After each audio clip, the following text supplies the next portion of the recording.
Good morning, good morning, good morning, San Joaquin. Good morning to the ends of the building and outdoors. Good morning. We are working on some technical pieces in the back end. Our live streams are up and ready to go. And so stand by. Everyone get in a good seat. We're going to encourage you guys to make sure that you're in a position where you actually can see the stage. Don Bohanna, I'm going to have you move because it's going to be really challenging from that table for you guys to see. And if there's tables over here, come on over here. Come on over here, okay? I'm going to have you guys move closer. Anybody that's on the end, let's move it on in. We're going to squeeze you guys in the middle. And I'm Kim Yater, for those of you who are meeting me for the first time from the Take Your Power Back show and Take Our Border Back. And for all of you that were here early setting up, you rock. And I'm going to pray right now that all the technical works out. So if you guys keep moving, do what you're doing, take a moment just to be present with the Father. Father, we thank you.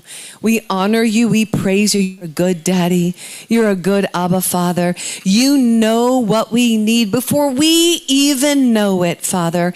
We know that you are our provider. So we pray you provide all the pieces today to come together easily and effortlessly, that the voice of truth rings loud, that we are ignited, Father, to do the work you've called us to do, to take our California back and to take our country back, our republic. Most importantly, to draw close to you because you love us so much. We love you. We praise you. We thank you. Bless what we put our hands to today. In Jesus' name, amen. All right, if all candidates can join me in the kitchen, all candidates that are participating, as well as Doug Frank, Clint Curtis, once you're complete and set up, join me in the kitchen. Ron Owens, join me in the kitchen as well, please. I'm not going to be able to do the intros that we have. So you'll do the intros, but here's what I'll do the intros from back here. Okay. I guess I'll just have to introduce myself. I'll do the shofar and fanfare. Yeah. And then you do the welcome to day 2 intro, yeah. Okay. And then I can do intro of Ronald F. Owens to lead us in the Pledge of Allegiance and our prayer. He's not leading us in the Pledge of Allegiance. That's what you told me. I said the national anthem. National anthem and prayer. Okay. You're right. Okay. National anthem and prayer. So, and he's doing national anthem first? Yes. Okay, so lead us, not to lead us, to give us our national anthem, to sing our national anthem, to sing our national anthem. Yeah. And prayer. And then... No, just he'll lead us in the national anthem and prayer. Okay, and then... Well, actually, no, he'll sing the national anthem and then lead us. Let me play something. Sí. No va a regresar yo. Robert? No, Becky. Yo para Becky, sí.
Ladies and gentlemen, welcome to day 2 of Take Our California Back to a Better Future statewide summit here in San Joaquin. Woo! Let the games begin!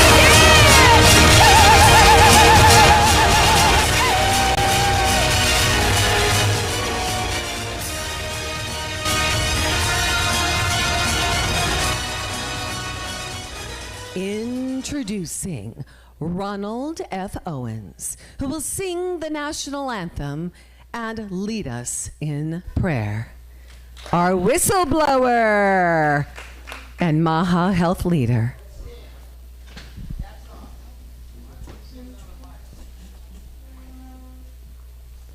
Where's your mic? It's on the stand right there in front of you. Get that mic, get that mic. Right there, Bonnie, right there in front. Your mic's right there. And then turn it on, little button there. See the button? So that you guys know, Ronald Owens is the public health whistleblower in the midst of COVID. They turned a blind eye. He went on to write 6 books, Muzzled Truth. Check out muzzledtruth.com.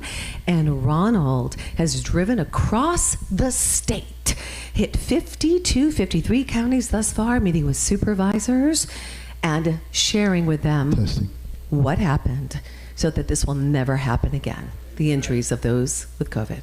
Ronald. Thank you. Oh, say, can you see by the dawn's early light what so proudly we hailed at the twilight's last gleaming, whose broad stripes and bright stars through the perilous fight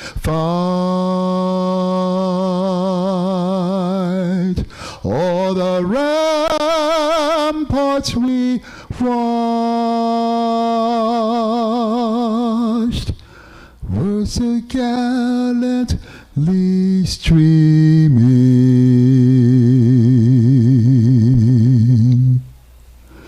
and the rocket's red glare, the bombs bursting in air, gave proof through the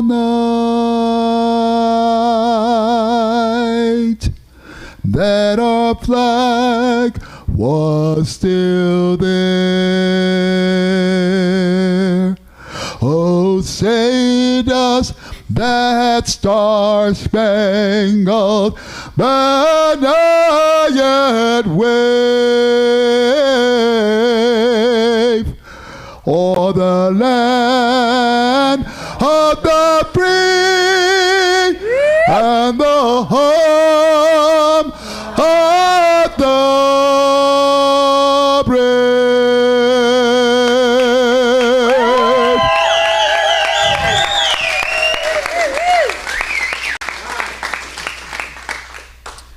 There's this incident in the Bible, King Hezekiah. He was faced with a 185,000 Assyrian army. And the army was camped outside the gates. 185,000. And King Sennacherib sent these 3 emissaries. And they were essentially talking smack. Your God can't help you. Look what my master Sennacherib did to this king. Look what my master Sennacherib did to that kingdom. Matter of fact, look what my master Sennacherib did to the folks over there in Samaria. You think your God's going to help you? This happened. This smack talk happened a couple times. And the last time it happened, they wrote everything down in paper. And in the book of 1 Kings, it says that King Hezekiah took what was written down, laid it out before God in the temple, and said, look what they're saying about you. Look what they're saying about you, God. 2 Kings chapter 20, verse 14 reads, And Hezekiah received the letter of the hand of the messengers and read it. And Hezekiah went up into the house of the Lord and spread it before the Lord. And Hezekiah prayed before the Lord and said, O Lord, God of Israel, which dwelleth between the cherubims. You know, God doesn't dwell between the cherubims right now. He dwells in our hearts. Look what they're saying about you. And this is what he prayed. Lord, bow down thine ear and hear. Open, Lord, thine eyes and see, and hear the words of Sennacherib, which hath sent him to reproach the living God. Well, after that happened, shortly thereafter, they woke up the next day, or could have been 2-3 days after. The scriptures doesn't say. One angel of the Lord slew 185,000 Assyrians. Wow, that's crazy. God didn't even give Sennacherib respect, because like it says in the Garden of Gethsemane, Jesus could have called thousands of angels. He just sent one angel of the Lord and slew 185,000. So as we stand today, let us pray. And Sennacherib is representative of an evil system that's come to oppress us, to decimate us, to destroy us. Lord, we bow thine ear and hear. Open, Lord, thine eyes and see and hear our words. We're yearning for righteousness in San Joaquin County. We're yearning for righteousness in the state of California. Yes, Lord, we're yearning for righteousness and righteous rulers throughout the United States. Gracious Heavenly Father, we come to you in the name of Jesus Christ our Lord. We thank you that we serve a mighty God. We thank you that we serve a loving God and a God of justice, a God of righteousness, a God of righteous indignation. Lord, all these candidates that are running, draw them closer to you, Lord God. Amplify their voices on their social media platforms, in their campaign stops, and whatever that they're doing. And Lord, let us who are not running for office step into our calling and do what you've called us to do, so we can spread righteousness throughout this land. In Jesus' name we pray, believing in the name of Jesus Christ our Lord. Amen.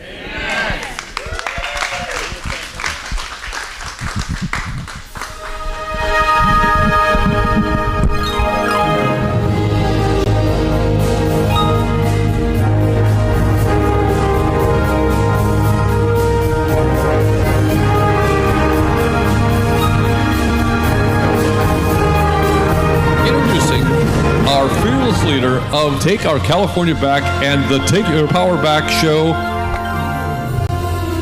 Please welcome Kim Yater. Good afternoon, San Joaquin, and good afternoon to all of our live streamers across the nation. It is an honor to be here with you today. Our governor and state candidates just left the Delta. They just left the port, and they got to experience the bread basket of this country today. So they've got a lot to share with you today, and it's going to be exciting. So are you guys ready to take our California back to a better future? Yes, you are. Come on, we're so excited. All right, so I'm going to guide you guys through the day. Now, some of you, how many of you were with us yesterday? Okay, okay, fantastic. And how many of you are new? This is your first day with us. Oh, Okay, fantastic. Okay, and our live streamers, maybe both, right? So here's what we're gonna do is I'm gonna walk you through what yesterday was. Yesterday was amazing because we got to hear from all the governor and state candidates. We brought in the MAHA leaders, the Make America Healthy Again leaders. And the topics that were brought up are the topics that you wanna go back and listen on into, because as you engage in this area of making America healthy again, we will take this golden state back. You can find all of yesterday at takeyourpowerbackshow.com. That's takeyourpowerbackshow.com. Now, today is a big day. And why are we here? Well, there's a reason why we titled this From the Ballot Box to the Bread Basket. It's all connected. We need to ensure that our candidates that are running have your votes if you're voting for them. We need to ensure that your vote is counted for, that your voice is heard. We probably agree on that, yes? Yes. So today our whole goal is to give you what you need to protect our God-given voice. And that matters. It's all about protecting that ballot box. So today is going to be a fun day. Go back, look at yesterday. I'm going to catch you up right now with what it looks like. So we're going to move into the additional election safety demonstration. This is a big deal. We're bringing the warriors into the room that know the election system. They know what works, what doesn't work, and what doesn't work as much as we'd like it to work. So we're going to bring that to the table to you today so that we can empower you to get involved, so that you understand what's happening in our election system. Okay? We're also going to bring the deeper dive to you today of what the candidates stand for. They're going to share their campaigns with you, their messaging with you, what's important to them, but what's important to you, because they will be your voice. Now, them being at the Delta and the port today, oh my gosh, you guys, the conversation is going to be rich. And I think especially after this election the additional election safety feature, they're going to, some of them have been with us traveling the whole time, okay? So they're very present to and aware of what we're doing. And some of them are hearing it newly for the first time. Now, we're gonna share with you as we move forward into the day how we got here. So don't worry. We might go in reverse order, but that's okay. So a couple things I want to mention for housekeeping to make sure that we're set up for success today. On your table in the plant jar, everything starts with a seed. We are sowing seeds today. There are index cards in those jars, those in the plant holder. So the index cards are there for you to write down your questions for the candidates, because this is your town. This is your city. And if you're online with us, put it in the chat. Post your questions in the chat. We'd love to have you have your voice heard as well. So that's number one. We've got that taken care of. Pens there, everything you need. We'll collect those a little bit later. So don't worry that they're not collected for the first part. They will be collected for the second segment. So the second segment is now going to be the governor candidate debate. Get ready. Last night, for those of you that were here yesterday, was that rich? It was awesome. And we'll be zooming in some people along the way for the final segment. Now, the final segment is our third segment. So first segment is gonna go till about 3:30. We'll take a little bit of a break. We'll come grab some water, run to the restroom. We'll come back in, and then we'll go into the governor debate. That'll probably finish close to 5:30, 5:45. You'll get a little bit of a break there. And then we'll go into a meeting. This meeting, I would highly recommend if you can be here. Live streamers, we're shutting the stream off then. This is a backroom meeting, because we gotta have some real talk. And why we're gonna have real talk is because nobody is coming to save us. Our teams have been in talks with Peter Tickton. President Trump's attorney, with election integrity experts. And these are warriors. They're all warriors. We've been in the fight. They've done it all. But what they haven't done is what you're about to see today with the additional election security feature. And when I say no one's coming to save us, we have a Savior, and his name is Jesus Christ. And he equips you with what you need to get the job done for his purpose. Today, I think you're going to have a new tool in your toolbox to take San Joaquin back, to take California back, and to take our nation back. Now, at the back of the house, Bunny, where are you at the back of the house? If everybody looks back, and live streamers, you may not see this, we'll probably put these Take Our California Back t-shirts. We'll put them online. You'll be able to get them soon. But at the back of the house right now, take a look at the Take Our California Back t-shirts. Guys, they're amazing. This is a historical event. Get your t-shirt. They're $35 for the t-shirts. And look at the jackets. These jackets in some places are going for $500, okay? So the jackets, all of this goes to support this movement. And on your table, you're going to see a few cards, a lot of information on the table, right? You're like, oh my gosh, what do I do with this? But there's a couple of standing items. One is the QR code to Take Our California Back. This is the website. You're going to want to go to that website to watch some of the deep dive interviews where we took our governor and state candidates into Shasta County for the walkthrough. And Shasta County, FYI, is the epicenter of election transparency. And you're going to meet those warriors in just a moment. One of them that you're going to meet is Clint Curtis. And did I hear that the Biden administration hired him to write the code to flip the vote in the machines? I did hear that right. That's right. That's right. Did I say Biden? Oh, is it the same? I'm sorry, forgive me. Yes, thank you. That is the Bush administration. So that was a while back, and thank you for that correction. So that was a Bush administration. Now, he went on to be the Congress whistleblower, and he's now the Shasta County Registrar of Voters clerk. So he'll be joining us. We have Douglas G. Frank, world-renowned physicist, exposes election fraud in 48 states. And then you've got your governor and state candidates with us. It's going to be absolutely incredible. So you're going to find the shows we've done in the past, like the walkthroughs, our San Joaquin last event meeting with the Farm Bureau. You'll also find the Kern County, our meetings with Mike Lindell. It's pretty phenomenal. Everything there is at that site. On the other side is a donation link, and then you have access to all the shows we've done at takeyourpowerbackshow.com. So just take a snapshot of it. The QR code is on there. And for those of you that are part of my generation, the 55 and older, yes, I'm 55 years old, I must say. I'm a grandma, gotta love it. Sometimes we're like, how does that work? Take your camera out. Go to camera, hover over the QR code. You're going to see a little pop-up there. Click on that. It's going to open it up. And just save that. That way you can go back to it, okay? And utilize it. All right, so we've got our t-shirts taken care of. We've got our plant holders taken care of. I think we've got it taken care of now. Are you ready? Because this is for you today. We love you. We're going to get started.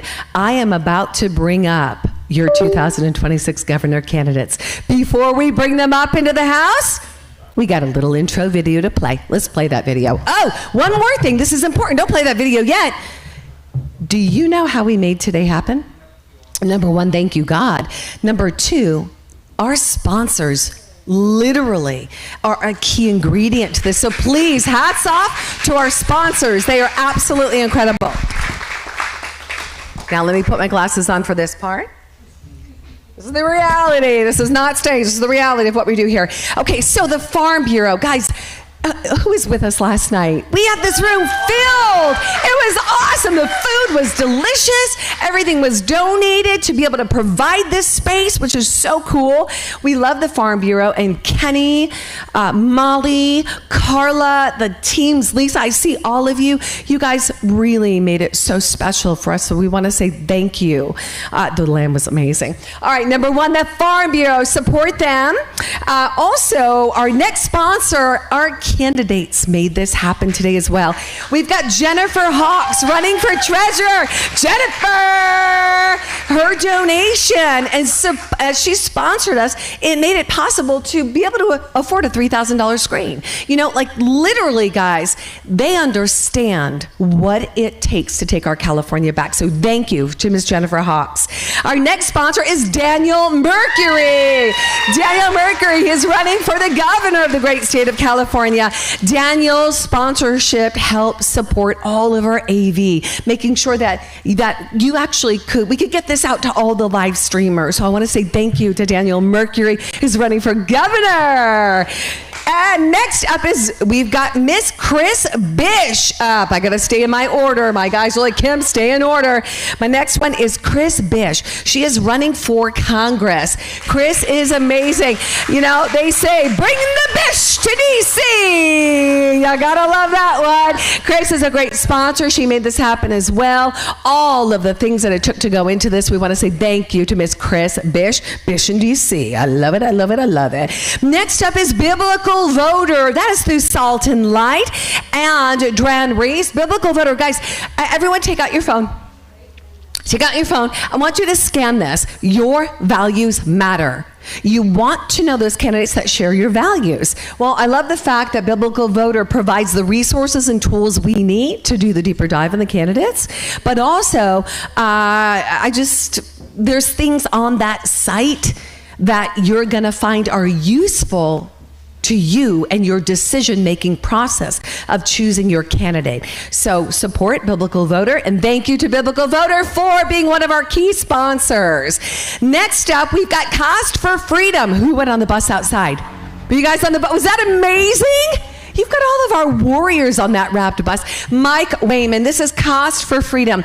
Guys, support this. I mean, keep freedom moving. Do you know what Mike said to me? He said, Kim, I've been all over the country with this bus, right? I've been to events. He goes, this is the best event I've ever been to. Thank you, Mike Wayman. So absolutely incredible. Support him. Costforfreedom.us. We got to raffle off trips to Costa Rica last night that he generously gave to help support this. And our next sponsors up are going to be Dr. Sarah Liu. She is running for senator. So thank you to Dr. Sarah Liu for sponsoring. She was here last night. It was so fun to have her. She was a fireball. Next up, we've got Chula Vista Live Data. Back of the house, Chula Vista Live Data. Robert, you better have your slide up. Robert runs my back end. If it wasn't for Robert, guys, Robert Johnson is the bomb diggity. When I say he runs my back end, all my live streams, Robert makes that happen. Chula Vista Live Data. So local. General Flynn says local action equals national impact. So he's about bringing the local news to you.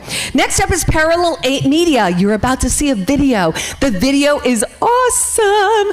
And Parallel 8 Media, Mark Messina, thank you for your commitment to make sure we have what we need to have a successful event. That's Parallel 8 Media. Freedom Steaks Now. Are you tired of eating meat that's tough and chewy and has hormones in it and antibiotics and now mRNA? No more. So no hormones, no antibiotics. That's freedomsteaksnow.com. You can actually find it over at the table, the Take Your Power Back Show table over here as well. And our teams will reach out to you. That's Freedom Steaks Now. And you can just keep it there, Robert. That's okay. I'm going to go here next. This is Patriots Made. All right. We've got to take our power back from the big box retailers. And we can do that by making the switch to American made. Better, safer, less expensive. And let me just tell you, a company that's been around for 40 years, debt-free, privately held, shares our values. QR code is there. Take a picture of that. You can also get it at the table. That's patriotsmade.com. Vote with your dollars because I say no more to Walmart. I say no more to Jeff Bezos. Switch to American made. Would you agree? I would probably agree with that, yes? All right, next up. Take Your Power Back Show. So thank you, Take Your Power Back Show. Thank you for your support. Love that. And to all of our other sponsors, our live streamers, thank you. You committed your time. I want to say thank you so much for streaming this out today. We will probably have reached over 1 million views by the end of the weekend. And that is not because Kim has all of these people on, that I stream to in my audience, but it's because of collaboration.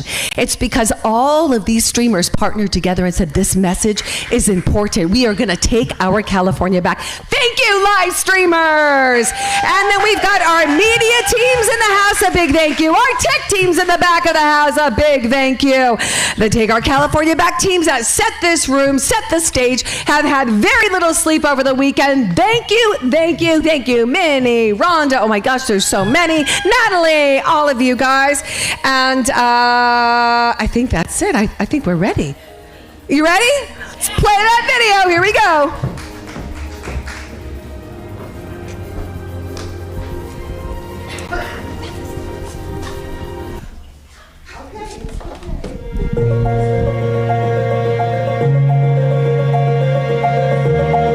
Something doesn't feel right. Across California, people are starting to question the systems meant to serve them.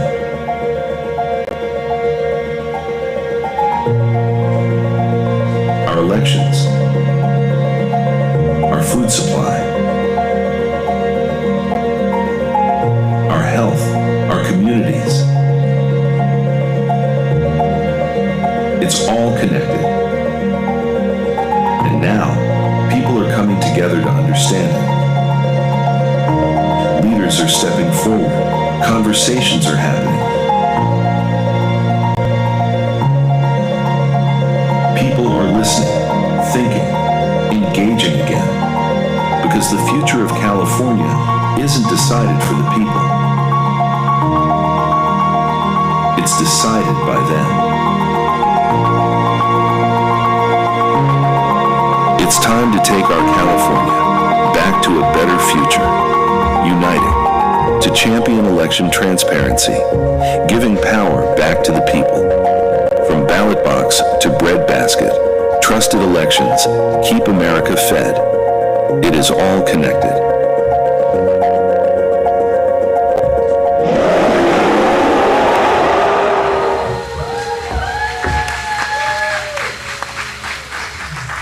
Ladies and gentlemen, introducing your 2026 governor and state candidates.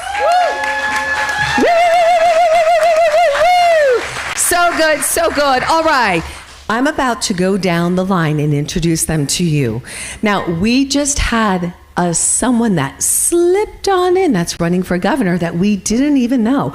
So his name will probably be introduced by him because he said it so fast so many times. I'm like, again. And if anybody knows about Lara Logan and me, I have a difficult time sometimes with names. All right, with that being said, so we're excited to have you here. Now, we're going to need to add an additional chair, Minnie, to this lineup in just a bit, okay? And we can probably do that right before we bring up the governor candidates a little bit later, Minnie. All right, fantastic. So who do I have beside me right now? I've got Scott Shields, shieldsforgovernor.com. Oh, yeah. And E.B. Lynch, running to be your California Lieutenant Governor. And Louis Herms, running for governor of this great state. Christine Bish, candidate for Congress in California's 3rd Congressional District. Jennifer Hawks, California State Treasurer. We're taking California back. Clint Curtis, Shasta County Clerk. Siskiyou County Farmer David Collenberg, and your next Lieutenant Governor. Daniel Mercury for California Governor, looking to starve the government and feed the people. Mauro Alberto Orozco for Governor. And Greta Solorzano running for governor to make California affordable again. Dr. Frank, the Johnny Appleseed of election integrity. Your 2026 lineup. So good. Okay, how the day is going to go is we're about to start our additional election safety feature demonstration. We're going to ask that our governor candidates join you at your table. So make room, squeeze on in. Governor and state candidates, we're going to send you out to a table. We're going to get ready for Clint and Doug Frank, who are going to stay on stage. And we want you guys to get ready because we're bringing this panel back up. Can we give them a round of applause? Thank you, thank you, thank you, thank you, thank you. All right, Clint, take a seat. Any seat? Perfect, perfect. All right, Doug, Clint. Yes, dear. We're here. Hold on. Hi, Clint. How you doing today? I'm doing good. How about you? I'm good. Did you get a good night's rest? Say again? Did you get a good night's rest? Better than the night before. So the truth is, we've been going on maybe 2 and 3 hours sleep over the past few days. So yesterday was a little bit of a rough day, but we made it through. Not just made it through, we made a tremendous impact, didn't we? We did. We certainly did. All right, fantastic. So what we're going to do right now is we are going to have, Doug is getting set up over here, and Doug is going to begin with setting the stage for Clint to come on and share the additional election security feature. All right? So Doug, how are we looking? I'm ready. Okay, switcher, back of room, we got it? Back of the room. Oh, where's my switcher? Where's my switcher? Ah, nice picture. It was Dr. Frank. All right, Doug, here we go. Right. Greetings. Hello. Good to be with you. I love being in California. You know, as I'm driving here today, and I'm looking at orchard after orchard after orchard and field after field after field, I just can't help but ask myself this question over and over again. Why don't you guys eat the best food in the whole world? Right. Why isn't that your whole diet? Right. So I'm in the car with Kenny last night. He's the one who was our main host here, and he was saying that they didn't even harvest the grapes that were on the vineyard we were driving by because other countries are shipping massive amounts of their grape juice in these huge tankers. Which would you rather drink? Fresh, beautiful wine grown with beautiful wine grapes from your own neighborhood, or something that came across the ocean in a tanker? Why would you guys sacrifice that? It's upside down, isn't it? When I was a boy, I grew up in Sonoma County. My parents went to Shasta College, so I'm very familiar with California. I have Cherokee blood. I have a lot more than she does. So I have my middle name is Giwana, which means big black horse. So I'm a real native information. It's hard to say Giwana, so just call me Stud. That works. Okay. So I grew up in in Sonoma County, and you know that proves that I belong in this farming community, right? I did the FFA. That's me in high school, absolutely. Yeah. So when I'm here, I like being here. Good to see you, brother. Matt, right? You gonna be at Rev 17 next month? Rev 17, it's up in Yuba City, not far from here. You guys all need to go May 29th to 31st. Yes. It's going to be awesome. It's we've got an amazing vision we're putting together. We bought the a former women's prison up there. We're converting it into a place for child sex trafficked children. It's to nurture them back to health. We raised $4 million last year. We ran into some obstacles, but we own it now, and we're beginning to renovate. It's pretty cool. Pretty cool. All right. All right, I'm a physicist. I started that when I was in high school, and I went to school in Santa Barbara. I'm also a musician. I went out to California, out to Ohio. I know it's insane, but I did, because I got a fellowship from the governor, because I was a famous scientist back in those days. I know it's crazy, but anyway, I have 60 scientific publications. And I always tell people this because you need to know I'm a real scientist. I don't just say I'm a scientist. I have many publications, cover articles on the leading journals in the world. I was nominated for a Nobel Prize in Chemistry in 1990. So I'm a real scientist. I'm a real chemist. People say, well, a lot of people claim to be scientists, but dude, I got credentials, all right. I left academics in 1996 because I just couldn't handle it. And in Cincinnati's pretty conservative, and if it was pretty woke for me at the university level at that age, Mark Twain said about Cincinnati, when the end of the world comes, he wants to be in Cincinnati because everything happens there 10 years later. Okay, and I left academics in '96. I just couldn't handle it. It was too woke for me. So I'm very conservative, went into business for myself. I live out there with my beautiful family out near Springfield. You all heard of Springfield during the debate between Kamala and Trump, because that's where they were eating the pets. Remember all that? They're eating the pets. That was crazy. That's not far from me. It's a big problem in our community because all the animals were leaving and mobbing our community. But once Trump got in office, all that is all better now. We're all in good shape. Everything is good. All right, so now you know who I am. I'm a real scientist. I love working with Kim. She held this showdown in November. We had 13 conservative candidates there, and that was a big day. Laura Logan and I were the moderators. Kim was running the show. And the following Sunday morning, I met with several of the candidates, and many of them are here today, and it gave us an inspiration. And the inspiration was, we taught them what was wrong with their elections, and now as they go around campaigning around the state, they know what to say. They know how to think. And as I've been traveling the country over and over again, I'm constantly shocked that our own secretaries of states don't even know what's wrong with their elections.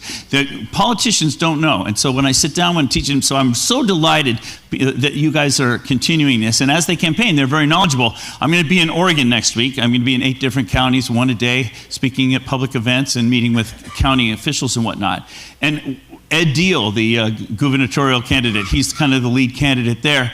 He and he's gone through my tutelage, and you should hear him debate, man. He can rip anybody to pieces. I'm going to tutelage you a little bit today, you guys, and then we're going to show you what Clint has got. But I want to get back to that. So after doing that, we had the inspiration of holding our next event in Shasta County. So a lot of the people that are here today went up to Shasta County to see what he has installed there. We've shown it to the president. Mr. Lindell coined it an additional election safety feature.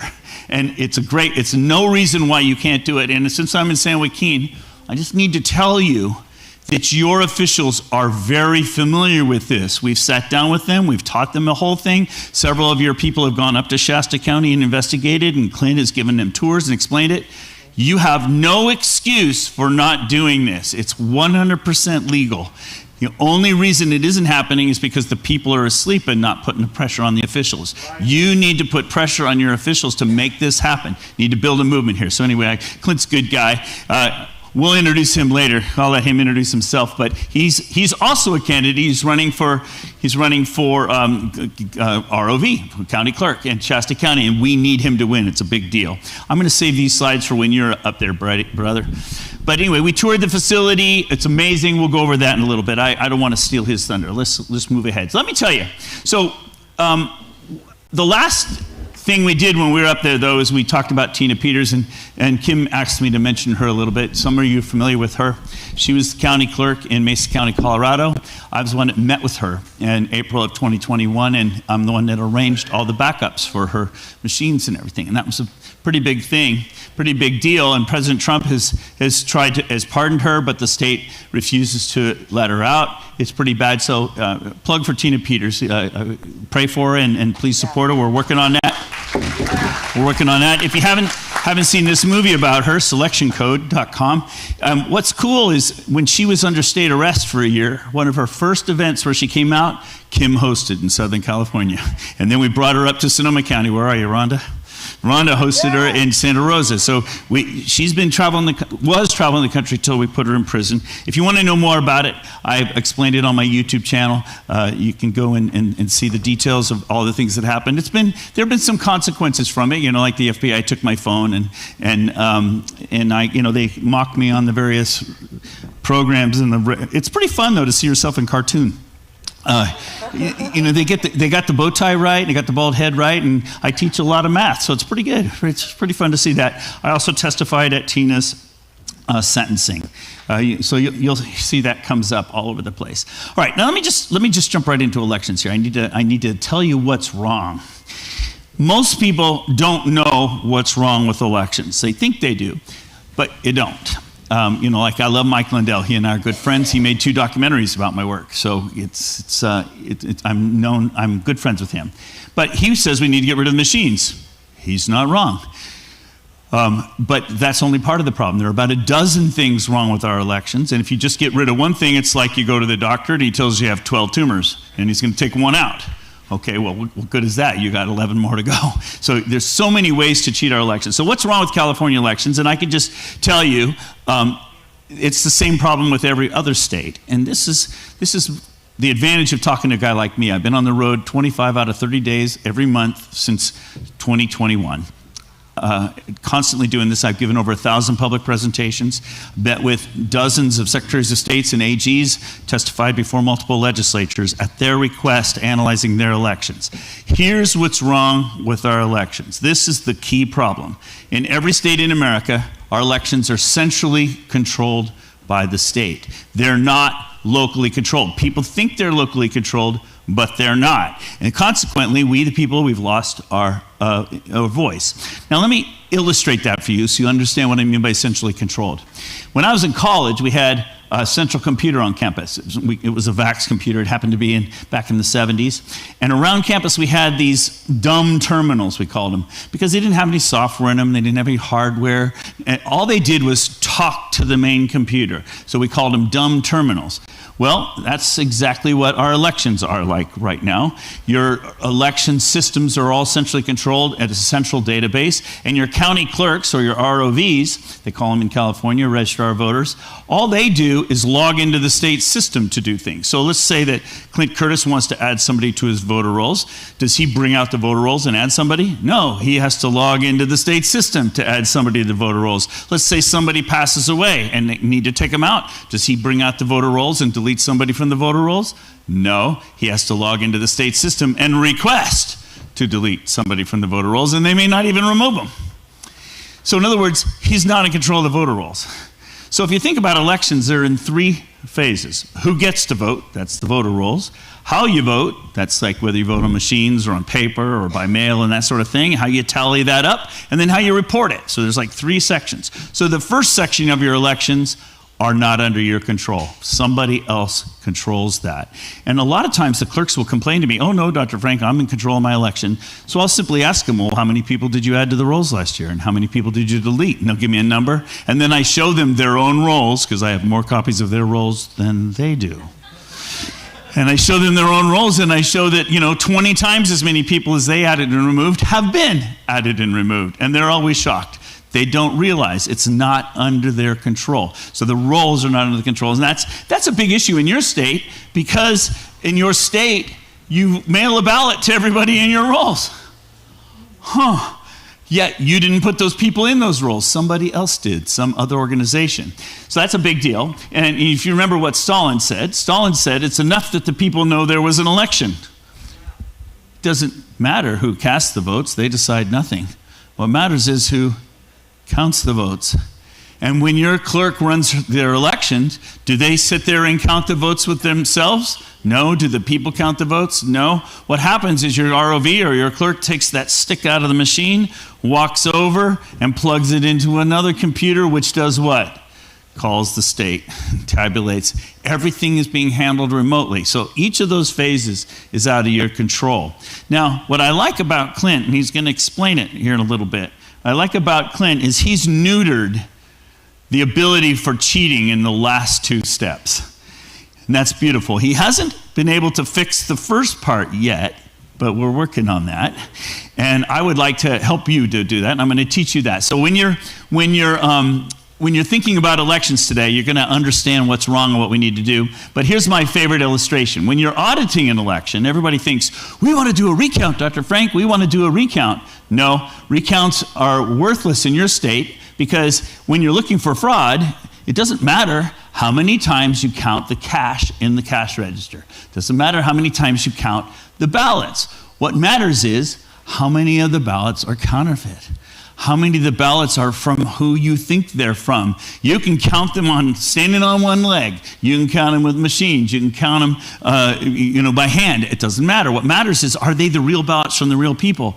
And you have flooded the market with ballots to people that don't belong there. Now, if you think, well, gee, Dr. Frank, aren't you exaggerating it? No, not a bit. And it's been proven in court over and over again, but I'll just show you what I'm talking about. So, for example, in Los Angeles, you guys were sued by Judicial Watch. 1.2 million people were found to be ineligible in the rolls out of 5.3. That's about 1 in 4. Closer to between 1 in 3 and 1 in 4 people they had to remove. And you might say, oh, good, well, they fixed the problem, Dr. Frank. Nope, I had a copy of their voter rolls before and after they deleted them. And within a month of them deleting those 1.2 million, their voter rolls were completely full again. But with new non-real voters. Did the local clerk put those into the rolls? No, the central state system put them in. So in other words, the state system is keeping the rolls full of names that don't belong there. And then you're mailing ballots to all those people. It's basically a credit line. You're giving a credit line to anybody who wants to cheat. And there's lots of ways this happens, but let me just give you one super simple one. I was talking to a bunch of people a women's Republican group down in Los Angeles County, and one of the moms there, she stood up and she says, Dr. Frank, today, they were having a primary or something at the time, and she says, today my son is on campus at UCLA, and they're offering all the students $200 for their ballots. They'd set up a booth right in the square, and the students were coming up and giving them their ballots for $200. And so some of the students were running back to their dorm rooms and ordering absentee ballots because $200 buys a lot of beer and pizza. So if those ballots get turned in, which of course they do, because people don't just throw away $200 out of crack, how do you know when you have the ballot in your office whether it's really from the right person or not? So that's just a simple way, a simple mechanism. There's much more sophisticated ones. There's whole operations that are going on doing this. The problem is that's out of your control.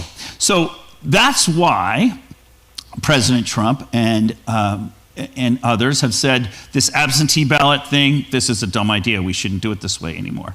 And I agree. Even it's not a Republican-Democrat issue. Even Jimmy Carter said absentee ballots remain the largest source of potential voter fraud. And same with Hillary Clinton. Everybody agrees that mailing ballots to people is like a dumb idea. So you want to know why you don't have the best food in the world on your tables?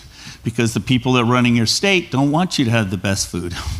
Okay? You need to take back your elections so that you can put the right people in office that will deliver to you the best food on the planet. That's what you need to do. Okay? That's what I'm here for. So the question is how do we do this? Now, it's one thing for me to tell you what's wrong. I think you know what's wrong now. You're out of control over your elections. You need to bring it back locally. You need to do that locally. Well, I've been doing this all over the country, and I'm learned how to do it. And I want to give you a little of that context before we show you the system that he's come up with. But the nice thing for you to know is that we're not alone. Trump himself has said he wants to lead a movement to get rid of mail-in ballots. And let me show you. This is what he said. He said, I'm going to lead a movement to get rid of mail-in ballots. Oops, I hit the button multiple times there. Sorry about that.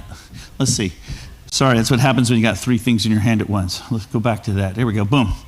He says, I'm going to lead a movement to get rid of mail-in ballots. And also, while we're at it, highly inaccurate, very expensive, and seriously controversial voting machines, which is what Clint has neutered for us. We'll see that in a minute, which costs 10 times more than accurate and sophisticated watermark paper, blah, blah, blah, blah, blah. We don't need to read Trump's whole essay here. This is a long tweet for him. Okay? I mean, I think he was like on a roll that night or something here. Usually they're pretty short. But like I said, the most important thing he said was he's going to lead a movement. Well, people say, well, can't he just sign an executive order, Dr. Frank? If you think that, you're uninformed. Just because we have a good leader at the top doesn't mean the swamp is gone. Right. Okay? The fact is, has he been able to even get the SAVE Act passed? No. Okay, if you're waiting for Washington, D.C. to save you, you know, we got some beachfront property in Colorado to sell you, I guess, whatever. But it's the same way with your state government. If you're waiting for the legislature in California to fix this, you're crazy. People say, oh, we're going to get a ballot initiative, Dr. Frank. We're going to get it on the ballot to require photo ID. Now, wait a minute. Think about that logic. You're going to get something on the ballot to fix elections. You're going to use broken elections to fix broken elections. I guess there's something wrong with that logic, yes? It ain't going to work. The solution is not top down. The solution is bottom up. Politicians don't start parades, they join them, and we need to start that parade. Like General Flynn says, the solution is bottom up. Local action gives you national impact. That has been my motto for the last 5 years, and I've been building local teams, local movement all over the country. You have an amazing team here in San Joaquin. We've found tons of fraud. We even got convictions here, right? The problem is that people think they know what to do. It sounds arrogant for me to say this, but I don't mean it that way. It's like people are wasting their time. They think, oh, we're going to have another lawsuit, Dr. Frank. Oh, yeah, that'll do it. how many lawsuits have we had so far? Dr. Frank, we're gonna hold another event. Okay, great. But these are all hamster wheels. People are spending lots of energy doing things that make no difference. I've learned by trial and error. I've already made the 73 mistakes that you're going to make if you try to do it on your own. I will train you how to do this, and I've been doing that all over the country. What we're up against is that people are apathetic, and I like the way General Flynn puts it. He says the pain level just isn't high enough yet. Everybody's sitting on their hands waiting for somebody else to do it. Or I like what Chrisanne Hall says. She says we're in the Trump slump. We elected Trump, and now we're waiting for him to fix everything. Right. No, you're the solution. You are how we're going to fix it. San Joaquin's super, super important. I would say next to Shasta, you're number 2 in the state of importance. Why do I say that? Because you've already proved that election fraud is real here in your own county. You already have a conviction, although it took them 3 years to put him in jail. There is zero appetite for prosecuting election fraud in this country. If you're waiting for the courts to fix it, like I said, you're waiting for Washington to fix it. Nope. You are the solution. What we need to do in San Joaquin is we need to build a movement and require your commissioners to switch to this new system or add this additional feature that Clint is doing. Now, how did we make that happen in Shasta County? The same way we need it to happen here.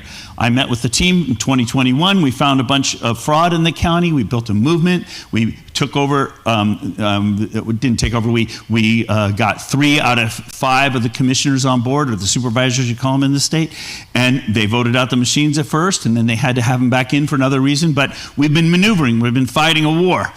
This is a real war. It's a 5th generation war, and every step we make forward, we know we have setbacks too, but we're fighting forward. We eventually got to the place where we got to put one of the country's leading election experts in charge of their elections. I want you next. San Joaquin, you're next. And we've already met with your supervisors here, and they already sent all their chief of staffs to meet with us, and we've shown them this. It's cheap, it's easy, they don't have to change their budget. We just have to switch over. They already agreed they would, but I'm telling you now, it ain't gonna happen unless you people also say, by the way, how's that going, guys? We're expecting to see that. You have to apply the heat. It has to come from you, can't come from me. So we gotta get that local thing happening. It's we the people, that's where the power is. All right, so I think I've covered that. If you'll do this, we won't leave you hanging. I joke about it. If you'll build this team, if you'll build this effort, I'll come train you. I'm free. I don't charge anything.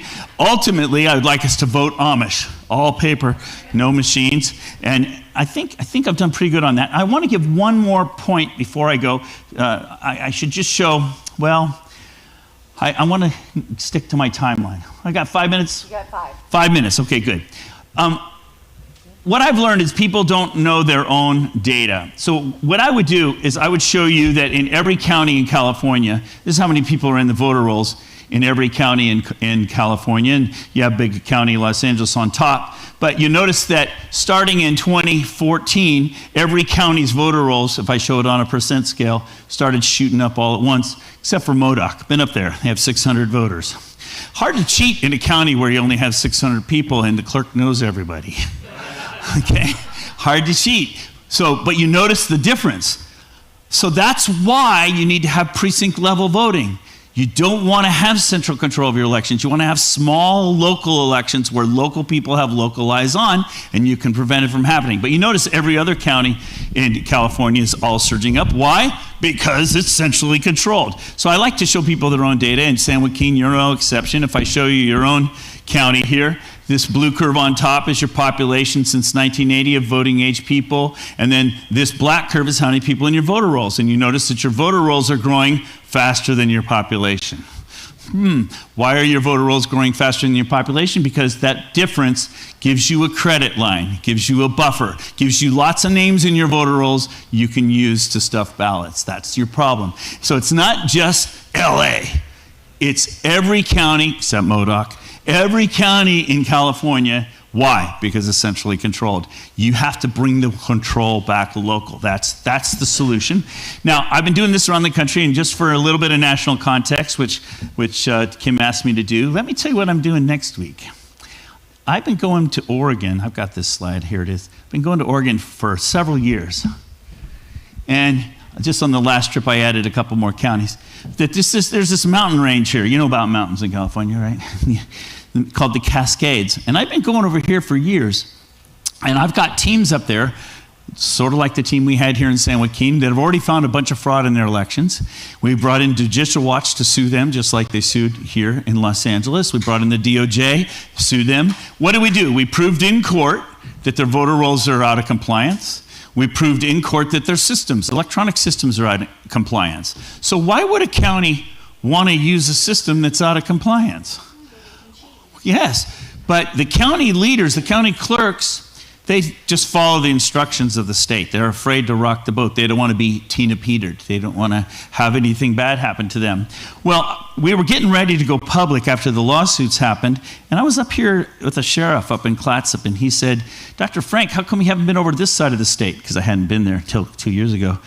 And I said, well, because nobody invited me. I mean, I've been going to the country, all over the country where people invited me. And he says, no, these people would love you. 13 out of 15 of those counties already want to secede from the state of Oregon and join Idaho. Okay.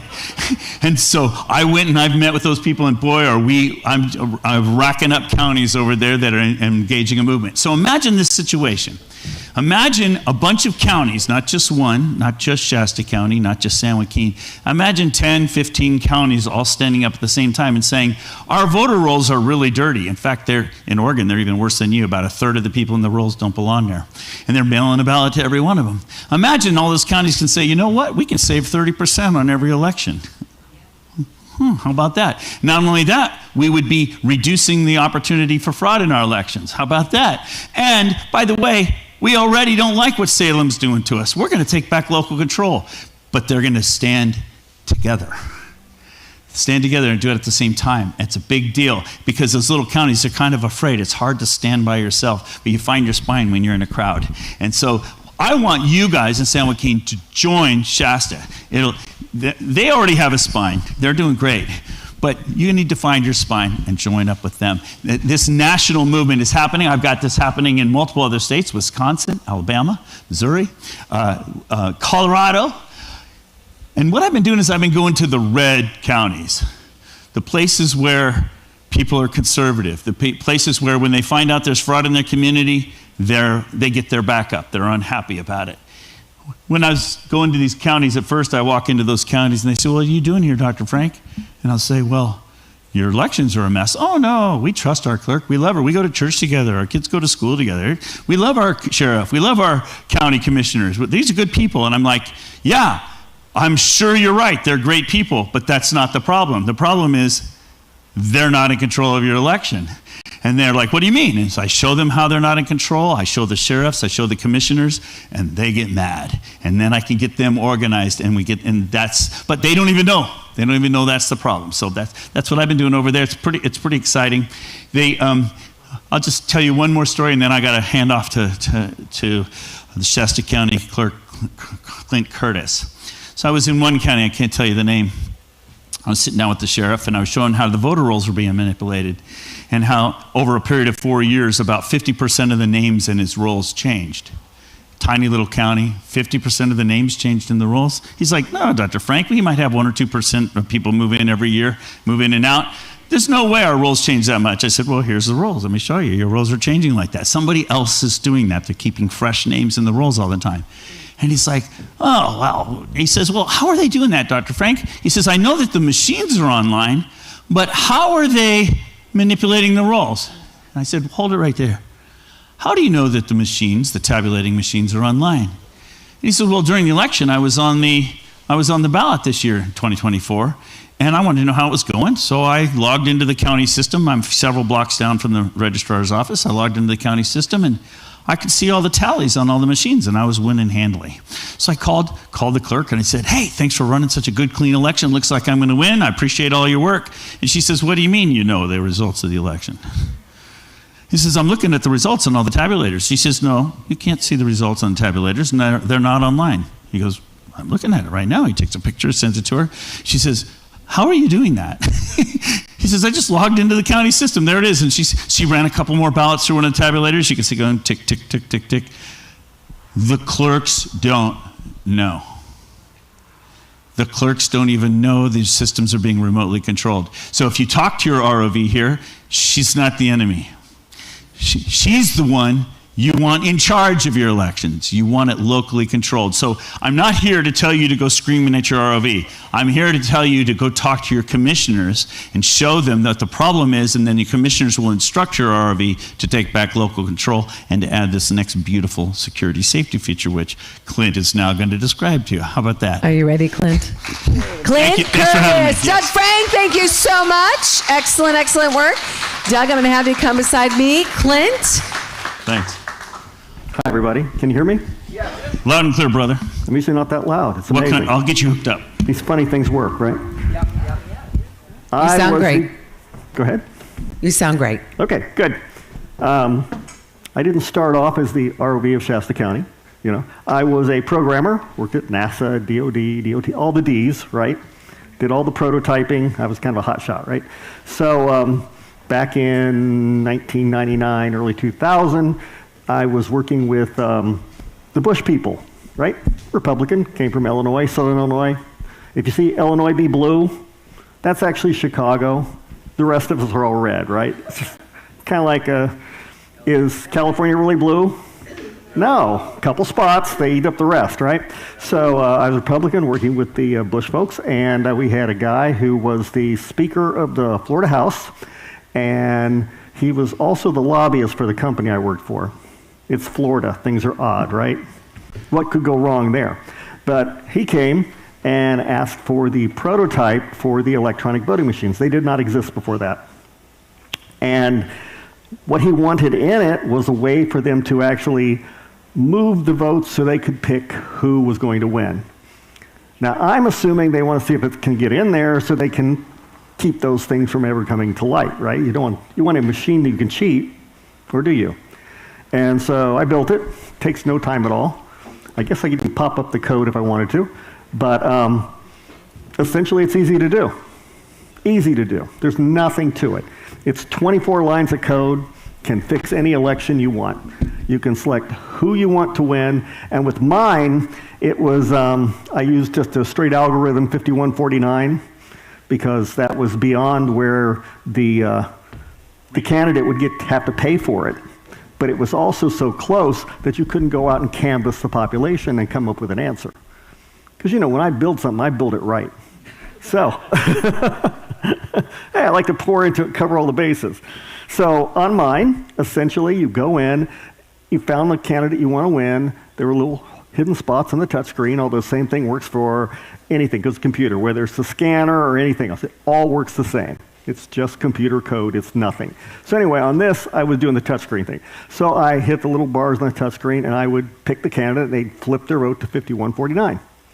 So any race you wanted. And of course, I'd also go back and I'd change all the logs, and I'd change everything. Because if you're going to cover your tail, you got to cover your tail. So everything was done. I said, here you go, do anything you want with it.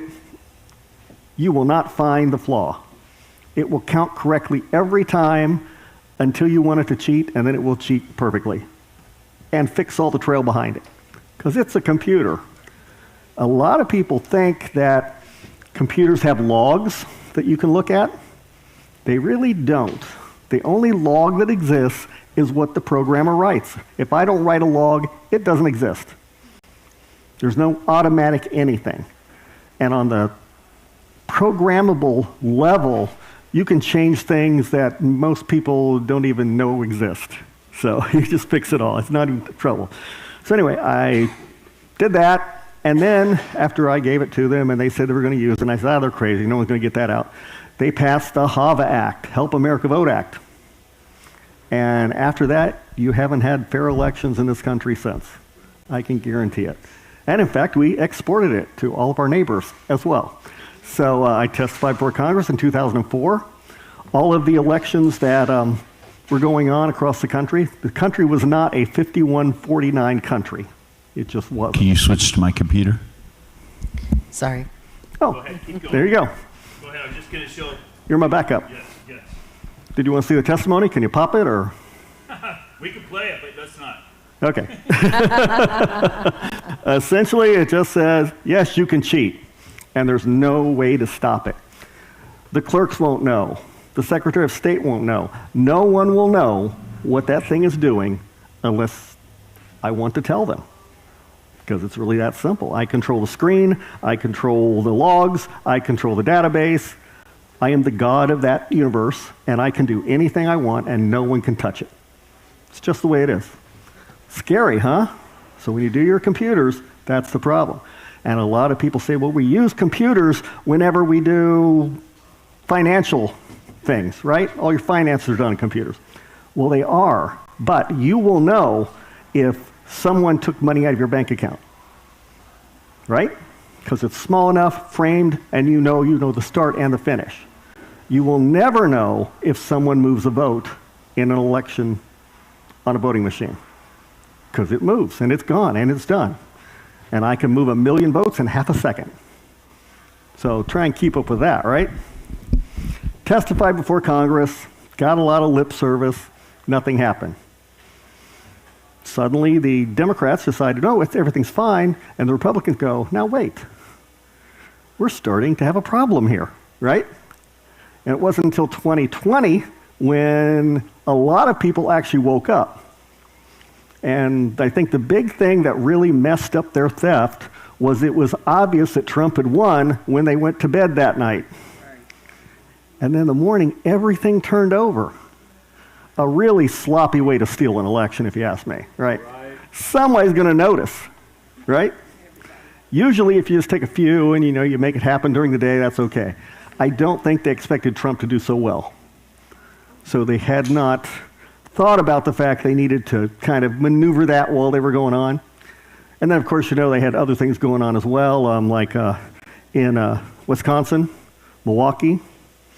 The person who had the thumb drive to put it in the machine lost the thumb drive and couldn't put it in until after all the other votes were in, and suddenly they found it. Pretty lucky they found it, huh? And it happened to have just enough votes to take Wisconsin. Who would be surprised by that? So in Shasta County, we have changed a lot because you can't trust computers. You never can. If you don't check them, they will get you. Whether it's elections or you're playing a card game, at Las Vegas. But at least when you play the little games in Las Vegas that are on the screens, you know that the game is fixed, right? Because the game is fixed. It's actually in the code what the house gets to take. It's never going to be a 50-50.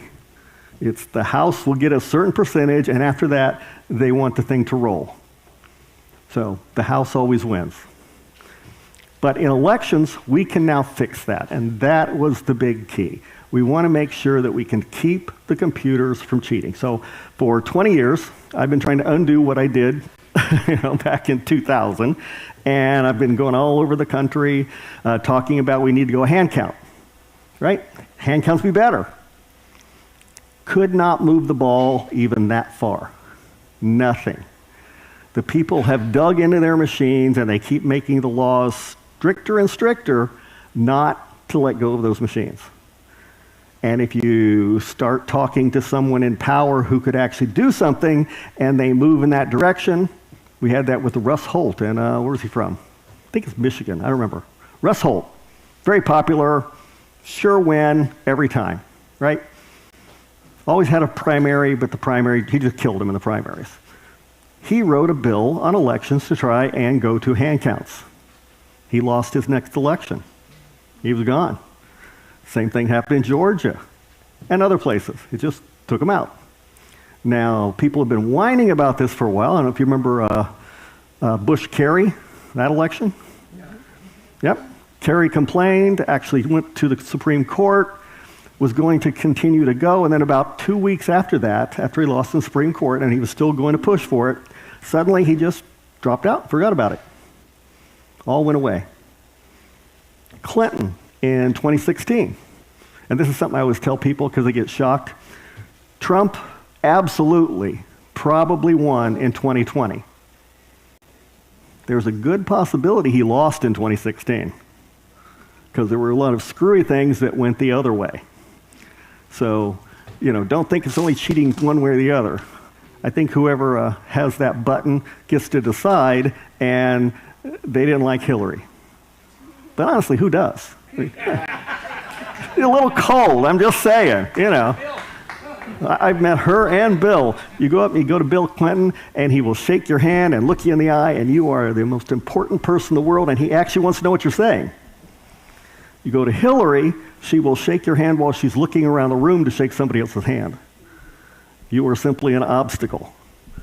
Completely different. I don't know how they ever got together. You know, I hear opposites attract, but there's something going on there.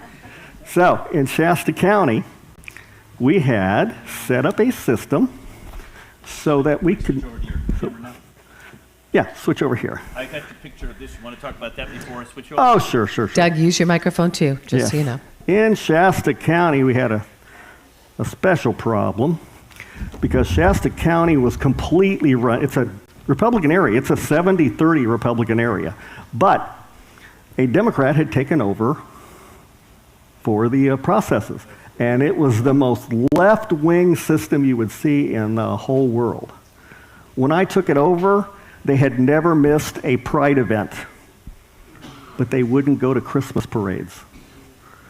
Think about it, you know? They weren't even hiding it. So this was super left. I'll get you back, yep. Hiding everything. They had do you have the bars? Oh, you probably don't have the bars, do you? What? The bars going down the middle of the room? Oh, no, I don't have that picture. Okay, too bad. One with the spikes on the top of the fence? Yes.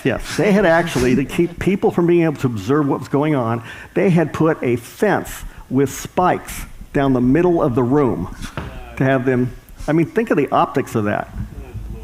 Yeah, it's horrible. They would do duplication in rooms with cardboard over the windows. They would let them see nothing. And unfortunately, that's what a lot of ROVs have been trained to do.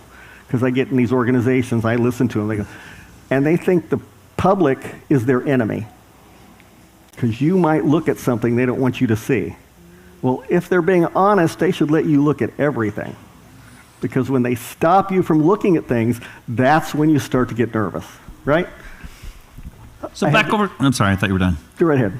Back over here at the right, and by the way, all of this is open to the public. Everything I'm taking a picture of, it's all open to the public. Back here in the back right, I notice these transparent boxes. What's in those? Well, what they were doing before is they would have like these big blue bins that they would just throw the ballots in. No seals, no lids, just throw them in there. They weren't even trying to hide it. It's the worst I've ever seen, and I've done observations for foreign countries like Honduras and Venezuela and places where they're not really sharp. They're still sharper than Shasta County was. So they would roll these things all over the place. No chain of custody. And that's something you have to make sure you have. You should never have that ballot out of view of the public. So we changed that on each corner. We brought everything down. It's under camera 24 hours. So you can see everything. So the elections they used to have were completely impossible. Republicans would be 20 points behind after they counted the mail-in ballots in a Republican 70-30 area. Do the math. Now, a lot of people think Republicans vote early. No. Right. And Democrats vote late or other ways around. Yep. It doesn't really happen that way. People vote however they want to. So you get this mix, and they will vote that way every time. I have a graph for that. I can prove that. Ah, there you go. He has a graph for everything. So back here, you receive the ballots, and that's where the signature verification happens, and you put them into bundles of 50. Right. By precinct. By precinct. See little televisions up there, all the monitors. You can actually come in, because before, you know, we took that wall down. Now we want observers. And the biggest problem when you want observers, they don't want to come. It's like, I've seen a while, right? So I got places, we serve pizza and cookies at night for people to come and watch the election. As a bonus to get in there, right? Come in and watch these. So we had Democrats and Republicans sitting there eating pizza and cookies. Prior to that, they've been not fighting. just here. But not just here, Clint. You've got chairs right behind every counting station. Anybody can come right in and look right over the shoulder. Yeah, you want an observer? Pick your station. You can sit right behind them. And I'm talking right behind them.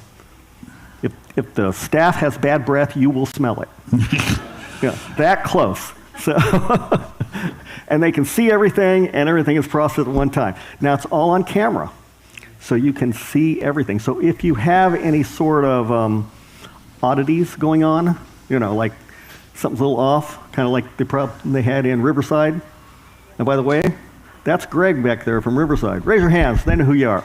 Come on, Greg Langworthy, Riverside team. 45,000 more ballots than people in Riverside. Yep. And he's the one who fought through it, and so now we have a start. Why didn't Sheriff Bianco walk them? What's that? Why didn't Bianco bust them? Bianco is working on it, I think. He's trying. I mean, what they found with their logs is that they had written down handwritten logs, which everybody does. You count the ballots when you come in, you sort them. That should tell you everything that comes through the door. You should know everything that comes through the door. Counted separately, 2 different people, all logged. They added all that together, and it came up with 611,000. And then the machine says it counted 660,000. Well, that's a problem, because now you have 48,000 more votes than you have voters to vote them. So something's wrong. So the sheriff tried to grab those ballots and was going to count them. And now the state is trying to stop them. Now, why would the state, why would the Democrats in the state want to stop to even know what the number was? Right? Same reason they don't want you to have the best food in the world. No, I think this is worse. I think this is cover-up, not just payoff. So that's a little bit different. So if somebody gets their ballots in 50 people, or in batches of 50, and they bring them over to these counting machines, which you're about to demonstrate. Yeah. But while I've got this up on the screen, do you want to use any of it? Sure, why not? Okay, the first time they come in, there are 3 stations, actually 4, there's one behind. The person behind actually is the guy who hands them out. So when the first batch, do you have a shot of the batch? Probably not. Anyway, if you can see this, see the flags? Here's a pointer flags? for you. Here's a pointer. See the little flags there? Those are stations. So there'll be someone in the back, and they'll have these stacks of 50. We've gone through them. We've taken out everything you're not allowed to see, because you can't have anything that identifies the voter. If the ballots are the same, the ballots are the same. But we've taken out the others. Those are actually done over an adjudication machine, which has no camera. Okay? So you go here, and this person gets the first batch of 50. He flips it over so you see the front and the back of every ballot before it ever touches the machine. That allows the citizens to actually look at it, count it, any configuration they want. They can count it by precinct, they can count it by batch, they can count it any way they want to. They don't even have to be there, right? Because this is streamed online. It is online. And it's legal. And it's legal. Yes, and it's legal because you're not showing anything that identifies a voter. So in California, you can't show a ballot because they're afraid to identify the voter. But if you have taken that equation out, now you can show it. Now, I have no doubt that people who will not let you even count the ballots to see how many there are will try and stop this. I was hoping they'd try last year. I'm ready to take them to court because all through California's code, it says meaningful observation. And all through California, they don't give you any observation. They generally push you to the back and say, well, you can see they're counting. Well, that's not meaningful observation. No. And I think the Supreme Court would overturn it in a civil rights case, and we could get this, we'd do them in. Wow. But we got to get there first, right? So, Clint, I have a question. Yes. So, to clarify, if I'm voting for Donald Duck, okay, and my ballot is entering into that tabulator scanner that you're going to share with us in a moment, are people going to see that I voted for Donald Duck? No. Oh. It's impossible because all the ballots look alike. Your ballot doesn't have a name on it. Yes. You don't sign them, and if you sign your ballot, you will never see it on camera. It's going to go over and do adjudication, where we have people from each party or people from no party sitting there, probably about 4 or 5 people, and they sit there and they look at the ballots they go through to see, what the vote is, and to adjudicate, because some people. Last election, there was one item on the ballot, right? You would think if you're going to come to vote, you'd know who you want to vote for. We had a ballot that had it circled and then drawn out, and then circled the bottom and then drawn out. And finally, a guy wrote a little note that said, this one. Really confused, right? You'd think he'd figure one out more, but anyway, we can count that. The machine can't count it, but in adjudication they can look at it and then they can find what the intent of the voter was. So it's all covered. That was the 2024 election? Yes, yes. So prior to me taking over in Shasta County, there were more votes than voters, almost 3,000. In that election, we were balanced 0. Because once you check the machines, they better not cheat you or they're going to go out of business. And you'll know where they cheated you and how they cheated you. There was do you have the Texas one on there? No, I'm sorry, I don't have that one ready. Shame on you. But I would say that I've analyzed, every state in the country down to the precinct level, and not a single one of them has ever reconciled, ever, until Shasta County. 2024, Shasta County. Imagine Shasta that. County. And this a proven election safety feature model. Yes. And this stuff is dirt cheap. This stand here is about $30. The camera is an old cell phone, which you want the old ones, not the new ones, because the old ones you can actually lock them out so that they don't try and auto adjust on you.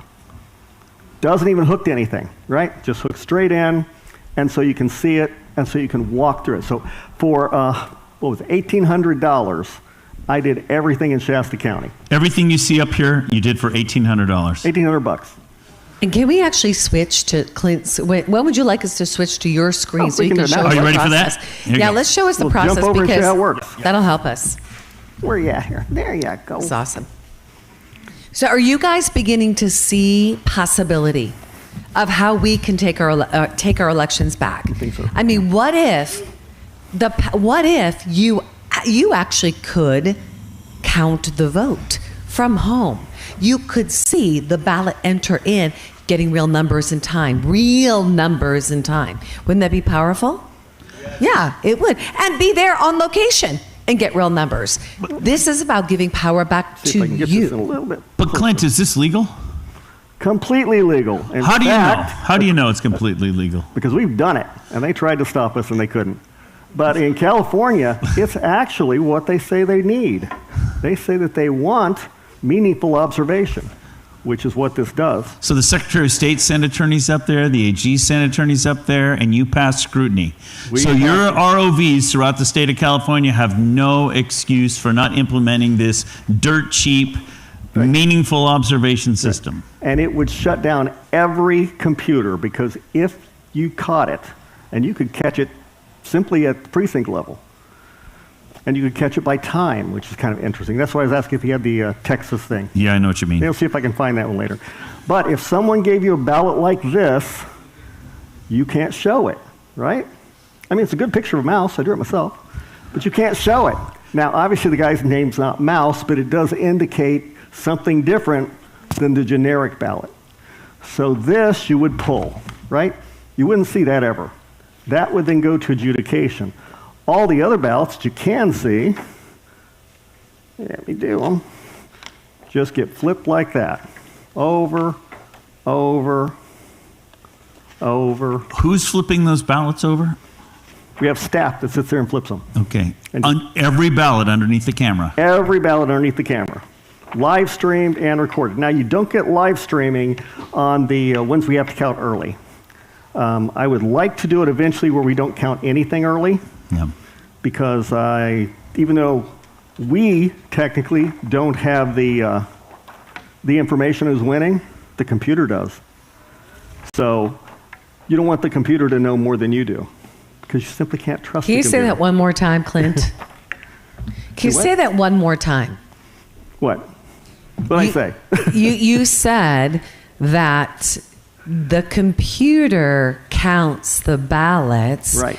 That's why, because you created the code that flips the votes in the machines, we lose the power. You've lost the power. We're power. not getting a real count. Right. But if hand it off. We go through this process, we actually get the real count. Because you can check it. Yes. And you can check it easily. In fact, if there's only one question on the ballot, they would have known the total before I did, because it takes longer to use machines than it will be for hand count. Yes? How do you know it's a valid, legitimate ballot, though? You mean how do you know it's a valid, legitimate ballot? How do we defeat the front load, or how do we defeat the voter rolls? You're not showing the signature or the signature comparison, so how can you tell that this piece of paper is a valid, legitimate ballot as opposed to a fraudulent? Right. Well, it comes through the system, and we have these hand logs, the things that they use to catch Riverside. So you have these hand logs, and there are all these people there. Plus, we have places observers can like sit right there, you know. The point she's making is that, remember, there are three parts to the election, and the first part is what you're complaining about. How do we know they're the real ballots? Right. He doesn't know that. He's neutering the second and third parts where there's possible cheating. And the first part, that's what you need me to come and train your team for. Yeah. But there's no reason why your ROV can't use this system to basically stop the second and third possible cheating locations. Right. And Clint, just to remind everybody, if we could go to hand count paper ballot, we would do that in California.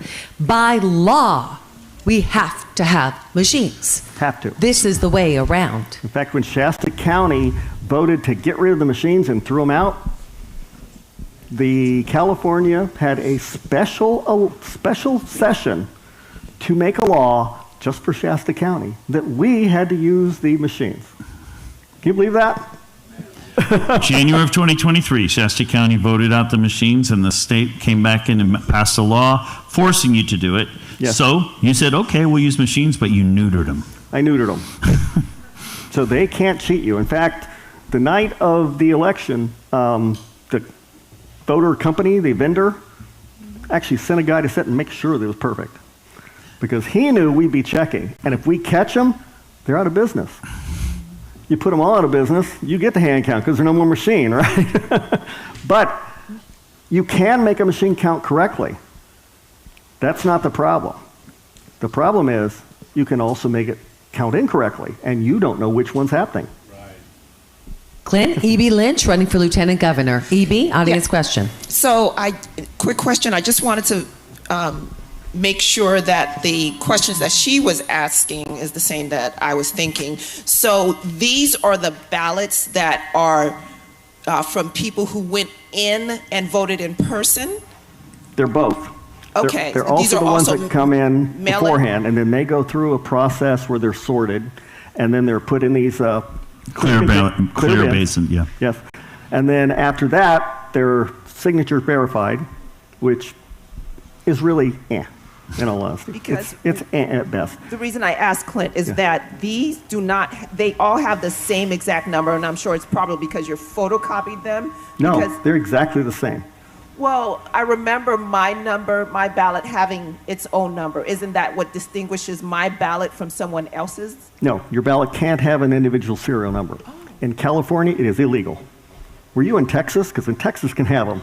Well, interesting. So North Carolina has serial numbers too, but not California. So then we still have the ability, or not we, but they still have the ability to cheat us out of our votes because they can just throw in more of these if they're all the same. Yes, but so how do we stop that? Well, that's what the whole process is. You have the signature verification, so you're only supposed to see that. It's not that great. If you go to the SAVE Act, where you have a voter ID and limited absentee ballots, you're in a much better place. With absentee ballots, people don't know the difference between absentee and a mail-in, right? Absentee ballots are usually, you have to request them every year or every 2 years. You have to sign that you're requesting them, and so you have a real person associated with that request. And everybody and their dog doesn't have one, because we send them out to everybody. Minnie, Natalie first, and back. So here's what we're going to do, Clint. Yes. This is so good. Am I overrunning? This is so good. And no, you're doing great. This is great. And I think what we're going to do, because this was a little different, but I think we need to do it. We're gonna pull in some audience questions here. Minnie, guard the mic. Make sure the mic goes back to Minnie. That way we get a nice flow of questions. Now, Clint, there may be some things that you didn't get to fully complete that you want to fully complete. Okay. So before we get to Natalie's question, was there anything visually here that you want to walk us through again? Well, essentially the only thing is that these are all labeled by batch and by precinct. So you can break them down and watch them, and you can watch them live streamed or not. Now, election night, if you do have to pre-process them, You cannot show any video prior to the close of the polls. So I have to wait to drop them until I called around and said, are the polls closed? Because they close at 8 unless someone's in line, right? If someone's in line, they might not close at 8. So I have to actually call to confirm that they are before I do the dump. And then we just dump everything that we've recorded. So that has to be done. We've changed the chain of custody. We've added this feature. We made it so observers can actually observe everything. And we've made it nice for them as opposed to fighting with them all the time. If you can get to that level. I had limited time there, so I didn't talk about it, but I can answer your question. The whole point of this is this totally legal. Your counties can implement it yesterday, and it just makes everything transparent for the people. It makes people trust it more. The first part of the 3 parts, he's neutering the second 2 parts. The first part we fix by, I give you copies of your voter rolls, and I show you how to find fraud in your election.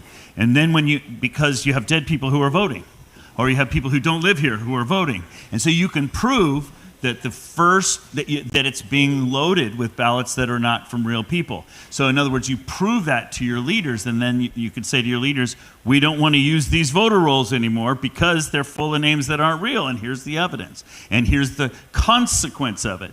So the machines are only 2/3 of the problem fixing, but the first part is a more complicated thing, and it's like an hour lecture for me to explain it to you. And so I didn't really explain it to you, but that's why you have the question. This is why you need a local team. We get you your own voter rolls. Chris Bish, where are you? She gave me a copy of the voter rolls back in 2021. Yeah, the Bish is back. She's in the back.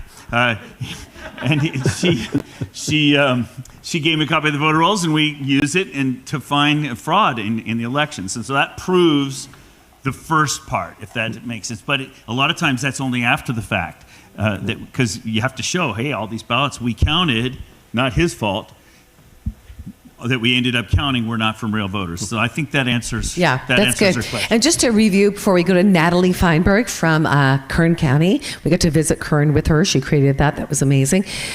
So the system is your ballot goes into the tabulator, as you just saw. Mm-hmm. We get to see it. Don't worry, your name's not on there. But we get to count.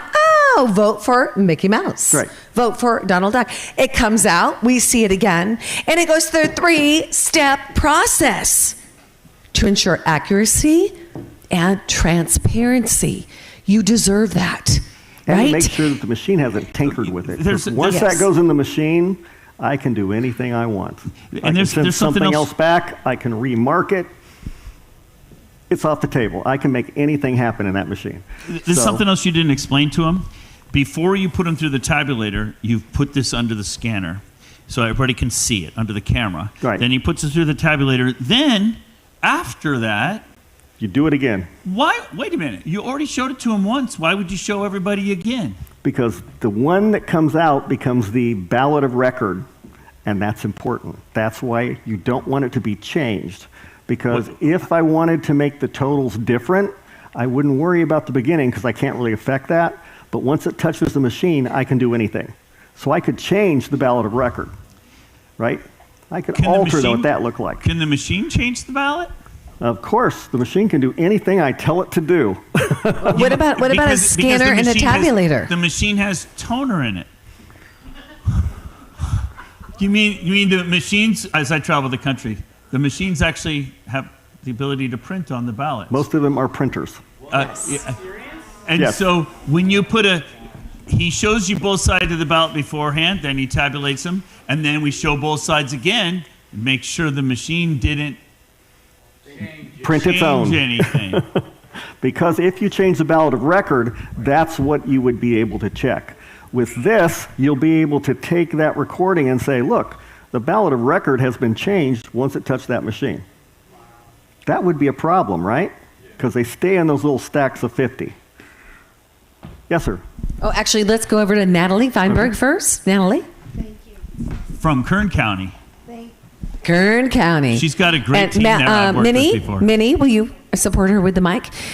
So we took the governor candidates, not just through the walk. And by the way, we're governor candidates because they're going on very little sleep. We're going to combine the sections. okay, to make it run smoother for you guys. We're going to combine the next time we bring you up with the governor debate. We're going to just include it for you guys. We want to make sure we got you a little off guys, schedule we make here. the most of this time and can get you guys out of here early tonight, okay?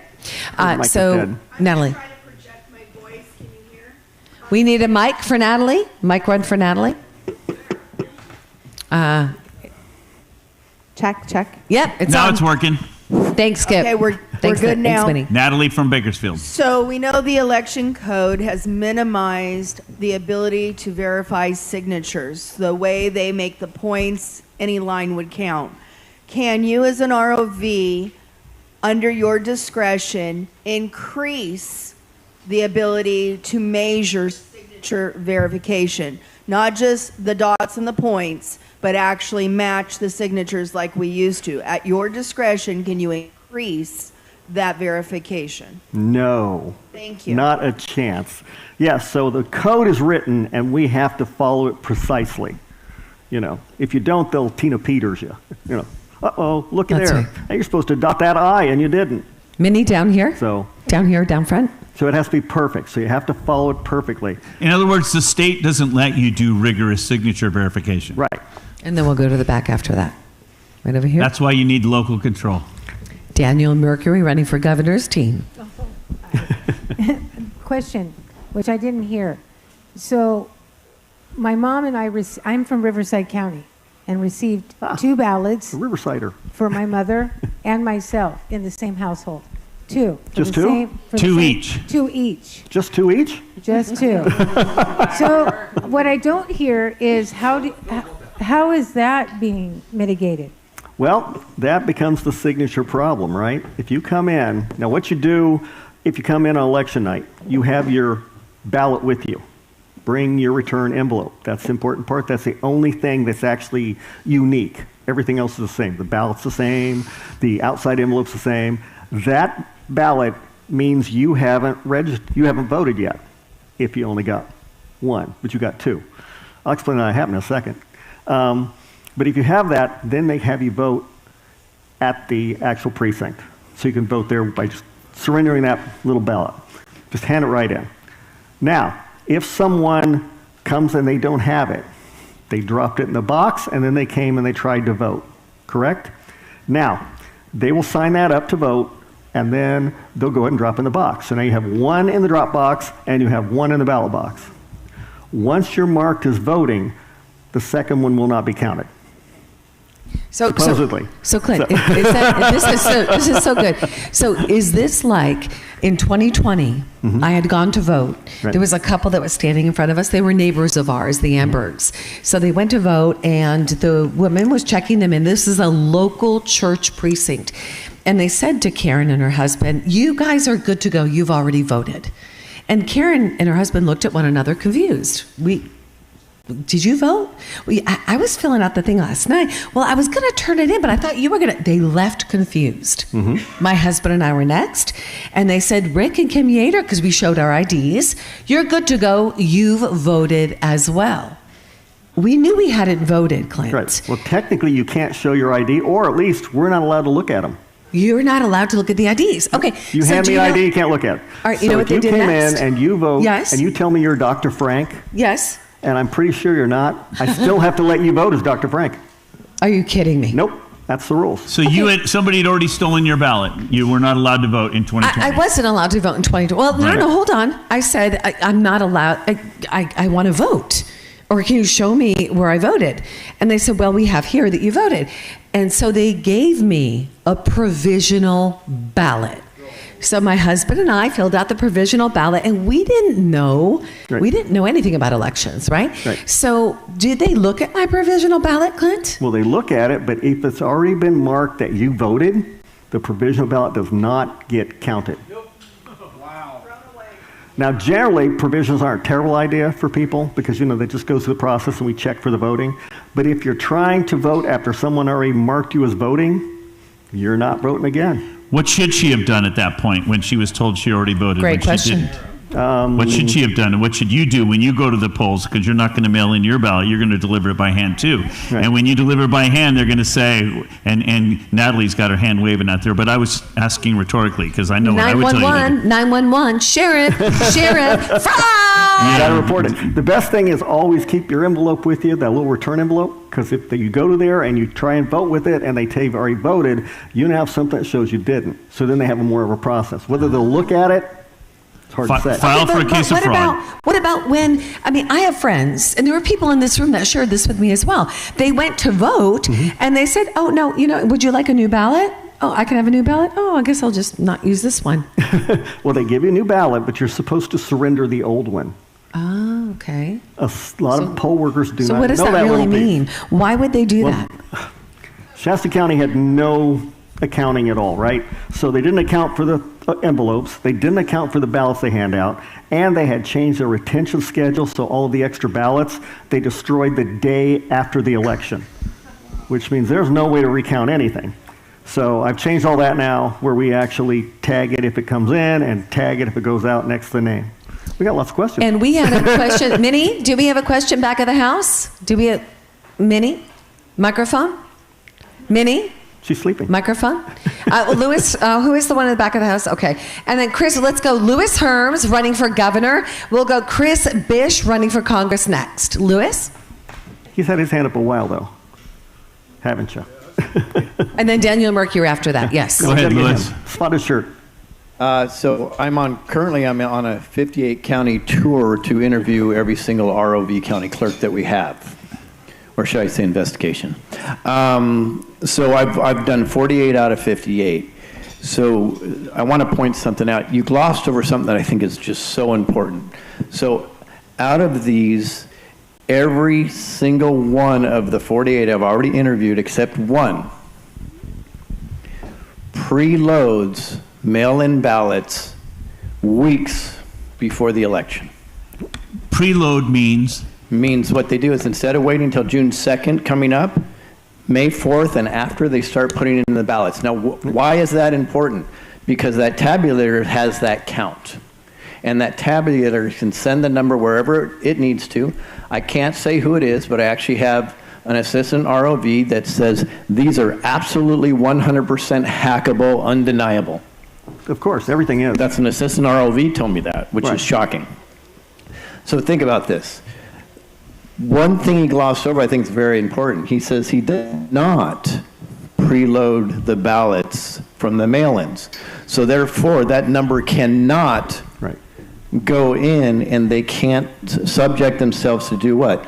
Ballot harvesting. They can't put in and catch up. So even though the vote can still be stolen under this system, Doug's right, you're neutering 2 out of 3 processes. It can absolutely still be stolen, but it's a lot harder because they have to estimate how many ballots that they need to fake ahead of time. The way all the other counties do it, they do not have to estimate that because they already know the numbers coming in before the election day. Can you imagine that? That's how the elections are stolen so easily, because they just load in what they need. Well, they actually know it worse than that, because if you mail in your ballot, the Secretary of State will tell you the day you mailed it in. Right. Because the post office tells them. Right. Now, I bet, I'm just going to guess, I can tell everybody in this room how they voted. What do you think? Who Probably voted for Trump? 19 out of 20 times you'd be right. Who voted for Trump in this room? Well, that's who I thought. Amazing, huh? So if they have these numbers, they're not stupid. If they have these numbers, they know who the Dems are, they know who the Republicans are, right? They know 90% of the vote anyway when that information is out there, and it's everywhere. So it should be something where you had like a key code you could log in to check it, because if you just blast it out, you get a whole lot of information that probably shouldn't be out there as well for any techno geeks like Dr. Frank. He's already got a graph for it right now. See him doing it. There we go. There we go. There we go. All right, let's go next to Chris Bish running for Congress in the back of the room. We'll go to Daniel Mercury next, and then we'll go to Roger in the dot shirt. Chris? Okay. Then we'll go to Ramin. Excellent. Okay, so wanted to correct the record on one thing with Dr. Frank, because you did have to agree to analyze my race for those records. So it was part of the campaign. Want to make sure we're clear on that. And then the second thing is, through the signature verification in the state of California, to be a signature expert, you have to have a 2-year degree and experience, or have taken a class which takes about 2.5 years to be a signature expert. So how does that translate over to the person who got a 20-minute video on how to determine if your signature is actually yours? Actually, they train them for a whole 3 hours. Of course, that's check-in and lunch. But, yeah, it's worthless. It's really worthless. But it's still signed under penalty of perjury, and if we were to take that into a courtroom, we need an expert with at least a bachelor's degree and a 2-year apprenticeship. Right. Usually, to take the whole course, to actually testify for a course, about 3.5 years. And a whole bunch of tests. There, it's 3 hours, of which about half of it's instruction, the rest is fooling around.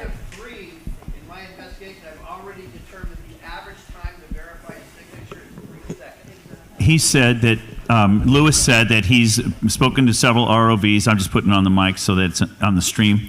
The average time that the people are using to check the signatures for checking in the ballots is 3 seconds per ballot. I have no doubt. Yes. So, quick question. Almost fell over. Daniel Mercury I'm not running drunk, for I swear, governor. not yet. Daniel Governor running for Mercury. Thank you. That was good. Close enough. I like that. So, a couple things. One, I'm wondering if you can answer this, though. So, and I don't know if it's happened to anybody else, but when I was running during the recall, I was getting phone calls, and people were FaceTiming me, showing me that when they went to their precincts on the voting machines, not the counting machines, but the voting machines where you vote to select your candidate you want to vote for, my name... Ballot marking device. My name and a number of other gubernatorial candidates' names in a multitude of cities throughout California were not on the machine. And so they were filming it, showing me, and then they were not allowed to go to another precinct to at least find the candidate that they wanted to vote for. So I was calling other candidates. So one, to find out if I was the only one, and I was not. Of course, there was nothing we could do, so people then voted for who they were only permitted to vote for. Right. So eliminated thousands of votes. Whether I was going to get 2, 5, whatever, 10% is irrelevant to the fact that that could change an outcome of as to who would have been the winner as well. That's huge. And then number two, so my question is how does that happen? And then number two, I just want your insight as to right now, as of March 2026, and we're in April now, or May, is that the SOS just put out, though, that we are now, for NPPs, independents, are 7 million. So Secretary of State, the SOS, and no party NPPs, preference. no party preference, independents are now at a 7 million voter registry. But That's about a third. But a year ago, barely a year ago, it was at 5.2, 5.3. The Republicans have always hovered between 5.4 to 5.7. Right now, they're at 5.4. The Democrats have hovered stagnantly for the last 4 election cycles at 10.2, 10.3 million registered voters. If you look at the numbers right now, the numbers for the Democrats haven't changed. If you look at the numbers right now, the numbers for the Republicans haven't changed. But the swell for MPP has. So what I'm saying is the swell for MPPs has increased, and yet the numbers have remained stagnant, which implies either we suddenly got a swell of 2 million people in the state of California, or the numbers that they're showing that have increased, but they've maintained, they're not indicating where did they come from. Remember I showed you the graph that the rolls were growing faster than the population? Yes. That's because people are being automatically added to the rolls through the DMV, through the health, through welfare. You go to jail, the sheriff has to register you to vote. There's all these government systems that put you into the system, and when they register you to vote at the DMV, they don't ask you your party. So that's why they get put in as an NPP. They just say, do you want to be registered to vote? Yes, check the box. That's it. So that's how they're stuffing, that's why they're filling the rolls with a bunch of names of people who don't even know they're and in then there, they don't and they're eliminate, NPPs. and then they don't eliminate any of the Republicans Nope. who have switched over, or the Right. Democrats who have switched over. That gives them a credit line. Correct. And so my question to you then was, what about when the candidate's name? How does that? Who determined that, or how does that determine when a machine suddenly eliminates a candidate's name? Well, if you're using a ballot marking device, you are toast anyway. It doesn't make any difference. In Shasta County, they don't use those. Yeah, now you've got a whole new layer of computer that will do whatever it wants to do. And the little marks on it is usually what the ballots are done, where they use ballot markings. They actually put a little barcode over the side. Do you read barcode? I have trouble with barcode myself, so it's a little hard to read. So you don't know what it said, right? You don't have no idea what it said. You have no idea how it's going to be counted. You know, it's just pretty stuff that matters nothing. So not only won't it be counted properly in your tabulation, you don't even know if it came out right. And that gets set up by whoever sets up the actual ballot on the machine. So that should be the ROV's office. If your Somebody ballot set marking it up. device doesn't have you on it, you have legal cause. Right. Because you're an official candidate.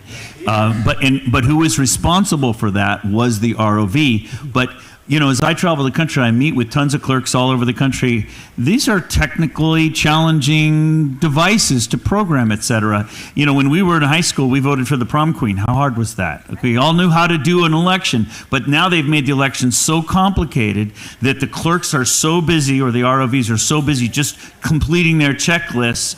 A lot of counties don't even run their own elections anymore. They hire people to come in and do it because it's so complicated. So it could have been an honest mistake by these ROVs. They just didn't know how to program it properly. It could be, but it could be malicious. But you actually have standing as a candidate. If your ballots, if you are a legal candidate and you weren't on the ballot, you have standing, legal standing. Yeah.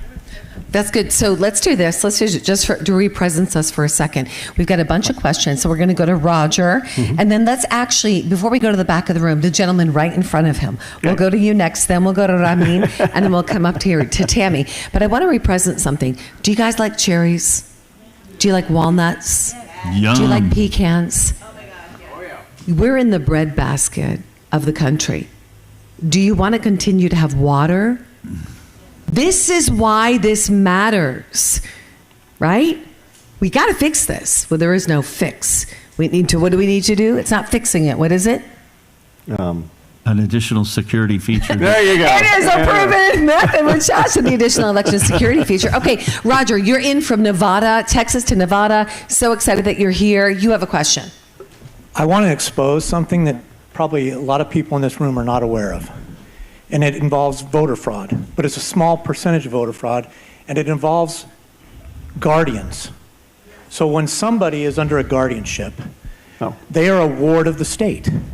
You lose all of your rights, all of your whatever rights you want to call them, civil rights, constitutional rights, but you still have God-given rights, and you have the right to vote. However, your guardian controls everything. So the people, the elderly people, and a lot of us in this room are getting there, that are under guardianship are maybe living in different types of facilities, nursing home, assisted living care facility, even maybe living with your relatives. Your relative could be your guardian. What if some of these guardians have hundreds, if not thousands, of wards of the state? What if that guardian wants to make all of the people that are under her care vote for one particular person that guardian believes should win an election? It is an area that maybe a lot of people didn't believe in or know that's happening, but have you heard of that? And what do you think? Oh yeah. That is a problem. I have a graph for that. I bet he does. He has a graph of it, of course. And it's a lot. It's not a small problem. Right. Because you get entire nursing homes where one person will go and collect them all. And Yes. just It's worse. Can I tag on to that real quick? Because I just And then the gentleman in front.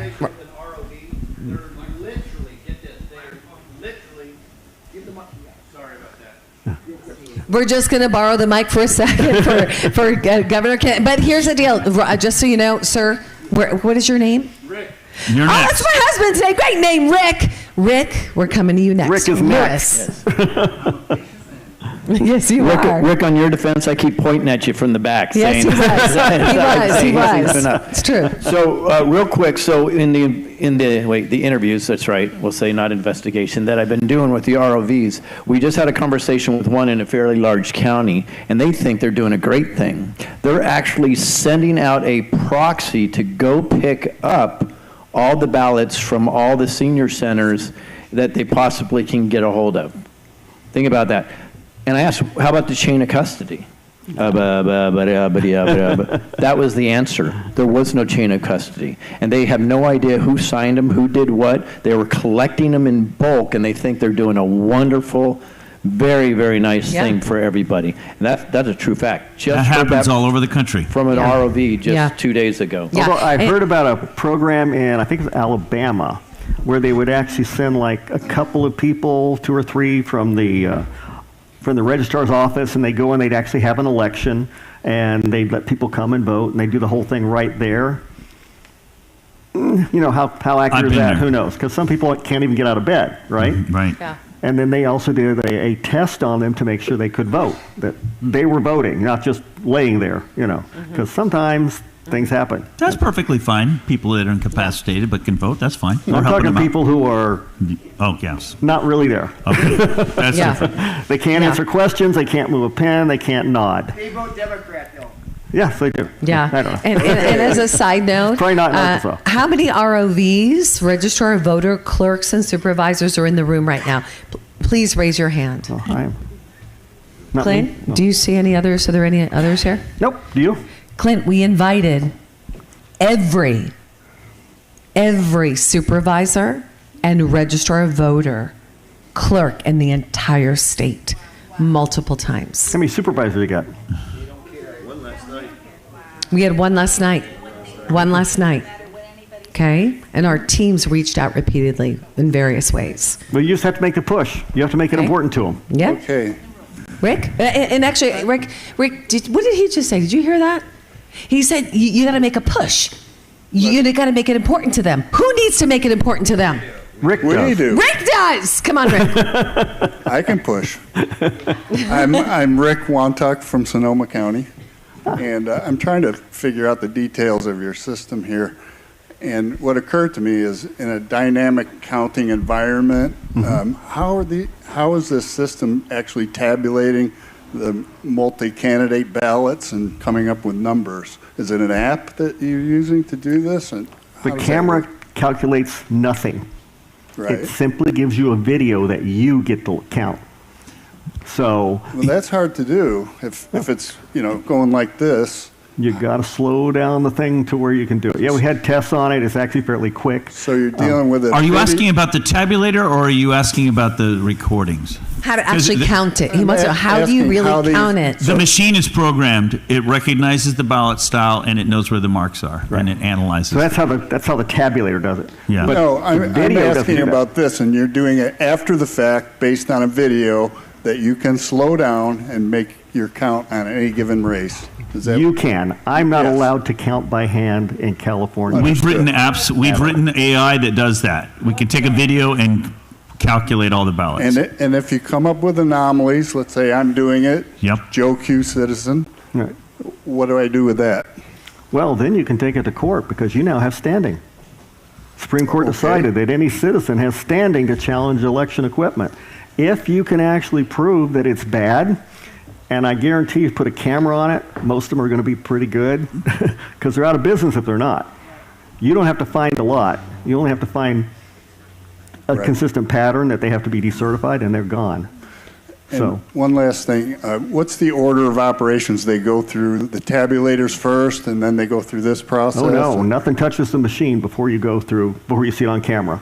Because the minute it touches the machine, I can change everything. Absolutely everything. Okay, very good. So you got to have the camera first, then you do the tabulation, then you do it again. What do I mean? Hey, Ramin here. With the live stream, I've got a couple of questions, but the main one here that keeps coming up is, this one's from Old Town Vallejo. How do we get this process instilled in all of our registrars' voting places? What's that process look like? What are the actionable steps we can take? Great question. 7 steps, baby. That's what I do. I come in and I help you make a team, because your clerks will not do anything, your supervisors won't do anything until the people are awake and engaged. So we come in, we build a local movement, and then we bring that data and that evidence to your leaders, and that's how we did it in Shasta. That's how we're doing it right now in San Joaquin. Yeah, and you want to reach out to us, guys. So remember, takeourcaliforniaback.com. That's a great place to go. You're going to catch up on all the work that we've done, and this will be sent over there as well. That's takeourcaliforniaback.com. You want to send, I'm going to actually give you a couple of emails, because this is important to pull in Doug's teams, or to get us working with you guys. You can go to takeourcaliforniaback@gmail.com.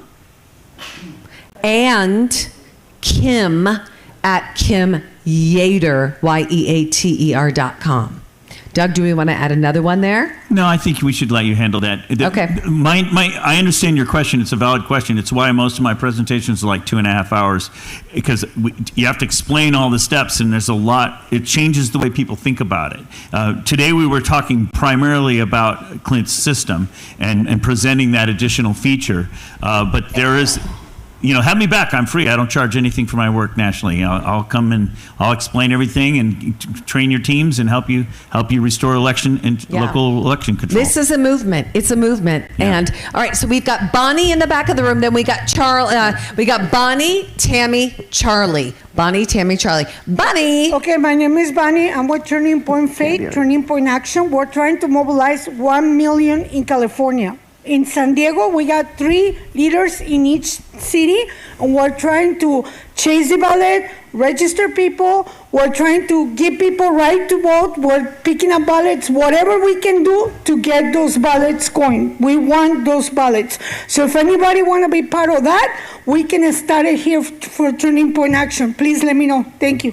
Thank you, Bonnie. Thank you, Bonnie. Let's go over to Tammy. I wanted to... Tammy Nobriga, you're running for? State Assembly, Thank you. District 9. Thank you. I wanted to address something that you mentioned earlier, that was it Shasta County that the very next day they destroyed all the ballots? They changed the retention policy. That actually was something that the state rolled out in like 2014. I don't know why. All the excess ballots they destroyed. All the extra ballots, right. So when you go to a precinct, you have a whole stack of ballots. Now, these are supposed to be handed out when you do a replacement, or handed out if someone doesn't have one, or handed out as spoiled. But, there's 250. When I was going around the country, because I did election law, going around the country, you would see them in books of 50. Ours are now sealed. There used to be in books of 50, except half the time there weren't 50 there. They would go in and pull a page out here and a page out there. So you have your numbers all off, right? So now you have extra votes going in that you can never get out, because they all look the same, right? Yeah, but they are numbered. They all have numbered. numbers on them. They are not numbered. Everyone looks exactly the same. Seemed like when I was at a poll and ran the poll that day, that they were all in numeral order. They were, but you tore off the book, and now the ballot doesn't have a number on it. It had a number on before you took it out of the... Oh, I see. So, didn't even think about that. So, but aren't they supposed to keep all of the ballots for at least 2 years after an election? Is that... You would think so, but the extras, they're allowed to destroy the day after the election. The extras are destroyed. And they do. I'm talking about the ones that were filled out. Yes, but if you've got extras you're destroying, what keeps you from filling those out and putting them in? Yeah. Nobody counted the extras. There's no reconciliation. So you have all these extra spare ballots that can be used to cheat. Okay. The other question, we're speaking of the envelopes. Now you're saying everyone has a unique envelope, correct? Yes, because it'll have their address on it, and it'll have a little barcode telling. Although she has 2 for each of their, they have 4 at their house, so they each have 2 unique envelopes. Well, I can tell you what the error is on that one. You want me to do that real quick? Secretary of State requested that the last 4 digits of the zip code be updated during the election. Every time you change an address field, even for something like that, it generates a change of address, and you will get another envelope. So, and then we started seeing, I said, hey, wait, we're not going to do that until after the election. But we actually sent out probably 4 or 5 ballots on top of ballots, and in Shasta County, they care about this. They complain. They go, hey, I got another envelope. Yeah. Right? So. Right. There's no change. They added a little 4-digit thing at the back of your zip code. And the interesting thing is that never prints on the ballots. Never.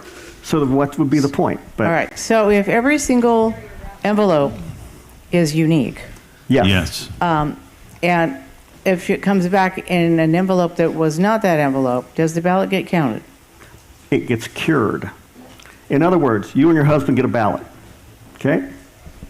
You sign his, he signs yours, you send it in. Signatures won't match. I have to cure those.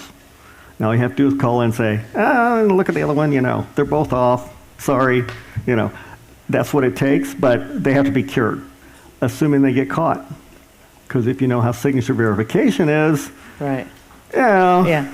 It's skeptical at best. Okay, finally, a lot of people are talking about the hole in the envelope. Oh. Okay? Mm-hmm. So, and I've always thought, well, if you put the ballot in a different direction, there's really nothing you can see. But a lot of people are saying, no, I put a paper over it so that they can't see through the hole. What is the hole for? And, is there a difference if they put a paper over it? That's the envelope. A hole on the envelope, correct? Right. Yes, on the envelope. Yes. The Secretary of State sent something out saying that hole was so if you had a disability and you couldn't see well, it lined up next to the name. Well, that's completely wrong. No, that's not it. That only worked on the one she was looking at, right? Because the hole jumps around. The purpose of the hole is so you know if there's a ballot in there. Because you don't want to open it if there's no ballot, because you want to call the person who's supposed to send the ballot and say, you didn't send your ballot. But if I open your envelope, you're going to say, I sent you my ballot and you lost it. If I don't open it, I don't open it. And we do get other things. We get electric bills, Right. That's the way it works. Okay. Okay, good question, Tammy. Charlie, we're going to go to Charlie next. What is your name? Kathy. We're going to go to Kathy next. We'll go to the back of the room. Your name is? Veronica, and then we'll go to the candidate in front of us for running for governor. You're doing it to me again. Too fast. Maro? Okay, fantastic. And then we'll go to behind you. Charlie.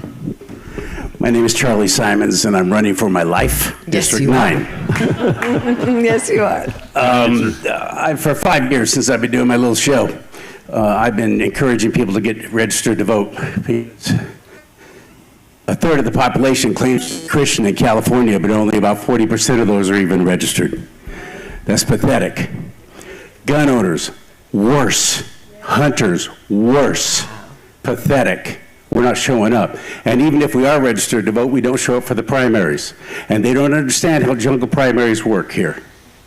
So they're won and lost. Our elections are won and lost to primary. And we're just 5 weeks away from that, June 2nd.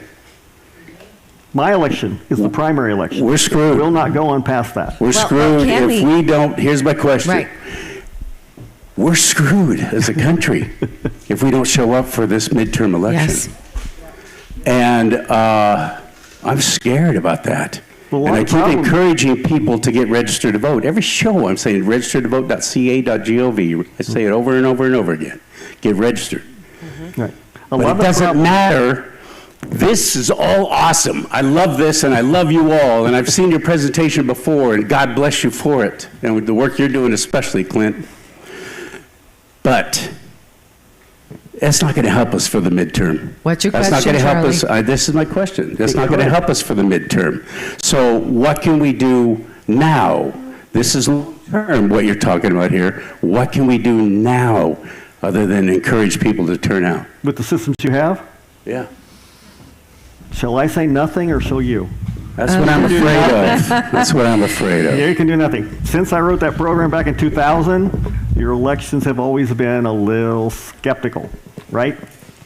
All over the place. You can track them and see when, when places that used to be 60-40 suddenly went 51-49 overnight, right? Mm-hmm. We used to do exit polling. Remember exit polling? Do you?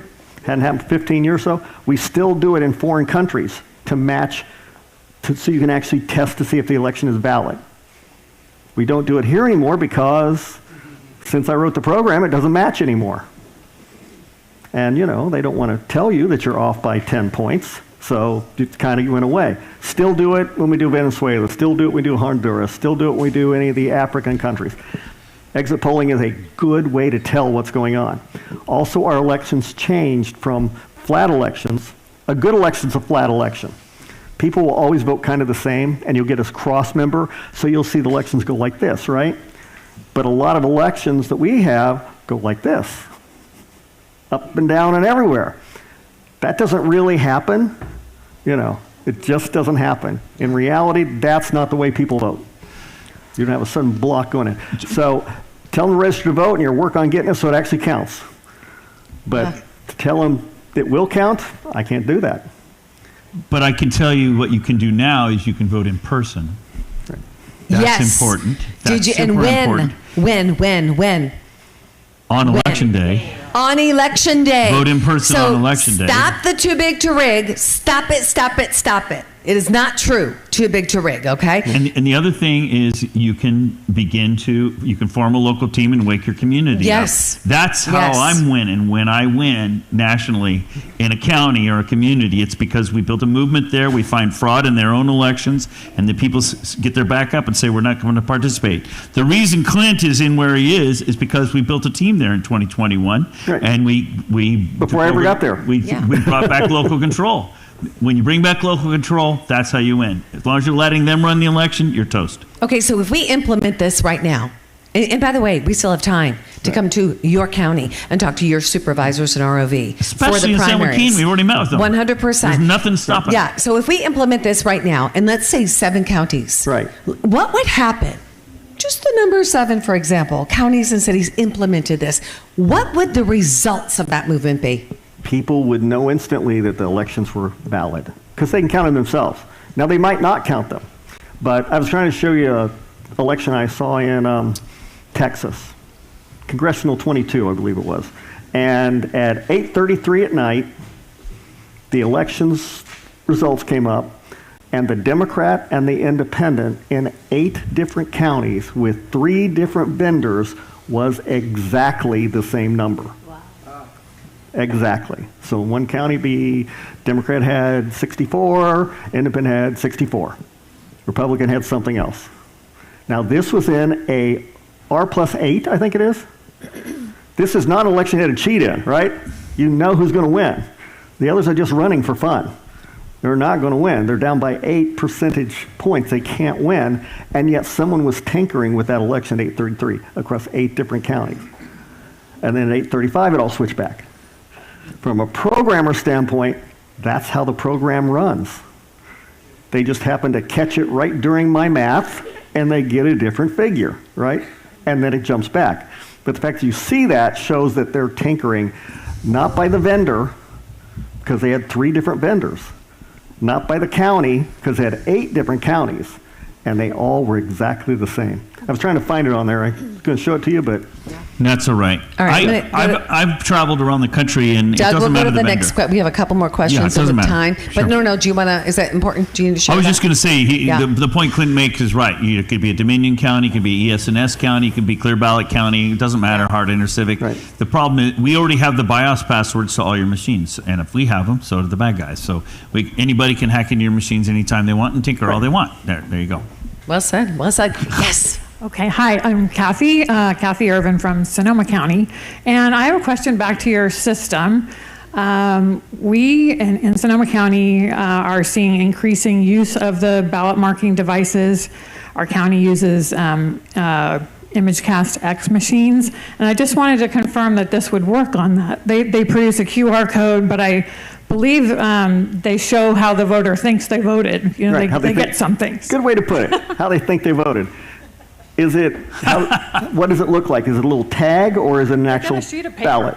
The voter gets a sheet of paper. It kind of looks like a ballot. In fact, I heard a poll worker say, "Oh, these are paper ballots." Close enough. Yeah. Right. Yeah, you'd see the exact same thing. And some people say, well, how can I count the whole thing? Well, you can't, but you can count a section, and another person can count a section. You go, I'll do my precinct, And the best thing about this is that anyone can do a recount without paying a dime, right? Because we live stream and we record it. So if you are a candidate and you're running and you lost by, well, I'd check it all the time because, you know, how you lost depends on how I'm feeling that day anyway, right? So I'm the guy who's making the decision, you're not. So, but you want to count it every time. But if it's close, you can sit and go through it and count it yourself. You can go to a particular precinct. You know, I'm really good because I live in this precinct. I've been a precinct captain. I know how many people I got. I know my votes. And then you go and you don't get those. So a lot of the times the machines get caught, it's because people look at the small areas, not the big ones. So like the one in Georgia where the lady lost. She lost, she didn't get a single vote in the precinct she lived in and had lived in for what, a zillion years? Yeah. She was sure she voted for herself, and she was almost sure that her husband voted for her. I think the thing to He say at least to didn't say he didn't, right? I think the thing to say to your ROV is, can I watch this being counted? Can I watch this being tabulated? And if they are hiding it from you, why are they hiding it from you? Exactly. Back of the house. It's legal. But in Georgia, she'd actually won the race. In fact, she smoked it, although she came in last from the machine. So they found that out. They knew the machines counted wrong. What did they do? Did they count another race to find out what else went on? No. That's it. That's the race they fixed, and the rest of them were bad or good or however, because no one checked. So you got to check. Yeah. Mm-hmm. This gives you the ability to check. It doesn't check for you.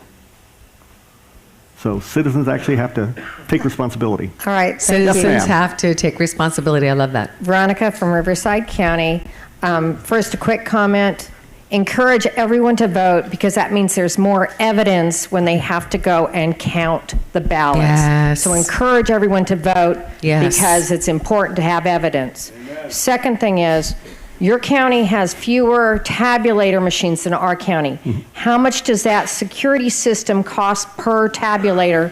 Because we're paying way too much for elections with all the postage that's going out. $300 per tabulator Yes. machine. Okay. Shasta County, 75,000 voters, they spend $1,800. Yes. That's pretty cheap, don't you think? Mauro Orozco for California governor. So after all this hard work that you guys are putting into these tabulators, California's running on this whole system now. Put your microphone up. What measure have you guys taken to prevent it from being outdated and being overtaken by AI? What's outdated? So he's asking, what have we implemented for the current election system to be taken over by AI? I think we're late. It already is. That's okay. We're good. Thank you. We got the time. We've gone over. And what we're going to do is we're combining sessions right now, and then I'm going to pull the governor candidates back up in a few minutes. Okay. And we'll probably take a 10-minute break because our tech needs to break, and I need a potty break too. So AI, how are the systems? Let's say your system in particular. Can it be interrupted by any AI? Yes, no. Can you pop up the one where you show it Great again? question. That's an important question. I'll show you exactly why it works. That's exactly why it works. Come here in a second. I woke him up, scared him. Fantastic.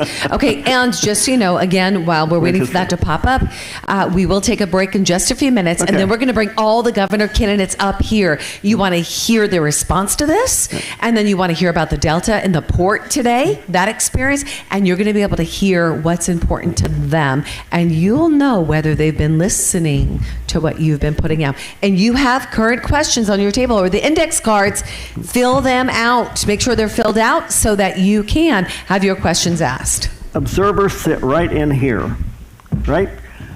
On the screens, thank you, sir. On the screens, they're watching this.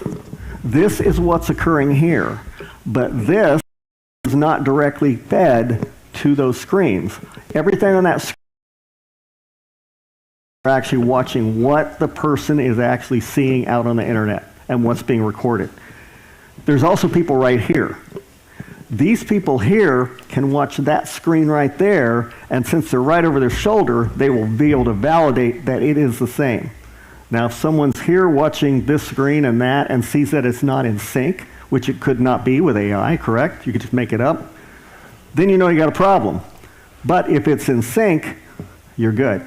Plus, this stuff is locally stored as well, mostly just in case the internet crashes, because, you know, things happen. So we store them locally as well, so you could always get back to it if you had to. But it's the observer, it's the citizens that actually make sure this is protected. And if the citizens aren't involved, the ROVs, the staff, they're never going to catch AI. It won't even be possible for them, because if they just stick it in that little scanner guy there and scan it and tabulate it, and it gets changed somewhere else, they're not going to catch it. You can't even catch the machine, little less than AI manipulation on the inside. So the only way to catch it is to have the observers there, and then people actually pay attention. And they should, because elections are the most important thing you do. Mm-hmm. Which more important, your family or elections? You're wrong, it's elections, because elections is what messes with your family, right? That's true. It's what makes everything go topsy-turvy, and you go, you know, boys are girls and girls are boys, and I don't know what's going on anymore. Yeah, that's elections. That's not family. We need our Ramin, our filmmakers in here, and those online to start creating a Schoolhouse Rock of this. Do you guys remember Schoolhouse Rock? Remember? Wasn't that awesome? We need to create that now. Okay. And back of the room. Yes, I'm David Robb from San Joaquin County. I've been investigating voter rolls and election systems for several years now. I vouch for Dave. Painful, wasn't it? Dr. Frank and I have had many conversations over various issues related to our elections. I've got a few points to raise. Clint, you've done a great job in creating this system for the back end, if you will, of the elections, but I'd like to actually make a couple of comments about the front end going in from the voter rolls. Mm-hmm. One of the things, for example, most people don't realize that the voter rolls contain not only the active voters, but also records of canceled voters and provisional voters. And why is that a problem? If you have the canceled voters in the voter rolls, you know who is no longer eligible to vote. You know people who died, who have moved away, who for one reason or another are not listed as active voters. One of the things I've found is what I call homing pigeons. People whose registration information has been used after they moved away, moved out of the state, sometimes several years later. That information has been re-entered in the voter rolls as active voters. And in San Joaquin County in the last election, we had several hundred of those people who had moved away and supposedly had moved back to exactly the same address that they had left several years earlier. Amazing. And had voted. In fact, I even have records of some of those who voted not only here in the county, but also in their new state of residence. So, homing pigeons, they're an issue. Also, I've been able to find a large number, perhaps 25% of voter rolls that have illegal registrations. People who are not citizens, not eligible to register, not able to vote. So my question for you, Clint, is what kind of latitude do you have for identifying and removing improper registration so that they don't actually get sent ballots and don't have an opportunity to vote? Great question. Well, what we're doing in Shasta County, because the actual answer to that is none, what we're doing in Shasta County is we're taking snapshots of the voter rolls. Then we're sending in what we tell them we want to correct. And then we keep doing that. So. And wait. Who are you sending it in to? We send this into the Secretary of State. Because you're not in control of your own voter rolls? We don't control it. So, you know, we'll take it off here. It'll come back 2 days later, right? It just pops in and out. Now, it's actually worse than that because inactive voters are not really inactive, right? They can vote right away. They don't have to re-register. They don't have to prove anything. They're ready to vote. It's okay. So we have people that are marked inactive that we know are dead, and then they're active again. Well, now you have to re-dead them because now they're alive, right? So the whole thing They've got longhand. Yeah, the whole thing is just really screwy. So we've got to get that back. That was actually done in Java. Help America Vote Act. So I have big hopes that the president will pay attention to that and put that back on the counties to do it, and insert, and other ROBs hate this, and insert criminal penalties if we don't. Because that will be what makes a difference. Because they're not afraid of being fined. They don't pay the money. Right. Would you be afraid of being fined if I made her pay the money? No. What the heck? You know.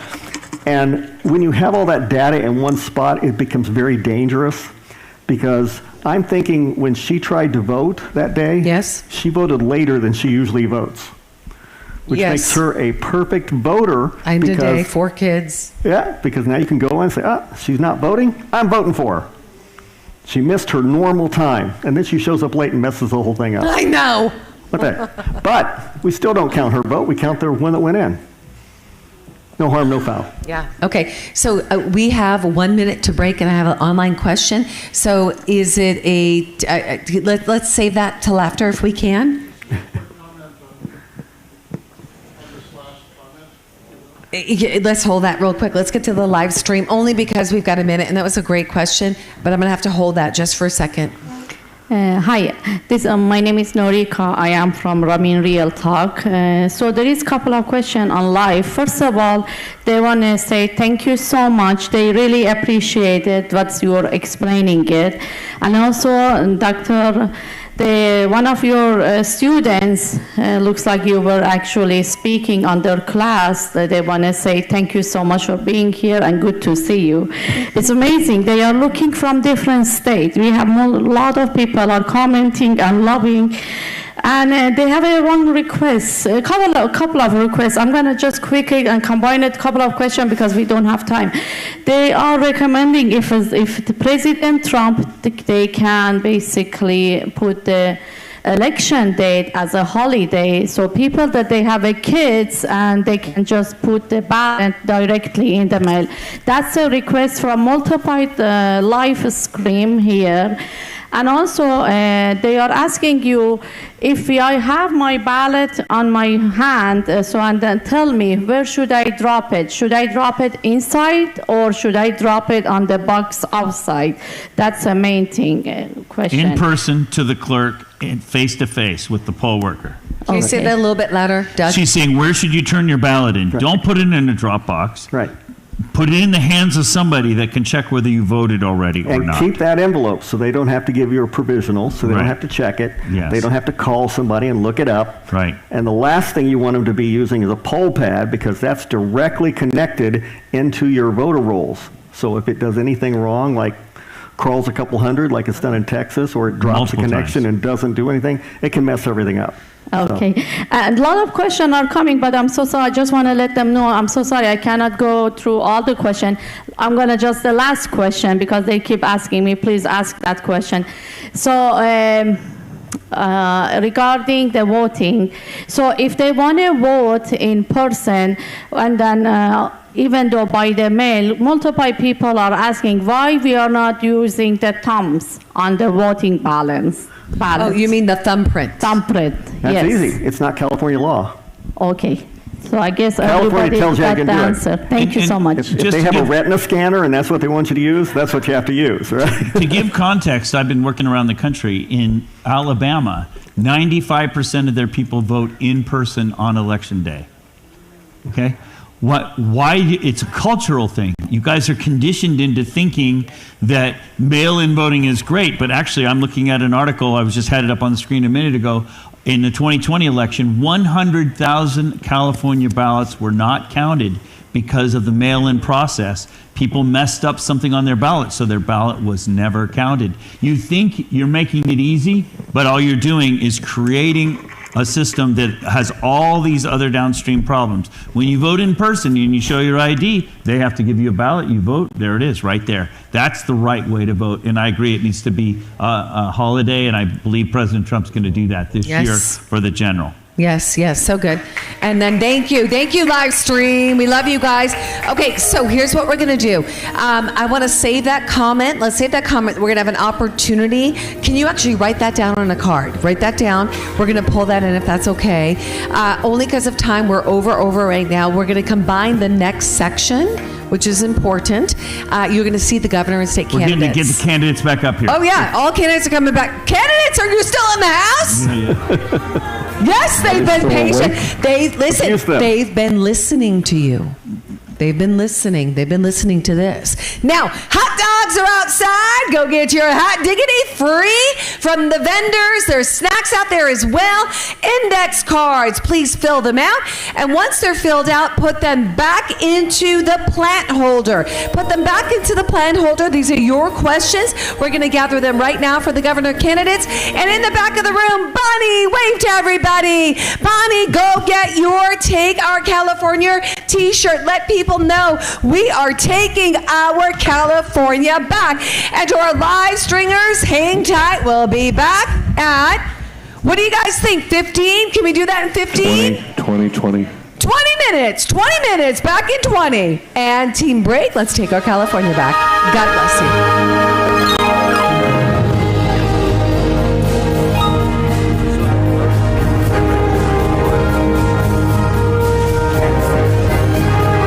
Some interest.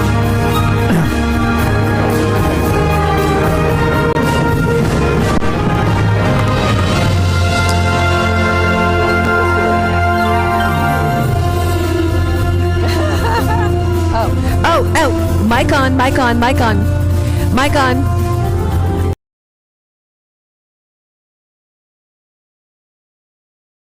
ClintCurtis.com. ClintCurtis.com. We got to keep him alive. Roll it. Bad guys are trying to take it back. Oh, what does he say? Repeat it again for live stream, please. Oh, for live stream. Okay, thank you. Live streamers and everybody, this is so important. Shasta County is the beachhead of Normandy. We've got to keep the beachhead. Please support and fund Clint Curtis. Donate to his campaign. He's running again. We need to keep him in the position of Shasta County Registrar of Voters. ClintCurtis.com. $1, $10, $100, $1,000. There are PACs. Reach out to me, Kim at KimYater.com, or Clint's campaign, Clint at ClintCurtis.com. Clint at ClintCurtis.com. I got that right? ClintCurtis.com. ClintCurtis.com. And we'll make sure that you can feed the PAC or that you can go directly to Clint to support his campaign. Thank you so much.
And this is how we do it. This is how we do it. Okay, is everybody up? You guys good?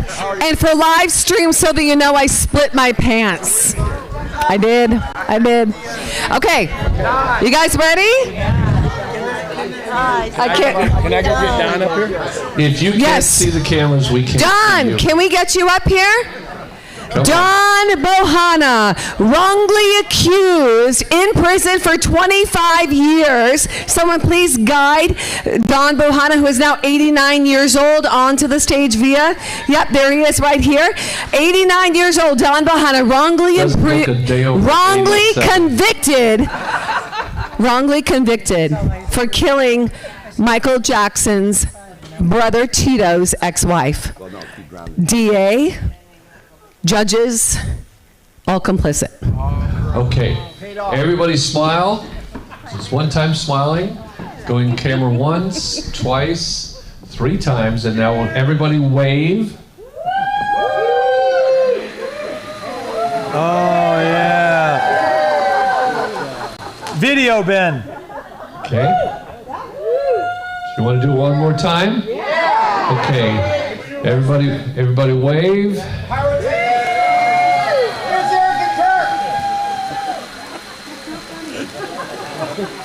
Only cost me $100 a shot.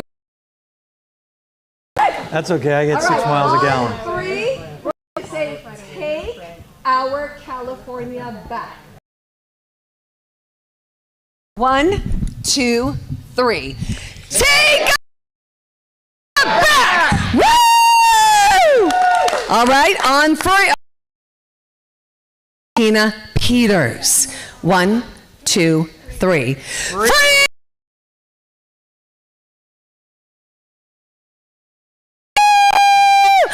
And let the show begin. You are now brought into the Take Our California Back team. You are no longer observers. You are taking California back. Go get your seats. We're starting in 5-minute countdown. Thanks, Tech. Great work. 5 minutes? Nice job. Well, we need everyone.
Welcome back to Take Our California Back to a Better Future Summit in San Joaquin, California! Woo! We are taking our California back, introducing our round of 2026 candidates running for various offices. They're going to introduce themselves. Welcome, candidates. Greta, let's start with you.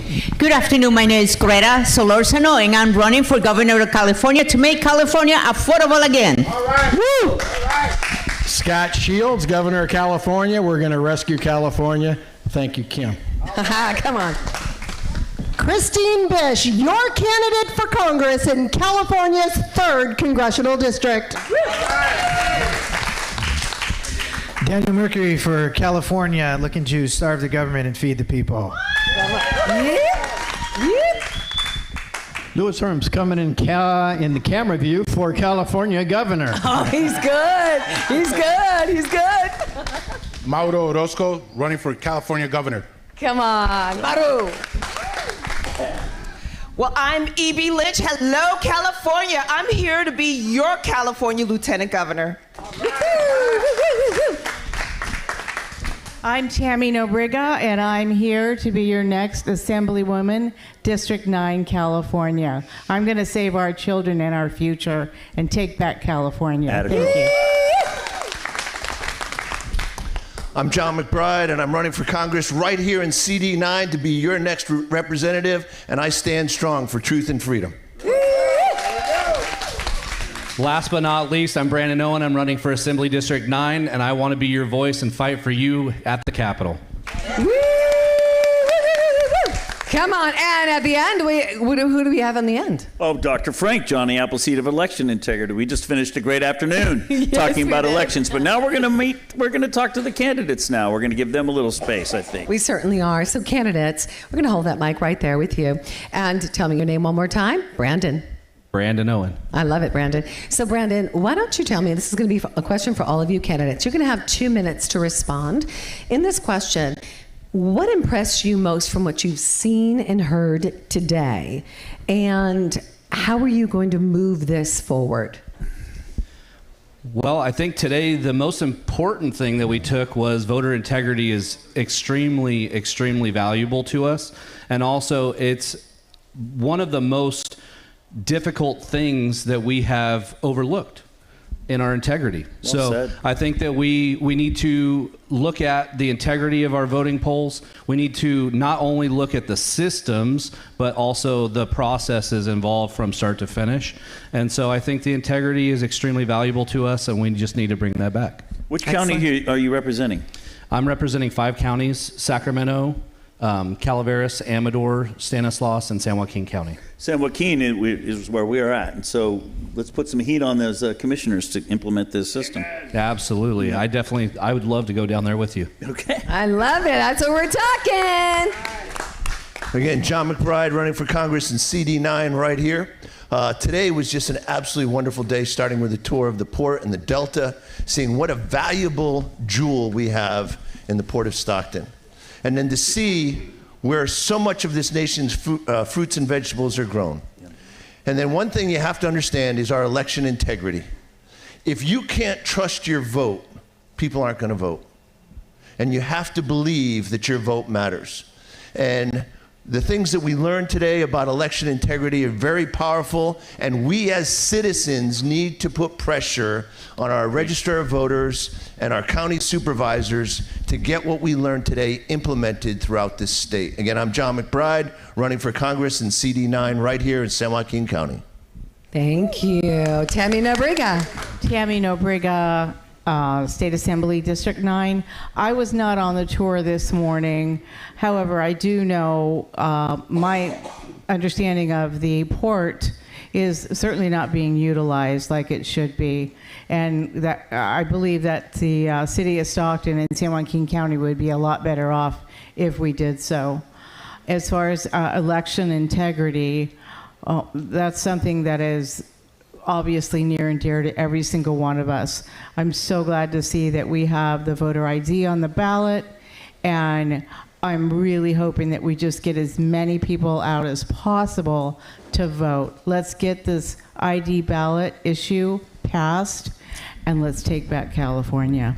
Tammy Nobriga, State Assembly, District 9. Thank you. Thank you, Tammy. E.B. Lynch. Well, what I always say is that without integrity, we have nothing. Our freedoms are free because people of integrity did the hard work. Bring it. So it's time for us to get back in there, people of integrity, and do the hard work. Amen. Because if we don't, it doesn't matter how many people vote. Our votes will still be stolen. So let's put pressure on those in charge of making sure that doesn't happen. Come on. And I will be right there with you. Let's do it, California. And let's do it today. I'm E.B. Lynch, fighting to be your California Lieutenant Governor. Thank you, E.B. Mauro. Mauro Orozco for governor. And learning from everybody here as far as integrity goes, I want to make it an issue where our leaders that are right now be held accountable, starting with Gavin Newsom. That's been my goal and what I'm running on. If he's not held accountable, if I'm elected as a leader, I will hold myself accountable for myself, and I will remove myself from office, because I feel too much has gone for too long as far as people are caught with their hands in the cookie jar and they're not held accountable. Right. We never see anybody go to jail. Right. And, everybody goes, you get convictions, you go to, court, 3 years for us to get him convicted here. I mean, get him to jail. Where's our government working there? Yeah. I think integrity needs to be held up, and people in government need to be held accountable and pay the price if they've done anything that's something less than done with integrity. And Mauro Orozco for Governor of California. And Mauro, let's come back to you real quick. Would you be clear on what impressed you most with the additional election feature today and that aspect of election integrity? Well, it didn't impress me as much because I think that that the system can be outdated, and AI can eventually, it's growing every day. So AI can take over it. It can be hacked. I know that because my brother works firewalls and networks with network. I love it. So you're going to have a great conversation with Scott Shields afterwards, and with Clint Curtis, because Clint is high-level tech, so he'll be able to answer those questions. Yeah, and it's an issue. I just think it's a Band-Aid. I get it. Thank you. Louis Herms. Well, the AI is a simple solve. We go to hand count ballots. Paper. Paper. What did you say? Would you say that again? Paper, hand count, same day ballots, voter ID. I mean, come on. It's not rocket science to do this. And you know what? I'm going to scold everybody here. Doug has already been involved with this. We need to stop saying election integrity. There is no integrity. Right. It has to go election reform. Boom. Is what we're looking for. Well said. Massive election reform. I'm on a 58 county tour right now, interviewing every single RV that's willing to see me, right, and asking questions and looking at their transparency. They think they're doing the right job, many of them. Funny, you would think that they're all scandalous. But they don't know. They don't know what they don't know. But I'm very clear of the way the elections are stolen, and it's so many different facets that we have to deal with. But we can do this. But what impressed me today the most wasn't just the information, but what impressed me is I've been screaming this at the top of my lungs for a long time, and thank you, Doug and Clint and Kim, for doing this, is you are now putting it in the hands of the people. Boom. You said, we the people need to step up because we are going to make the difference. Right. Nobody's coming on a white horse or a white Pegasus to save our day. It's up to us. But I can tell you, because we've done this, if it's 1 out of 1,000 people step up, I've done the math on this, and pressure your ROVs, your school boards, your county supervisors, we win every single time. But we have to be unified on message. Well said. Louis, before you give up the mic, you did a letter to D.C. Tell us about that real quick. I'm little moderator for privilege here.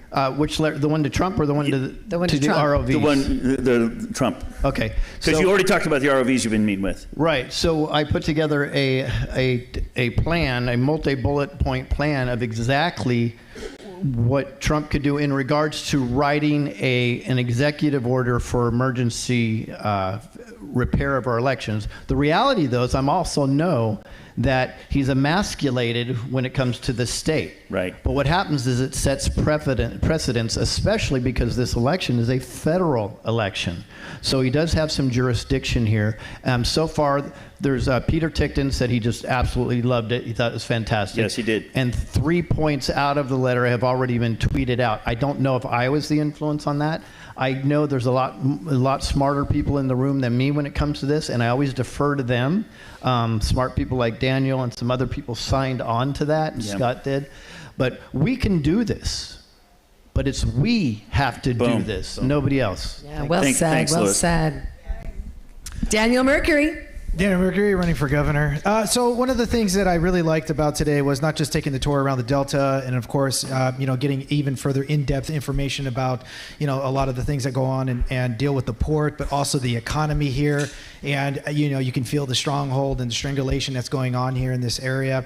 But also, too, when it comes to our election reform that we definitely need, not integrity, because we don't have that. And one of the most important things that I was hearing also from Clint Curtis, which is something that I've been screaming about, is participation when it comes to your voter registry, in the sense that we don't have enough poll watchers. Right, voter poll watchers was actually expressed today. More eyes on who's handling the ballots. Yeah. More eyes are getting involved with your ROV as to chain of custody. Right, who's handling it? Who's bringing them in? Where are they going into? The boxes. Are you putting them in a secret box where nobody can see, or is it transparent where you can see through it? You here in this county, in every county across, you have the responsibility to go and participate and make sure that you put their feet to the fire, letting them know that you're watching. You also have the ability to, with your county clerk registrar's office, some of them are appointed and others are elected. Which one is yours? So there's a number of things that you can do in participating and making sure that you have that responsibility, you're taking it on, and you're not just saying, well, I voted. That's not enough. You like a candidate, but then you try to vote and you say, well, I did what I could. No, did you participate? If you didn't participate, you're part of the problem. I know you don't want to hear that. But I don't want to hear that, but it's true. I was one of those individuals. And I now have on my website a little bit of history about voter integrity, about whether or not you can and how you can get involved. And lastly, one of the things too is publicly, a lot of people don't know, is that the registry at the local's office is required to put down what their protocols are when somebody says my vote was stolen from me. Where is that listed? If it's not listed, they can make it up as they go. So get on it and be involved. Daniel, very good. Daniel, will you come here for a second? Yeah. I'm going to hand you something. Without looking at these, can I trust you to walk these over to Dr. Frank? I don't know, but I'll try. My pants are split, so I'm trying to protect how much I move. You can trust Daniel. He's the one who actually taught me how the party raises money. And later we need to ask him about that. That's say that again, Doug. We know we can trust him because he turned down the money. Candidates, I think that's a good question because it has to do with elections, but maybe not right now because we want to give everybody a chance on this first. Yes. But I want to come back to that. That's a big question. Chris Bish. All right, I'm Christine Bish. What did I learn today? Learned that the Port of Stockton is actually in navigable waters. So that falls right under being a federal candidate. And what I can do from my district up in Northern California to help Stockton, San Joaquin, help revitalize our economy in all of Northern California. The other thing that we learned, well, I actually kind of knew it, was that we have no system for counting on how many ballots are mailed out and how many ballots come out. A simple receipt. Just like when you order something at a diner, there's a receipt number. We can make a big difference in California and across the country simply just by having a digit.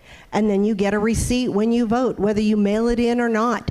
That's something we can do to change, because if 500,000 ballots went out in a district, no more than 500,000 should come back. My name's Christine Bish. I'm running for Congress in California's 3rd Congressional District. Thank you, Christine. And Scott Shields. Hi, my name's Scott Shields. I'm probably the only Democrat here tonight. Yesterday I was. I'm a Blue Dog Democrat, I'm a JFK Jr. Democrat, and I'm an America First Democrat. So I don't want to take any votes from independents or here voting for people or other Republicans. However, if you have Democrats that you know, you can now tell them that there's somebody besides the atheist Marxist left that's running for governor. And I'm actually doing a lot better than people think underneath the current. The press will not cover me. But we have ways to get things out, and we're working very hard at it. And I want to thank Kim. Kim invited me to the first debate, and that's where I met Dr. Frank and Clint. And I've been with them ever since because they're brilliant. You saw his history. In high school, he had 4 scholarship opportunities. So when I introduce him, I tell people to watch him. Do you want to meet somebody that had 4 scholarship opportunities? 1 in physics, 1 in music, 1 in what? What's the other one? Be a large animal vet at UC Davis. UC Davis? I grew up on an Angus ranch. Smartest guy I knew was the vet. Okay, that's one reason I'm a JFK. I had the privilege of meeting JFK and having private dinner with him for two hours. Don't agree with him on everything, but he's got a great mind and a great heart. He's got a great mind and a great heart, and he's putting solutions toward a stopgap. I'm in AI too. I have 2 companies. Okay, AI's coming. It's an issue. Serious issue. But in the meantime, there's a stopgap here, and they've got it. And the other reason is if anybody has the press, anybody, Sam Joaquin, you got friends, put the word out on your Facebooks. Watch this show. She's got it on all the time now, right? TakeYourPowerBackShow.com. Let the people know. Let Democrats make their own mind up. There's many Democrats that aren't atheist, Marxist, leftist. There's lots of liberals out there that want free and fair elections too, but they're held hostage by the mob, the leaders of the mob, right?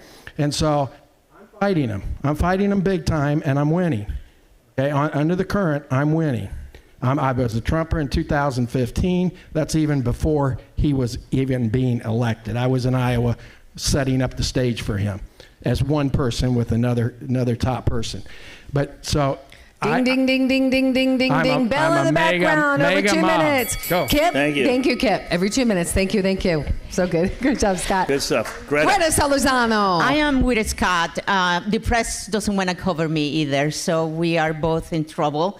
The press is not giving me any time. My name is Greta Solorzano. I'm running for governor of California, and this weekend has been amazing.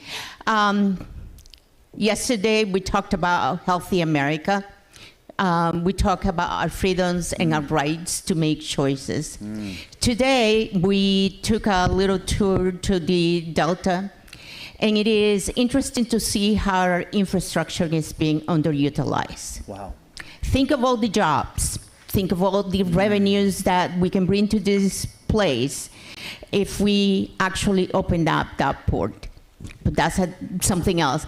And the third item that we covered this weekend, of course, is the election integrity. And to that, I'm going to say that it is time to put technology aside. It is time to return trust to America.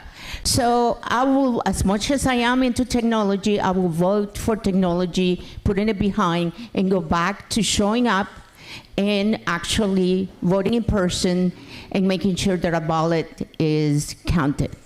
Thank you. Thank you, Greta. Thank you. And Greta, I'm actually going to have you walk that mic all the way down to the end.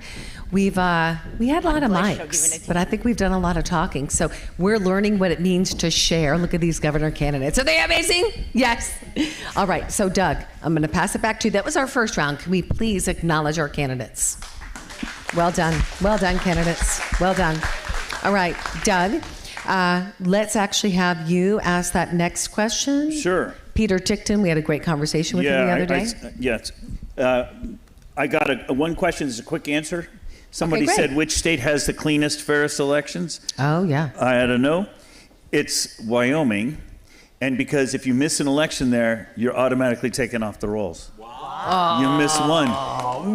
And what happens is if you want to vote, you can. It's just you have to bring your ID and you have to prove residency and prove of citizenship. And so that's how they keep their rolls clean. And that would be a great. But anyway, that was a question somebody turned in. So I felt like that was my question, I think. So good. Okay. So we had Kim and I were on a call the other night. I think, Scott, you were on it too. Peter Tickton was on the call. And Clint Curtis was with us. Yeah, absolutely. Oh, no, actually, Greg, where's Greg? Greg Langworthy. And what about Kevin O'Neill? Is Kevin here? Yeah. Kevin, you were on that call as well. The Riverside teams. Right. Come on, Doug. And he said what I already know and which has been proven brilliantly, well, clearly in San Joaquin, the DOJ has zero interest in prosecuting election fraud. The DOJ has zero interest. Everybody, and that's what he said, okay? And I know this is true because I deal with this. Everybody thinks because with Trump's up there that the swamp just went away somehow. It's still vibrant and healthy. So anyway, there's zero interest in that. And, you know, and the beautiful example here in San Joaquin is it took 3 years to put a convicted election fraud person in jail. 3 years. We caught him with 70 ballots on his kitchen table. Come on. How hard is that? A city councilman. Okay. He was finally sentenced. Now, this is a tough question, guys, and I just want to know where Kim and I are asking you guys. What's going to be your strategy during this election? You know there's going to be cheating. It's a jungle primary. There are all these different issues. So how are you going to address this when you talk to your constituents and you talk to your voters about election integrity? And how are you going to, how do you expect to get elected? What's your strategy in that category? Because you're up against fraud. You're up against the media that doesn't give you any time, Greta. You have obstacles in your election. And the DOJ is not going to fix I shouldn't say fix. They are going to fix them. It's institutional fraud, but they're not going to repair our elections in time. How are you going to address this? So how about that? Let's just start with you. Yeah. What's your strategy? Brandon Owens. So I think from today I learned specifically that I'm going to go ahead and push everybody to vote for the primary. And then I'm going to tell them that they need to hand deliver their ballot specifically to a person so they can inspect it and then go ahead and process that ballot.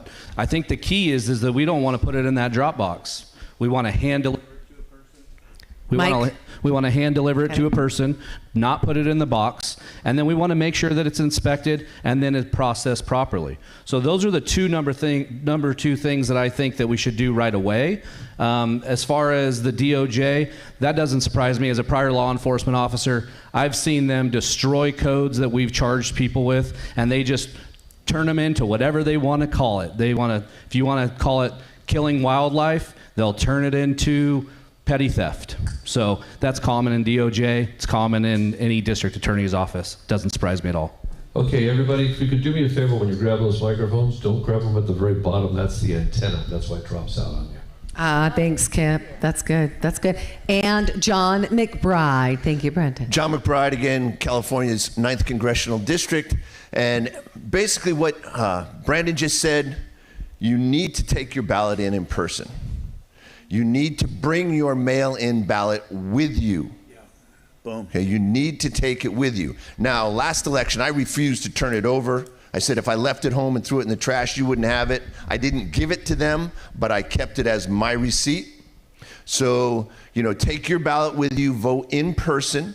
Clarify, you kept your envelope? I kept the whole thing. I never even opened it. I filled out another ballot right there. Got it. And kept my envelope, never opened.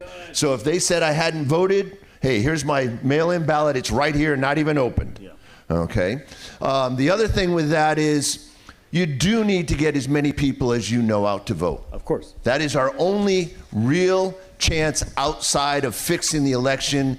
In essence, you need to get people out to vote. And we're too complacent in our voting rights. John McBride, running for Congress in CD9. Thank you, John. Tammy Nabriga.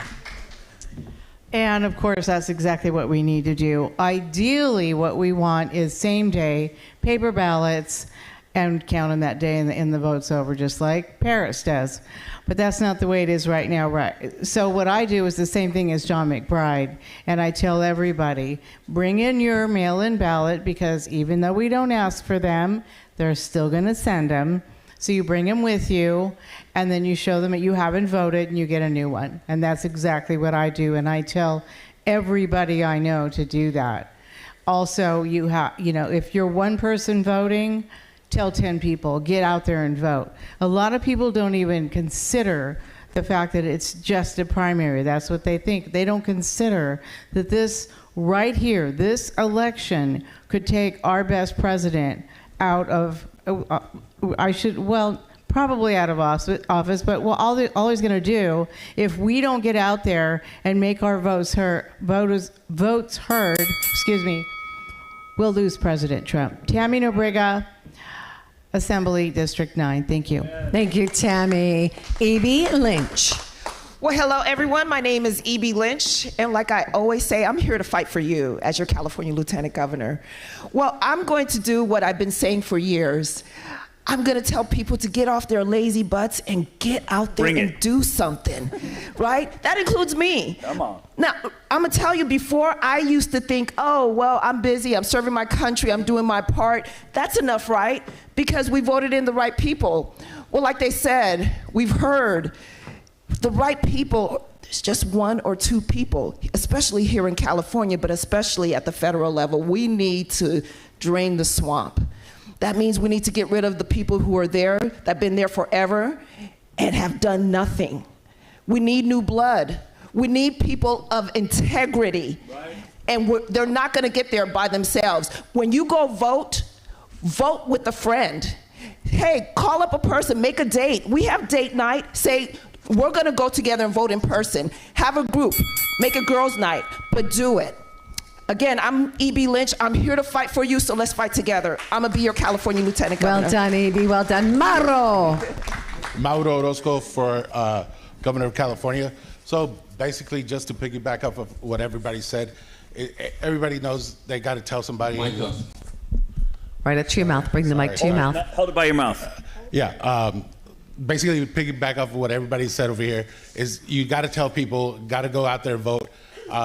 Myself, that's what I told, because the majority of the people that I was asking for signatures were in the Latino community, and it's sad to say, but a lot of them are not registered to vote and are sometimes even too lazy to vote and take for granted that if they're legal here in our country, they take that for granted as far as voting.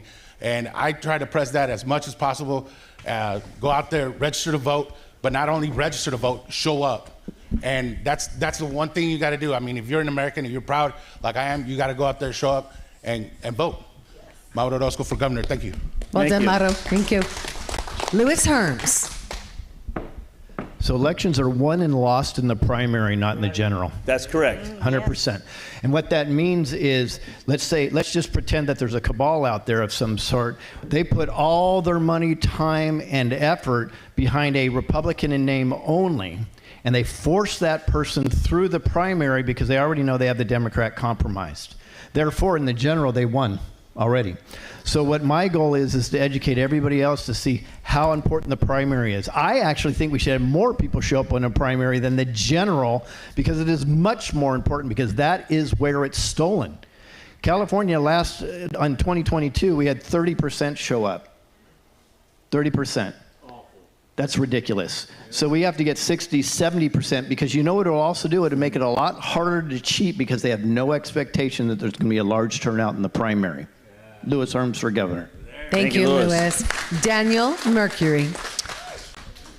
So I have been driving all over the state of California. Next month, some of you already know, and I've said this to a few of you, this is my 7-year mark. So June will be my 7-year mark that I've campaigned for Congress in 19, the recall in 2021, and then I jumped right into 2022, set up for the 4-year journey for this 2026. So that's 7 years. So I've been doing everything I can to get people to be encouraged and to go and to actually debate with your neighbors and to engage in discourse and to reinvigorate those who have become disenfranchised, because I get it. A lot of us, including people I know and myself at one time, have been disenfranchised. And now I realize exactly what Louis Herms said. The prime is way more important than the general. If you don't get the prime right, it doesn't matter what the general is. You're going to have 2 bad apples whether you like it or not. Right. And I always ask one of the main questions too. I always ask people, irrelevant of your party, you got to ask yourself, and I said this before, is it more important to vote for a compromised Republican over a Democrat? It's a trick question. Neither. So stop subjecting yourself to the rhetoric and stop subjecting yourself to the naysaying. Vote your conscience, and we'll actually also put real people in who actually give a damn. Thank you, Danielle. Christine Bish. Hi, everybody. Christine Bish, candidate for Congress in California's 3rd Congressional District. I want to talk to you about something that's exciting and positive about this election, and it had to do with my last election. You see, in my district, the last one I ran in, there were roughly 118,000 registered Republicans. My final vote count was 121,664. Well done. So not only did I max out the Republican voter registration, but I brought in other people. And how do we do that? We don't do them by telling them that the elections are stolen, that your vote doesn't count. It's talking to as many people as possible and getting the media coverage to get them to cover you. Sometimes it's going after Adam Schiff. But with that, it's talking to voters saying, I want to earn your vote. Your vote matters. It matters to me.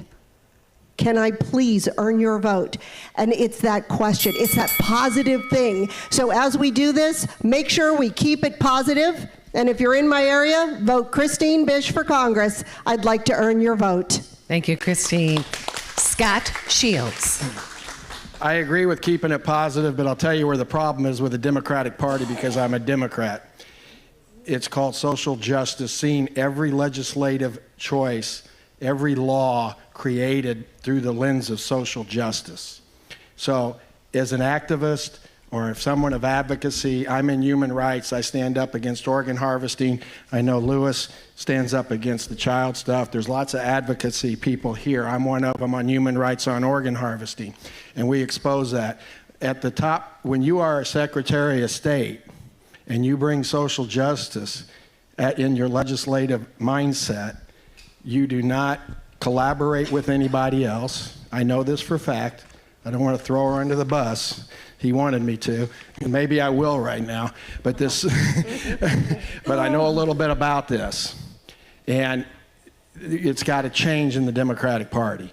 So any Democrats that are legislators, get rid of your social justice activism with a professional title where you're supposed to be working with everybody in the state, regardless of party, regardless of religion, regardless of your ideology.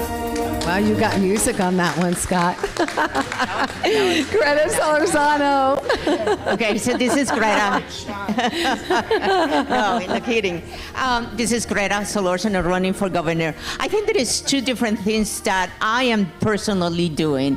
The very first one is I actually sent a text to Kim the other day, and I said, Kim, during weekdays, I go to Walmart, I stand outside Walmart, and I actually ask people, are you registered to vote? And by the way, I am running for governor of California, and here is my thing. So whoever is not registered to vote, I show them how to register. So that's one thing that we can all do. Good job. On Sundays, if you go to church, I stand outside the church, I greet everybody, and I introduce myself, and I say I'm running for governor. So that's one thing that we can all do to make sure that people get out there. But the third thing that we need to do is on election day, maybe it would be a good idea to actually go and observe the election. Be there. Be there. Excellent, Greta. Excellent. You're going to hold that mic, Greta. So good. Oh, thank you. Minnie, I'm going to have you run and grab a mic. We're going to do an audience question over with Greg Langworthy to the back of the room and Kevin O'Neill. Okay? So, guys, we're going to stay on the same topic. I'm going to have these guys. I just want to introduce you first. Okay? And the question I'm going to ask the candidates is, what are you going to do about the corruption that took place in Riverside? Over 45,000 more additional ballots than people.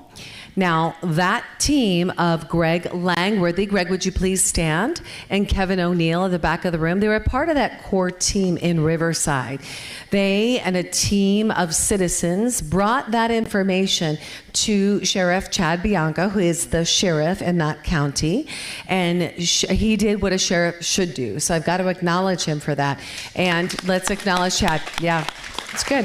He listened to the people and he said, okay, you have everything here that could be a fraud case. So I want you guys just to take a second to talk about that before the candidates answer a question as to what they can do.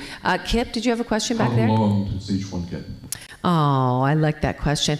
So we're actually not going to time these guys. We're going to give them just a couple of minutes to speak. And then what I'll do is I'm going to move this into a 1 minute. A 1 minute. So, gentlemen, the first one up is Greg Langworthy. And just to go back to that for a second, Greg, let's get that mic beautiful. Did you hear what happened with Rob Bonta, the AG? No. So if you all go back and listen to Sheriff Chad Bianco's press release, what you're going to see in that press release is that Rob Bonta asked him to wait to move forward. Until after May 6th? After the primary.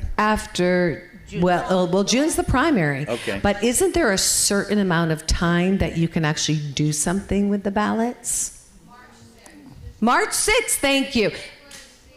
Off to you. Give her that microphone for a second, and then we're going to go. Don't worry, Greg, we're coming right back to you. Okay, to the best of my memory, is that March 6th is when candidates, if you are going to be unopposed in an election, that March 6th would be for new candidates to turn in their papers. And so he would know after March 6th if he had to run for AG again opposed. So. Interesting. Very interesting. Thank you. And that's important information. So He didn't want to create an opponent candidate. Explain that. Well, if Bianca announced that he had all this potential fraud, everybody's going to look at the AG and say, how come you're not prosecuting it? And if he says, well, I'm not going to do it, then there'll be somebody who will rise up and say, well, I'm going to be the AG then. So it's like it creates a grassroots reaction. It creates people that want to, a lot of these people are here because they're aware of corruption and it makes them want to get involved. So if you wait till after you can get a new candidate to bring the issue to the forefront, you prevent kicking the bushes and bringing out candidates against you. Wow, very interesting. There's been a halt as of now on moving forward. And Greg, why don't you tell us about that halt and give us some information? Is this on? So what we did in Riverside County, very briefly, is we got the election ballot collection logs of all the ballots that were cast in the Prop 50 election.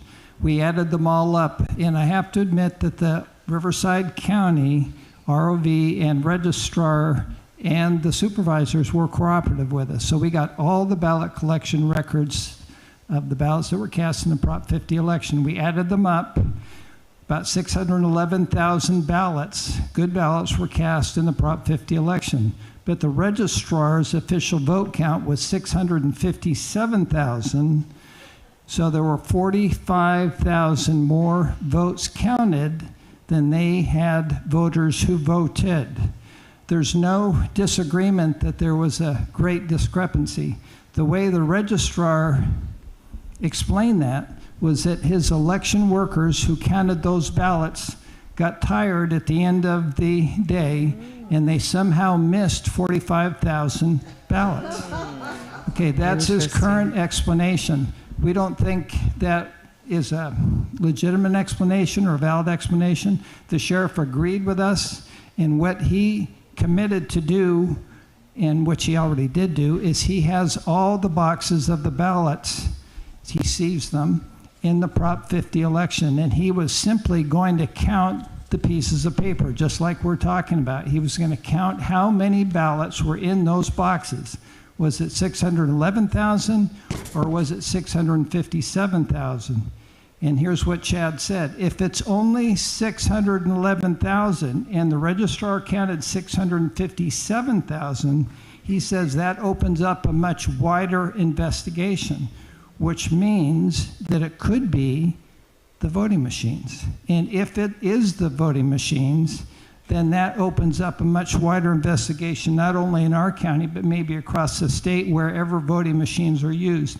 And this is why what the sheriff is doing is very important. And he's doing what a sheriff should do. He's investigating. Do we know that it was the voting machines? No. Do we know if it was the election workers? No. But the only way you would know is if you count the ballots. And that's what the Attorney General of the state has stopped him from doing, and now the case is up at the California Supreme Court, and we are waiting for a ruling. What we're going to continue to advocate for in our county is something very simple. We have an auditor controller. His job is counting. We're going to ask our auditor controller, would you count the ballots for us? So our registrar will know, was this a problem with his own election workers, or was this a problem with the voting equipment that he's using? So that's where we are right now. That's so good. So, Greg, we're going to hold the questions right now, but we will. These are great. You probably have a great question there. So, right now, the court is holding back because of political lawsuits. There are a couple lawsuits. UCLA has a group that sued. Rob Bonta has sued as well. I have a copy of the lawsuits. What is interesting is Bonta's not saying that the sheriff doesn't have a legitimate role in checking the integrity of the elections. He's just saying that he's not qualified to count the ballots, that the sheriff's deputies are not election workers, they don't know how to count the ballots. So that's why we're saying, well, if the sheriff's not able to count the ballots, maybe our auditor controller can do it because he's an auditor. He knows how to count. So we are making that argument now. So we will see. We'll see what happens. Well said, well said. Okay, last question. So Clint Curtis is in the house right now. Clint Curtis, where are you? Clint? Okay, Clint, excellent. Oh, I like good picture. You look good. That's awesome. Okay, so Greg, Clint Curtis, we got to introduce you guys to Clint, or at least the teams that had come into our Monday meetings. You guys flew Clint out. Yes, we did. Yeah, so why don't you tell us about that real quick? And then I'm going to leave you with this. I'm going to pull it over to our candidates. And then Kevin O'Neill, we're going to talk to you a little bit later today because you've got that cyber expert background, okay? But over to you. Clint, one of the things Clint said to me is, Kim, because this impacts the federal election, and for those of you who are wondering what this was about the Prop 50 election, the gerrymandering, right? Or the moving of districts. So, Greg, one of the things Clint said was that because it impacts the federal election, or because it impacts the federal election, you can apply to the courts for cert. Did I get that right, Clint? Yes, apply for cert. Have you considered that? No, I'll need to talk to Clint about that. Fantastic. Yeah, we brought Clint out, and he made a very persuasive argument that our registrar likely does not know the cause of this extra 45,000 ballots, and I agree. Like I said. Yep. The clerks don't know, sorry. Yep.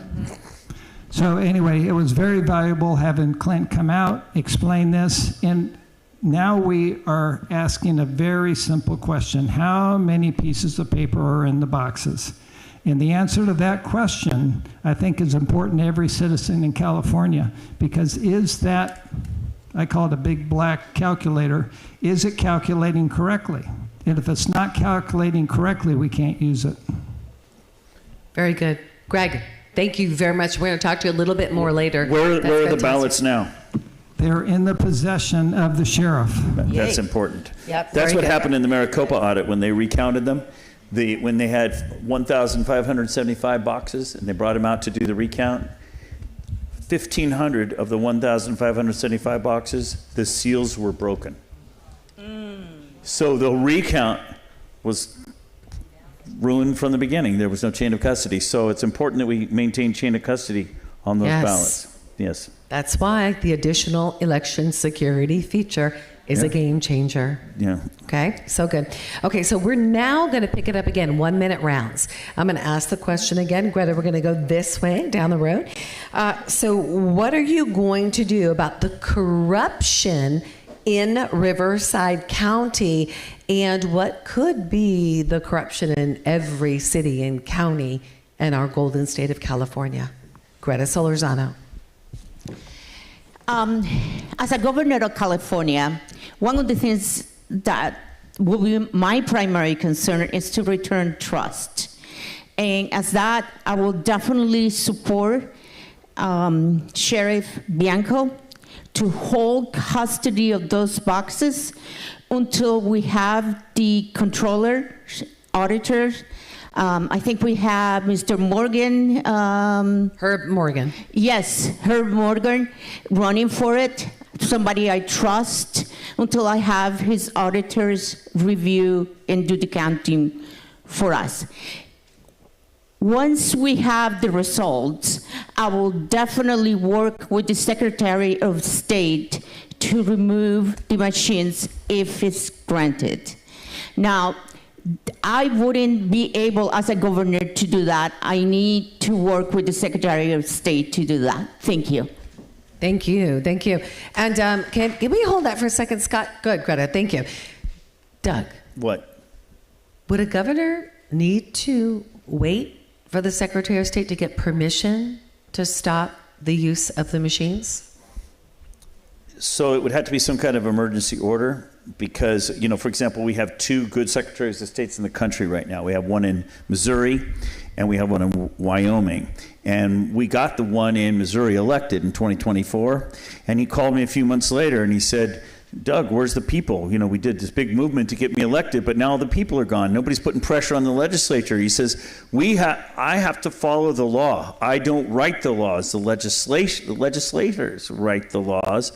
And so I can make policy, and you've noticed that Clint has been making clever policy using the existing laws, but you notice as soon as we started doing stuff, the legislature convened and passed more laws to make it harder. So it's the Secretary of State has limited power anyway. It's the legislature that actually has the power. So the governor, I think it's like President Trump can pass an executive emergency order. He could say, hey, we're going to make election day holiday this year, and I think he's planning on doing that. But he can't go in and say to California, you have to get rid of your mail-in voting. He can't intervene like that. He's limited by the Constitution. Thank you, Daniel. And he's also limited by the legislation that's in place. He can't break the law. So the governor can't break the law. That's the problem. So anyway, there is some discretion that the Secretary of State has. Okay. That was kind of a mealy-mouthed answer. But all of that goes back to why the local people should be filming their own election and watching every part of the process. Yes. And if you had that, you could answer this question. And you know, the two ways this could happen that are brutally obvious is one, somebody brought out a suitcase full of ballots and ran them through. That's one way this could happen. That sounds familiar, doesn't it? Another one is the machines could have inflated. So there are other, those are just two obvious ways this could have happened. I agree, we should count them. And the fact that they don't want to fix it tells you something. And somebody brought this up to me. It says Riverside County Board of Supervisors voted 4-1 not to fund lawsuits. Wow. Is that true, Riverside?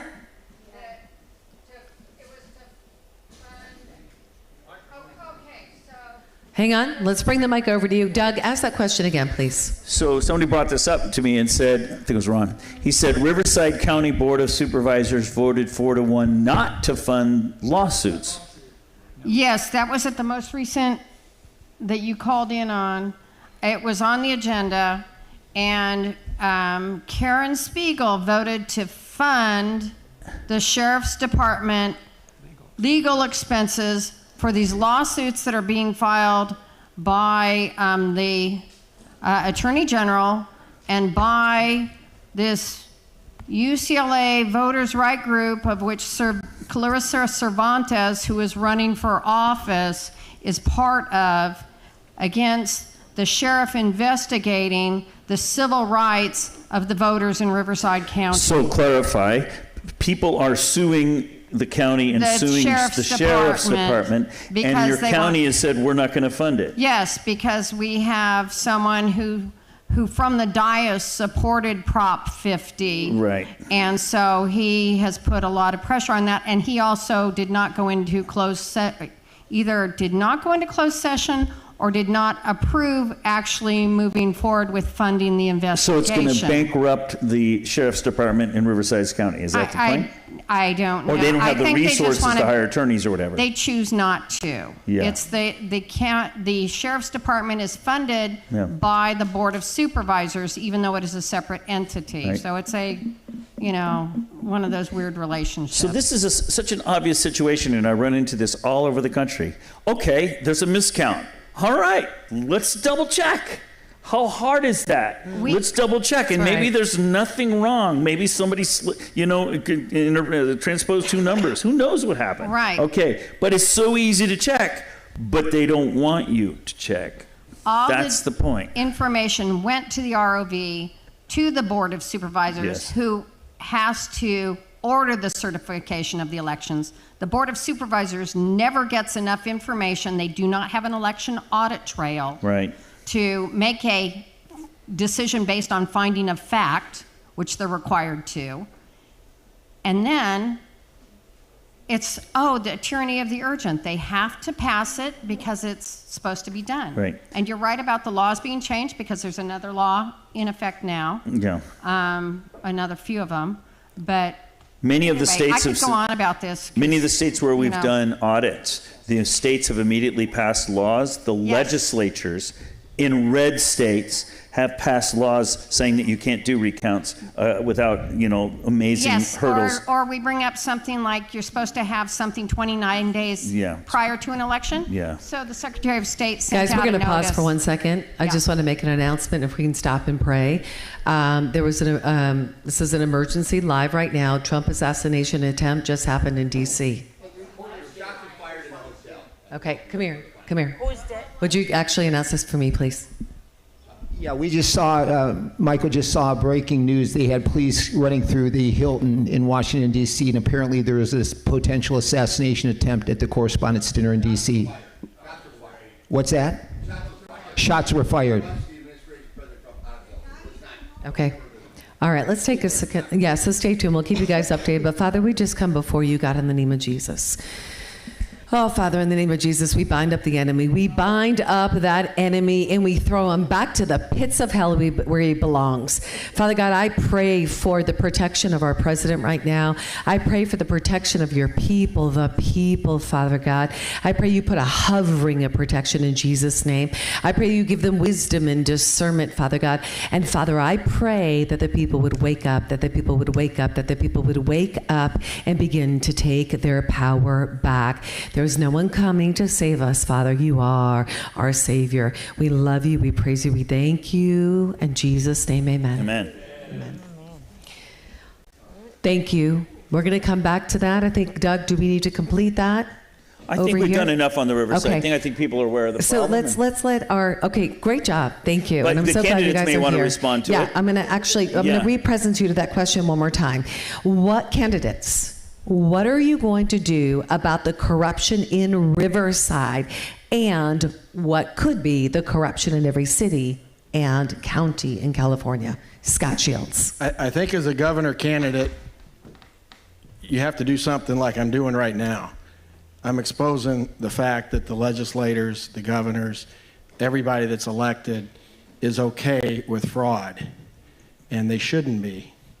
As Democrats, Republicans, independents, everybody should have integrity for the position, as Edie says, and do what's right. That's how we live in America. But you also have to realize what we're up against. Real quick, I've got 30 seconds. I wrote a book on this, volume 1. I've got 4 volumes coming out. The first one's a teaser. It's on the website. It's about the mind virus of atheist Marxism leads to the societal cancer of socialism and communism, and that's where we're at. This is a war against America's ideals. It started with the Ukraine-Russia situation. We're in the preface of World War III. That's why we're in Venezuela, and that's why we're in Iran. I'm only bringing up the macro issue here because you need a governor that can lead, just like you got the president that can lead. If I get shot, I get shot. I'm running as a Democrat, and I'm not their favorite person, okay? So tell your Democrats to vote for me if they're pro-American. And Scott, what is the website where people can get that book? You can get it. It's called Is Peace Attainable? It's at Amazon. It's also on the front page. Peace Attainable? Is Peace Attainable? Is Peace Peace Attainable? Attainable. I've been in this business a long time. So, yeah, it is attainable, but you have to look at the root of the problem to get to the root of the solution. There's some candidates And where here. can they find it again? You can find it at Amazon, and you can find it on my website, shieldsforgovernor.com. Thank you, I've Scott. learned a lot from the people here. I want to thank everybody because they've been participating with me as Republicans and independents, and I came in as an outsider. I'm still an outsider, not here, hopefully not with people here. I think I've got some good friendships now. But at the same time, the tribalism has to go away, has to leave. And that's what we got to fight for. Thank you, Republican, Scott. independent. Sorry. Thank you. Thank you. Well said. Sorry for this moment. No, you're good. You're good. Christine Bish. Okay, what am I going to do about this in Riverside County? It's called Bush v. Gore.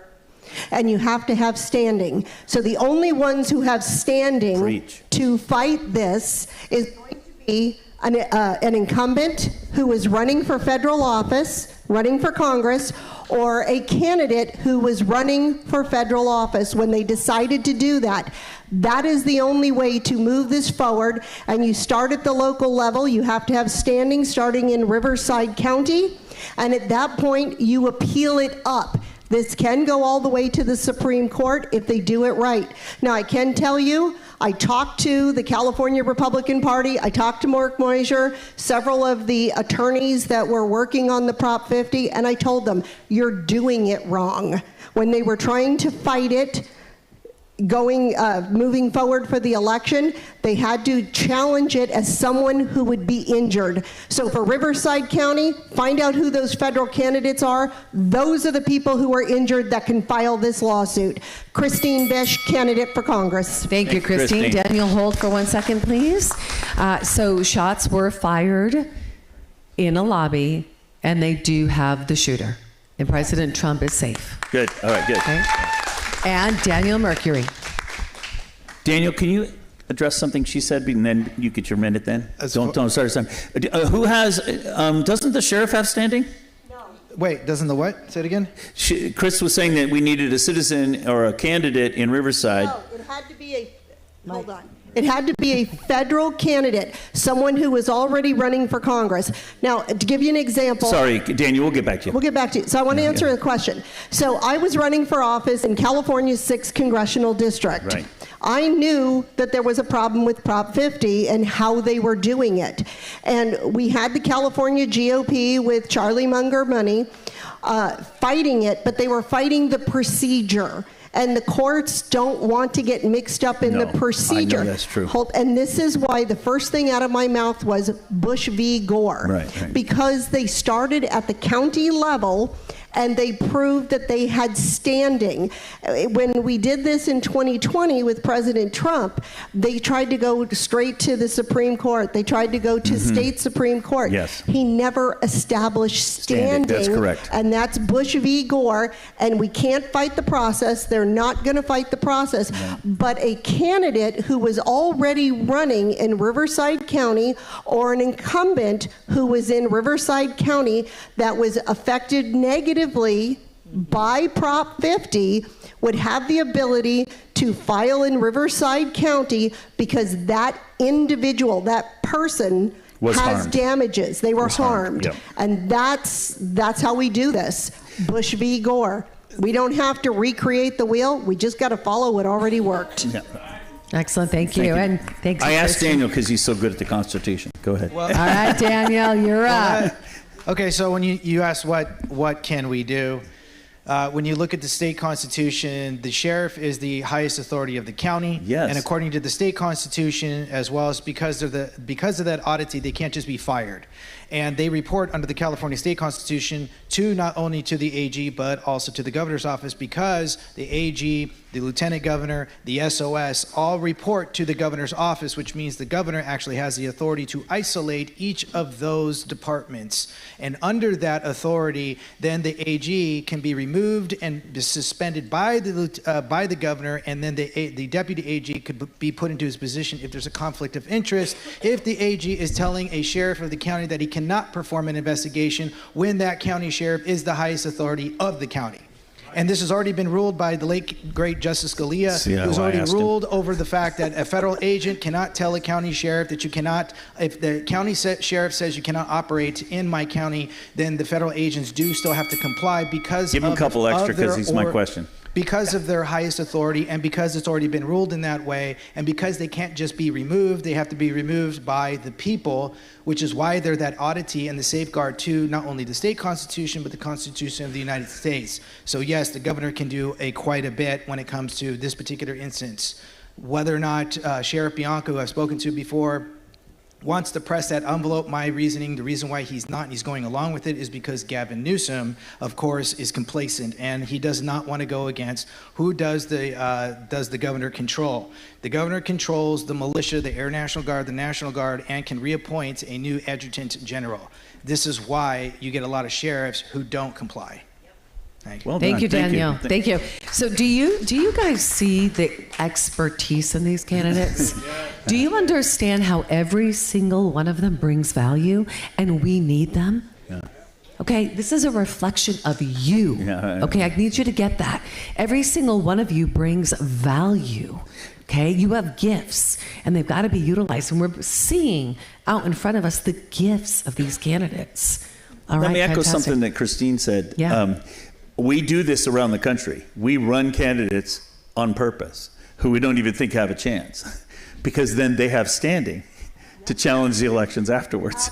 And we do that all over the place. And because candidates have rights that the normal citizens don't have because they have standing. They were harmed by the election. You can't just sue because the election's bad. You have to show that you were harmed by the election, which gives you standing to sue. So we do that all the time. We run candidates all over the place. It's a clever strategy. So good. Christine's right on target. Legally, they're a real party in interest. Real party in interest legally. Yep. Good. Yes, so good. Louis Herms. I'm going to need 2 minutes for this, but out of respect, I will defer a minute that I have later, and I'll erase that minute, okay? Yes, agreed. That is agreed upon. We love you, Louis. So the first thing I would do is I would convene a sheriff's symposium so the sheriffs are directly educated on the way they're supposed to operate under the Constitution as it is written. That is extremely important, and they will understand why standing is so important. Now, it's not just that cases are put out under standing, because I'll give you an understanding. I will give you the last 40 years, out of all cases that have been introduced, only 2% were thrown out on standing. Virtually 100% of election cases were thrown out on standing. So it's a little more than just doing it right. We actually have corrupt judges that are compromised that are also holding up the plan. But what we need to do is we need to get just one election conviction based on the machines. Just one. Here's why. Because under my studying through child trafficking and other things, one thing I found out is judges are cowards often. And judges need an excuse. And what that excuse would be. A lot of the laws that we have existing today, and we need to expedite some of these things that we have going on. I'm not too well versed on all this stuff, so I'm not going to play. Glad you're here. We're I know educating what I'm talking you, brother. about. I'm learning a lot of stuff right now as we go, but all this stuff's got to end, a lot of nonsense, and we got to get together and terminate this stuff. And I say, start with Newsom. That's the guy. Which county you live in? LA County. LA County. Yes, sir. You came all the way up for today. Yeah, yes, sir. Thank you for being here. Thank you, Congratulations. Maro. Thank you. Maro, that's wonderful. Wonderful. And actually, can we hold there for a second? So, Maro, let me ask you. Sure. So, I hadn't heard from you. I hadn't heard anything about you. You weren't on my list. And you, all of a sudden, I walked in our green room and you were there. Yeah. And you said, hey, I'm running for governor. And you said governors are on the list. And I was like, okay, who are you? What are you running for? You know, what party? All that. Unfortunately, I learned about this meeting at 3 a.m. this morning watching Ramin's videos. And I heard you guys were inviting. Come on, Rami! As soon as I heard that, I was like, okay, let me try to get at least an hour or two sleep. Thank you for coming. And I'm going to be up here. I got to show up. This is probably my only opportunity I'll get, to, yes. Boldness, baby, come on. I only got half an hour's sleep, so. That was me yesterday. I get it. They all experienced me yesterday with 2 hours sleep. No, I get it. I made a joke That's the reason. So I didn't get any invites. So that was the only way I found out was this morning at 3 a.m. I made a joke in my talk about in Cincinnati, everything happens 10 years later. Sorry. Everything happens 10 years later, so I want to live in Cincinnati when the world comes to an end. When I have to go into hospice, I want to move to LA because you have a 97% chance of survival after 6 months if you join hospice. Yes, go ahead. That's amazing. So good, Nara. Thank you. We're so happy to have you here. So good. Yeah, so good. And thanks for coming. What does that tell you? The video is being watched. That is awesome. Great job, guys. Yeah, come on, live streamers, and come on, all of our podcasters and media. We're talking the real digital warriors. Okay, you're up, Evie Lynch. Well, my name is Evie Lynch, and I'm running to be your California Lieutenant Governor. So I just want to take a little bit of time and say thank you for this. Thank you, because there aren't too many spaces where we can actually truly have integrity in our elections. And that's what we have right now, because we have people of all backgrounds who come together and we're talking about the issues and not about each other.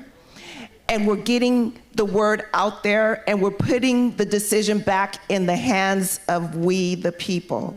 So thank you for this platform.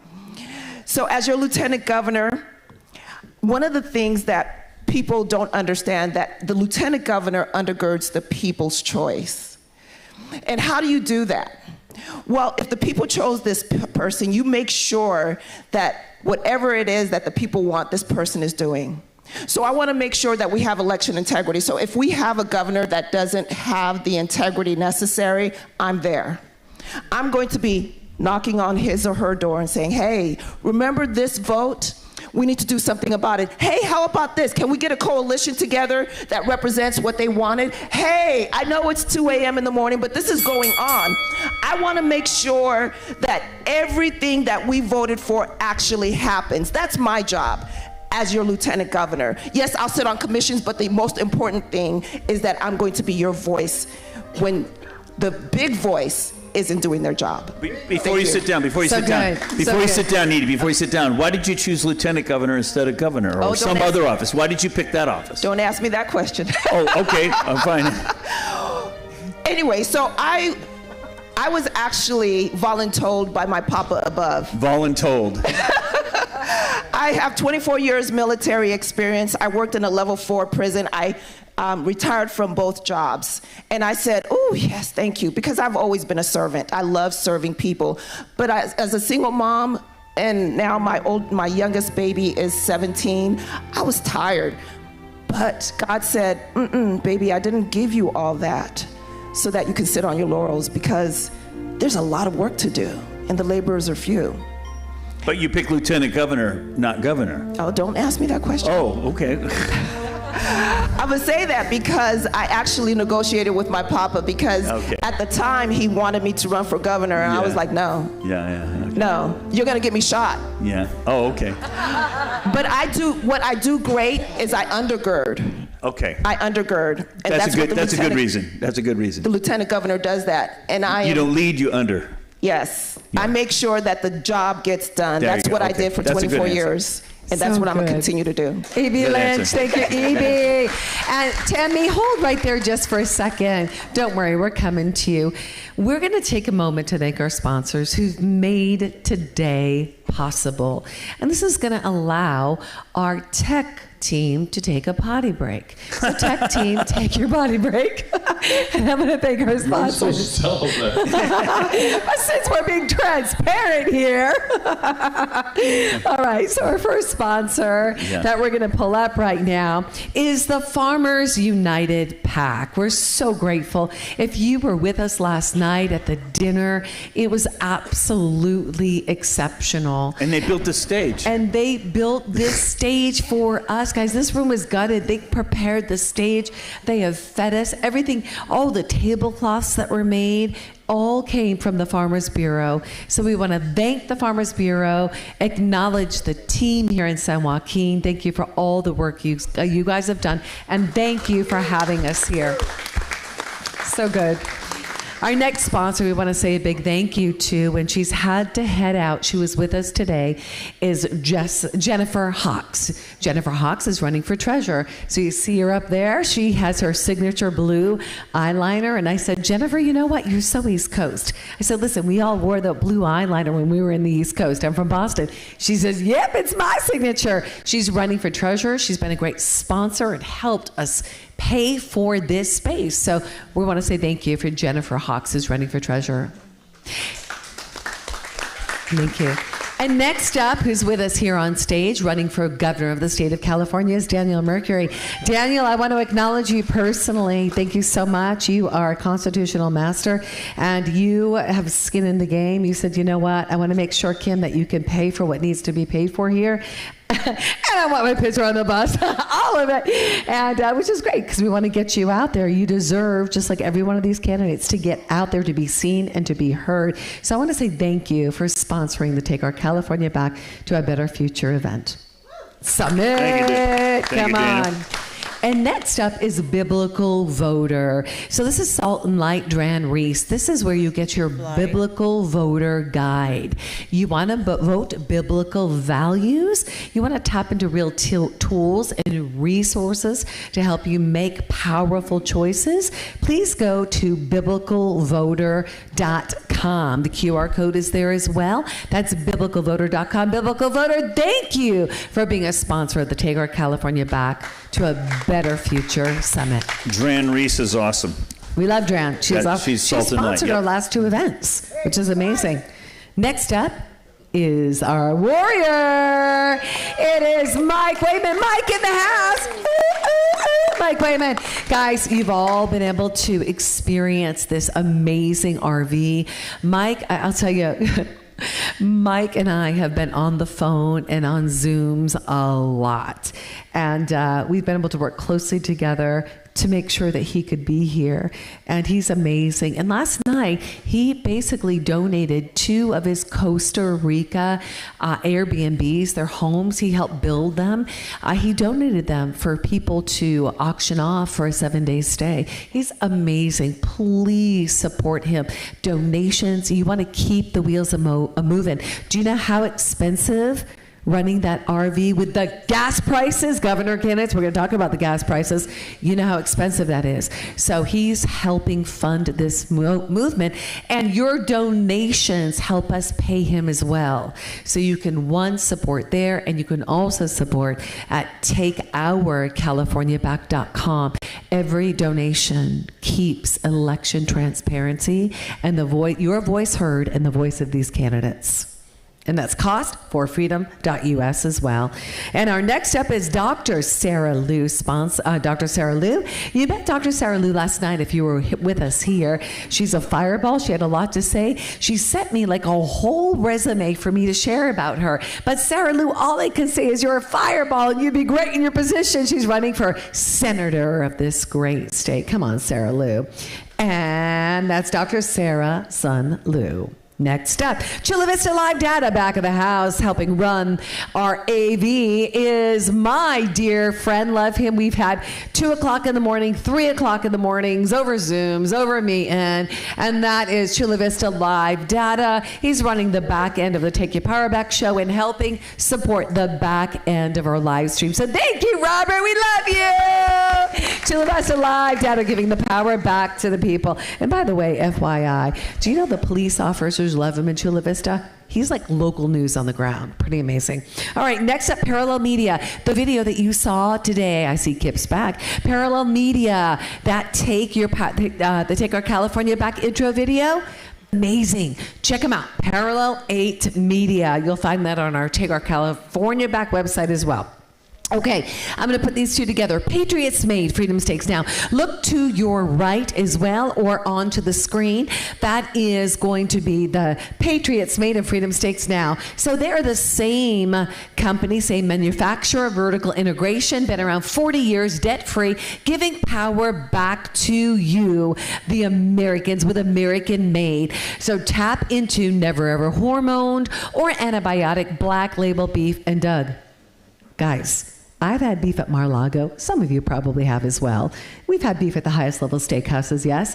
It's the bomb diggity beef, and I love my ribeyes. I need every bit of that fat. It's awesome. Go check it out. Now, piggybacking off of Patriots Made, off of Freedom Stakes Now, is the Patriots Made. That's patriotsmade.com. Tap into switching stores, better, safer American-made products. Last but not least, I'd like to say thank you, Kim, for the Take Your Power Back show. Thank you, God, that I get to lead a Take Your Power Back show. And watch us at takeyourpowerbackshow.com. Thank you to all of our sponsors. We love you. Okay, that was a lot. Evie. I just want to say on May 17th, I don't know if all of you know, but our wonderful president has declared that we will dedicate our nation back to one nation under God, May 17th. Now, we will be doing on the same day, May 17th, a dedication of California back to one nation, one state under God. Where? So if you want to know more, please go on to my website at www.ebilynch4california.com. That's www.eblynch4california.com. We have sponsor information on there, and we'll have some amazing speakers, and hopefully I can get Kim to come. To come on board. Yes, and Lewis is one of our speakers, and we have some more other political and religious and organizational speakers. So please go onto the website, www.eblynch4california.com. Thank you. Thank you, EB. Sacramento at the Capitol. And keep this in mind, you have index cards still in your flower pot. Put your name and your phone number on them, because we are going to raffle this off to one of you. But what you have to do is you gotta promise to go to takeyourpowerbackshow.com. I'm sorry, go back, takeourcaliforniaback.com. Go to takeourcaliforniaback.com later. Don't go now. And you want to you want to be updated. Get on the update list. That's the email list, okay? That way we can update you on everything that's happening. So we're going to raffle this off, and we take donations there as well for you. So if you'd like to support the movement, take ourcaliforniaback.com, and we're going to raffle this off. Names on the index cards as we go. All right, with that being said, thank you, thank you, thank you. Now, Tammy Nobriga. Okay. You know what the question is? Here we go. Back to the question. Which what? No, I'm kidding. Okay. We're talking about corruption. The way I see it is the sheriff, to me, the buck stops with him. And that's where it should. Just kind of like it happened here in San Joaquin County when we had, what's his name, Khan and Shakir Khan. Yeah. And Tammy, just to represent you, because you deserve that, what are you going to do about the corruption in Riverside and the corruption that's very likely in other counties? That's what I'm saying, that to me, it should stop with the sheriff, and that's it. And there should be nobody that can say, no, sorry, you're not going to prosecute that. So, I mean, if I need to introduce legislation that says, no, the buck stops with the sheriff, if there's cheating in that county, then we need to get it handled. And we don't need to have anybody interfering with that. That's the problem. There's way too much corruption that jumps in and says, I think we're going to just, make this thing go away. No, we need to make sure that the people that are in charge can actually do their jobs and prosecute, so we don't get this corruption anymore. And that's going to take all of us running for office and getting good people in there with integrity and strength and God in their hearts. Thank you very much. Thank you, Tammy. Tammy Nobriga, State Assembly, District 9. John McBride. John McBride, running for Congress in CD9. So fraud is rampant at every level of government. in this country, not just in elections. When you have one party that lives by the adage, if you can't beat them, cheat them, and so many in the other party who bow to that, the problem is far bigger than just our elections. And to be quite honest, some of you may not like this answer, but the only thing it's going to take is revival in our land. Boom. That's what it's going to take. To overcome all the fraud in this country, it's going to take a spiritual revival where we turn back to God. Amen. So like EB was promoting the event on May 17th, the truth is that is what it's going to take for this nation to change. Otherwise, the darkness is just going to bury the light, and that's how it is. And so what can we do? Get as many people as you can to turn to revival. Benjamin Franklin said. Thank you. Well said. Well said. Benjamin Franklin said, "Only a virtuous people is capable of freedom." Come on, Brandon Owens. Brandon Owen, State Assembly District 9. So the first thing that I want to point out is prior to coming here 2 days ago, I didn't know any of these candidates. And this has been the most eye-opening experience about the fraud just directly associated with the media and hiding the potential of these people up here. So as an Assembly District 9 candidate, my first step is to work with the candidate that wins. And I want to come up with any solution that we can see from other states, maybe some innovation from other candidates up here. And we need to work together because I will author legislation. I will fix this problem. I demand that we fix this problem, and I think everybody up here would agree with that. So it's going to start by working together on common ground, but we're going to have to look at other states, use some influence from these other states as leadership, because so many times California has been the leader of other states changing laws and legislation, but now it's time that we look at those states for advice and insight on how we can fix our problems, starting with Wyoming. Thank you, Brandon. Thank you, thank you. We made it through that question, did we not? We certainly did. Well done. Can we give our candidates a round of applause? You guys are doing a great job. Okay, Dewey candidates, we're going to go into our next round. Are you going to do the thing in here? Are we going to do what? With the guy in prison? Hold on, we're not done. Yeah. Oh, yeah. We're going to come to that. Okay, but sorry. before we do, does anyone need water who doesn't have water? Does anyone need water over here on the stage? Okay. Minnie, could I get water, please? Oh, no, we got it. They hooked me up. I'm good. Thank you. Thank you, guys. All right. So what we're going to do right now is, Doug, I've got one more question that I think is going to set the stage before we bring in that question. Okay. Okay? Yeah. And I think this is important. And candidates, here's my question for you. Why did you decide to enter the race? Yes. What specifically are you running for? And can you clearly explain what the main job duties and responsibilities would be if you are elected to this position? Brandon, you're going to go first.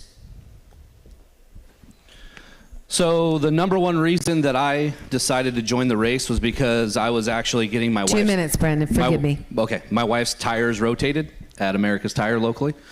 And we found out how many miles she had driven in about 3 months, which was about 9,700 miles. Just going to work, back, family, baseball, all that stuff. Then I'm watching Facebook and I see the mileage tax initiative. 6 to 8 cents per mile. So you start running the math on that, about $850 a quarter. That's for one vehicle, one family, right? So I got pretty upset. I brought it up to my wife at home. We talked about it. She said I should run. I slept on it. I woke up and I drove to the county. That's it. That's it. Thank you. I'm tired. I'm sick and tired of being misrepresented by people. I'm sick and tired of 89 not showing up to go to work and vote. I'm sick and tired of not only him not voting, but when he does vote, he's voting 75% for liberal woke policy, especially degrading women with his policies. So I'm extremely opposed to that. That being said, I plan to author the No Hidden Agendas Act. I've also talked about some other items.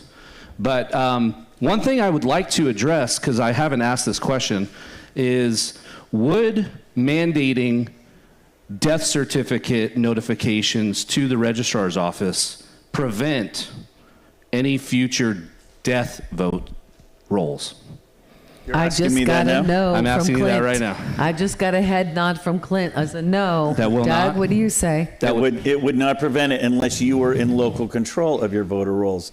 That's the whole point. Somebody else is in control. You can take them off today. Your local clerk can take them off, and guess what? 3 months from now, they pop right back up again. So, that being said, I actually spoke to a resident in Lodi, not too far from here, down the road.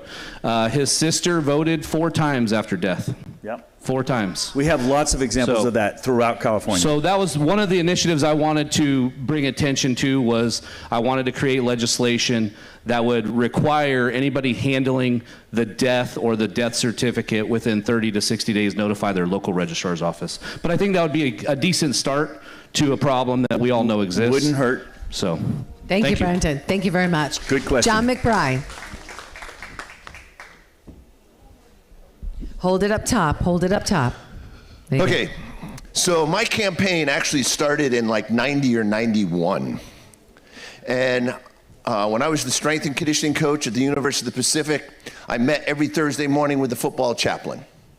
And one Thursday morning he came in and said, John, last night God told me you're going to run for Congress someday and be a voice of truth in Congress. Hence, standing strong on my banner I took down, standing strong for truth and freedom.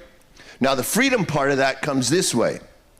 Every issue we face today, whether it's affordability, whether it's gas prices, whether it's our food, every issue comes down to our freedom. Boom. If you take away the food from the Central Valley, we lose our freedom to wherever we're getting our food overseas. If you can't afford to live in a house, you're going to be at the mercy of a landlord the rest of your life. If you can't pay the taxes on your house, you're at the mercy of your government for taking your house away. So you don't own it, you rent it from your government. And you can take every single issue comes down to your freedom. My ancestors, one of my ancestors was a signer of the Declaration of Independence. It was instilled in me, the concept of liberty and freedom. On my bedroom wall growing up was the Declaration of Independence, the preamble to the Constitution, and the Gettysburg Address. It was instilled in me to fight for freedom. I have so many ancestors that fought in the Revolutionary War. I know what it means. I grew up in Connecticut. My hometown was founded by my ancestors in 1670, founded Hartford in 1638. So my history goes way back in this country. So I am a legacy of fighting for freedom.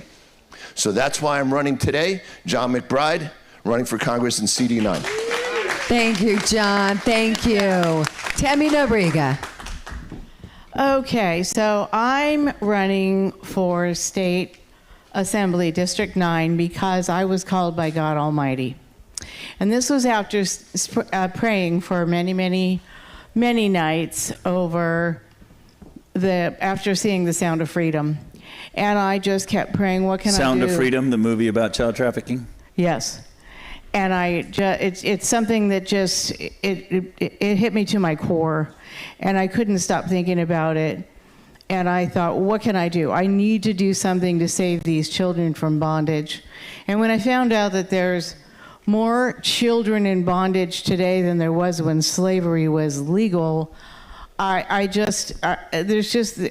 can't sit and just stay with that, okay? So I'm thinking, what do I do? He actually came to me. I'm a conservative Christian. I am very close with God Almighty, and I speak to him several times a day. But he's never spoke back to me before. And he did 3 times in 1 week. And I don't have very much time, but I'll tell you the 3rd time he spoke to me was at 4 o'clock in the morning on a Sunday morning. And he said, read 1 Samuel chapter 17. Now that chapter is about how David defeats Goliath. I went to church that day, and my pastor Paul was talking about when God speaks to you, you better answer, of course. It was my mom's birthday that day. I go up to my mom and dad's, and both my sisters are Christians, and I told them about my week. And they're like, what is your Goliath? And I said, the only thing I can think of right now is I've been praying every single night, how can I save these children? from being trafficked.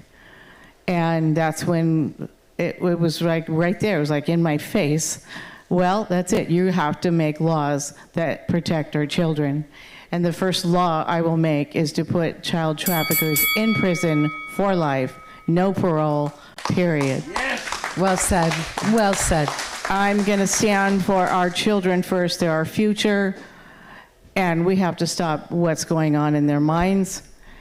And indoctrination is the number one thing. And they're just being groomed every single day in church. Thank you so much. Tammy Nobriga, State Assembly, District 9. God bless you all. Thank you, Tammy. Thank you. And E.B. Lynch. E.B. Lynch, I'm here because I want to serve. I'm here because I was born to serve. Tammy, thank you for that. Like my other fellow leaders, I get my strength, my everything from my Papa above. I've had 24 years in the military, and I've been through a lot. As a single mom, I've seen a lot, I've done a lot, I've experienced a lot, and what each and every single time my Lord above, my Papa got me through. And I was tired, like I said before, and I was seeing so much corruption in our state.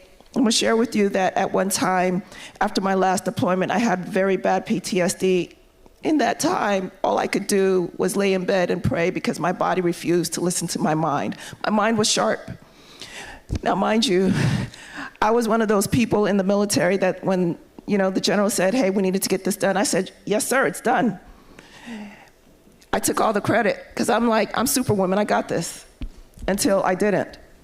And I understood that God was setting me down for a reason. And in that time, I reconnected with him.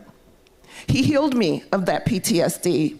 But what I got was that at any time, we can lose our freedoms. During that time, COVID happened. And when COVID happened, my whole family fell apart because I was my single mom. I was my kids' superhero. And they saw their superhero go down, so they went down. And I saw what God does in families. And when you stop believing in God, which our country has done, you lose everything. You lose your superpower. So I'm saying that I'm here because I want to revitalize the country. I want to revitalize California that I grew up in and I love. I want us to go back to what made us great. I want to instill the godly principles. I want to instill the godly belief that we need to have so that all the problems that we're saying that we want to change will change when we bring God back into it and put him in his rightful place. Remember, May 17th, we're going to rededicate our nation back to one nation under God. So please join me. Thank you. E.B. Lynch, your California Lieutenant Governor. Thank you, E.B. So good. Maro. So what got me started to start my campaign is a personal one. I'm a truck driver by trade. Own my own business, and I work out of the ports, LA and Long Beach ports. So I know what it is to bring food, export, import. I know what it takes, and with all the issues that we're having with diesel and permits that we have overreach from government. That's why I saw, like Brandon over here to my left, he said he's fed up, he's sick and tired. I'm sick and tired too, because it's affecting my business personally, and hundreds of other truckers like myself that own their own business, they're affected. I talk to these guys a lot because I've never seen anybody in the transportation business try to stand up for truck drivers, and it hits me, and it hits my bottom pocket, my bottom line. So as you can tell, I'm not good at speaking in public, so this is my first time. But You're doing great. It hits me. You're doing great. And it hits me and affects me. And I told truck drivers when I did my TikToks and all my little social media posts that I did, that I'm trying to fight for them. They don't believe it, but I'm here. And I'm doing it because also another thing, I want California to be independent, oil-free, 100%. We pay too much for gas, too much for oil. It's ridiculous. Paying $8 for diesel, it's ridiculous. I paid it, the last load that I did 2 weeks ago when I ran to Hesperia from the port, I broke out even. I told my broker, I said, hey, boss, I can't do it. I said, I'm not breaking even just to, waste my whole day. But there's times, that's where the tough decisions come. with a lot of the guys, a lot of owner operators. They're out there. They're like, hey, we got to make ends meet. We got to do something. So I try to tell the guys, you got to stick together, but it's so hard when you got a family, you got bills, everything for truck drivers. We got to pay everything out of our own pocket. And there's a lot more. This is me. Transportation, that's me. That's great. I've been doing it for 28 years. 28 years. Thank you, Mauro. Thank you. Louis, I have a question for you before you hop up. So, would you like to take your 1 minute now? No, I planned on it. That's up to the candidates. I planned on giving my 1 minute back right now, so it's perfect timing. Okay. I'll rush You got through it. this. I just wanted to put that out there and hold you. Yep. All right. We got to do this in 1 minute. So it says Screw Big Up here. There's a reason. That's actually my platform where I started about 6 years ago. And all this is a calling from God, like these wonderful candidates here. Screw Big Gov. Screw Big Gov. It says Screw Big Gov. So during that time, I've been fighting child trafficking publicly. I've been going after election fraud, the medical mafia, and the establishment that's holding everybody down for a long time. So what that has netted me is it's netted me having my vehicle tampered with, trying to kill me, being poisoned 2 times, and being the #1 targeted person from the Southern Poverty Law Center. Wow. The SPLC has me as the #1 targeted person, and in California, I've been listed 3 times and nobody else has been listed more than twice. That tells you I'm probably doing something right. And it also means I'm fighting as hard as I can for you, and I will do the same thing as governor. Louis Herms for governor, hermsforcali.com. Well done. Well done. There you go. And Daniel Mercury. I always get asked, exactly the question of what made you come up here. So a lot of people, before I started jumping into, running for Congress and governor, people would always ask me on the side, well, what are your qualifications? And I used to kind of laugh about that. So, and this became a habit of everywhere I go. I wrote about it in my book. By a show of hands, how many of you have read from front to back the California State Constitution? Raise your hand. Wow. 1, 2, pretty good. 3. I see some shaky 4. hands. You can't count my team members. They don't count because they know what I say. Perfect. So you're going to ask me my qualifications. What makes you think you can ask me my qualifications when you don't even know your state constitution? And so what makes you think you're qualified to even ask me these questions? You need to know your laws. And that was one of the driving forces that made me want to run for office, because raise your hand if you believe that we need new leaders in our office right now, in every office in the state of California.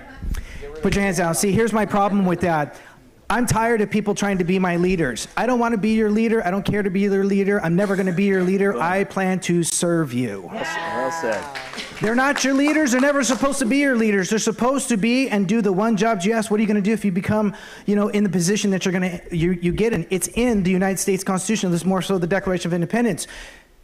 That it says that governments are instituted among men to what?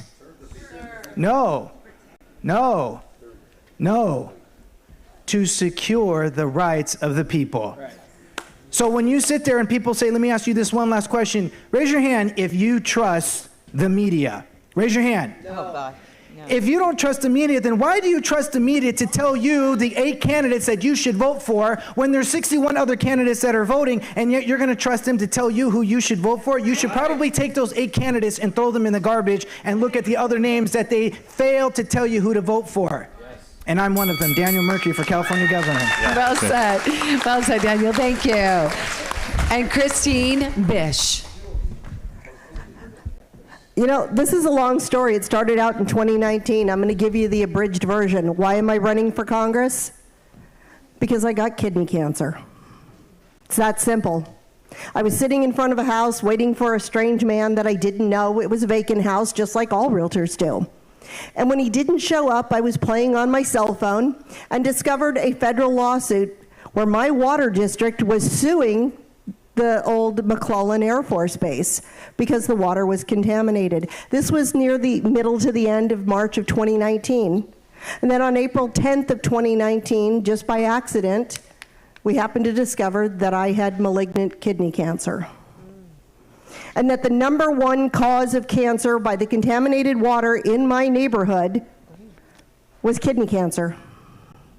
I called the water district to find out what was going on. They told me that my community was serviced by 10 wells.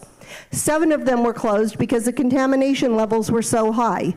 But the 3 remaining wells had acceptable levels of contamination.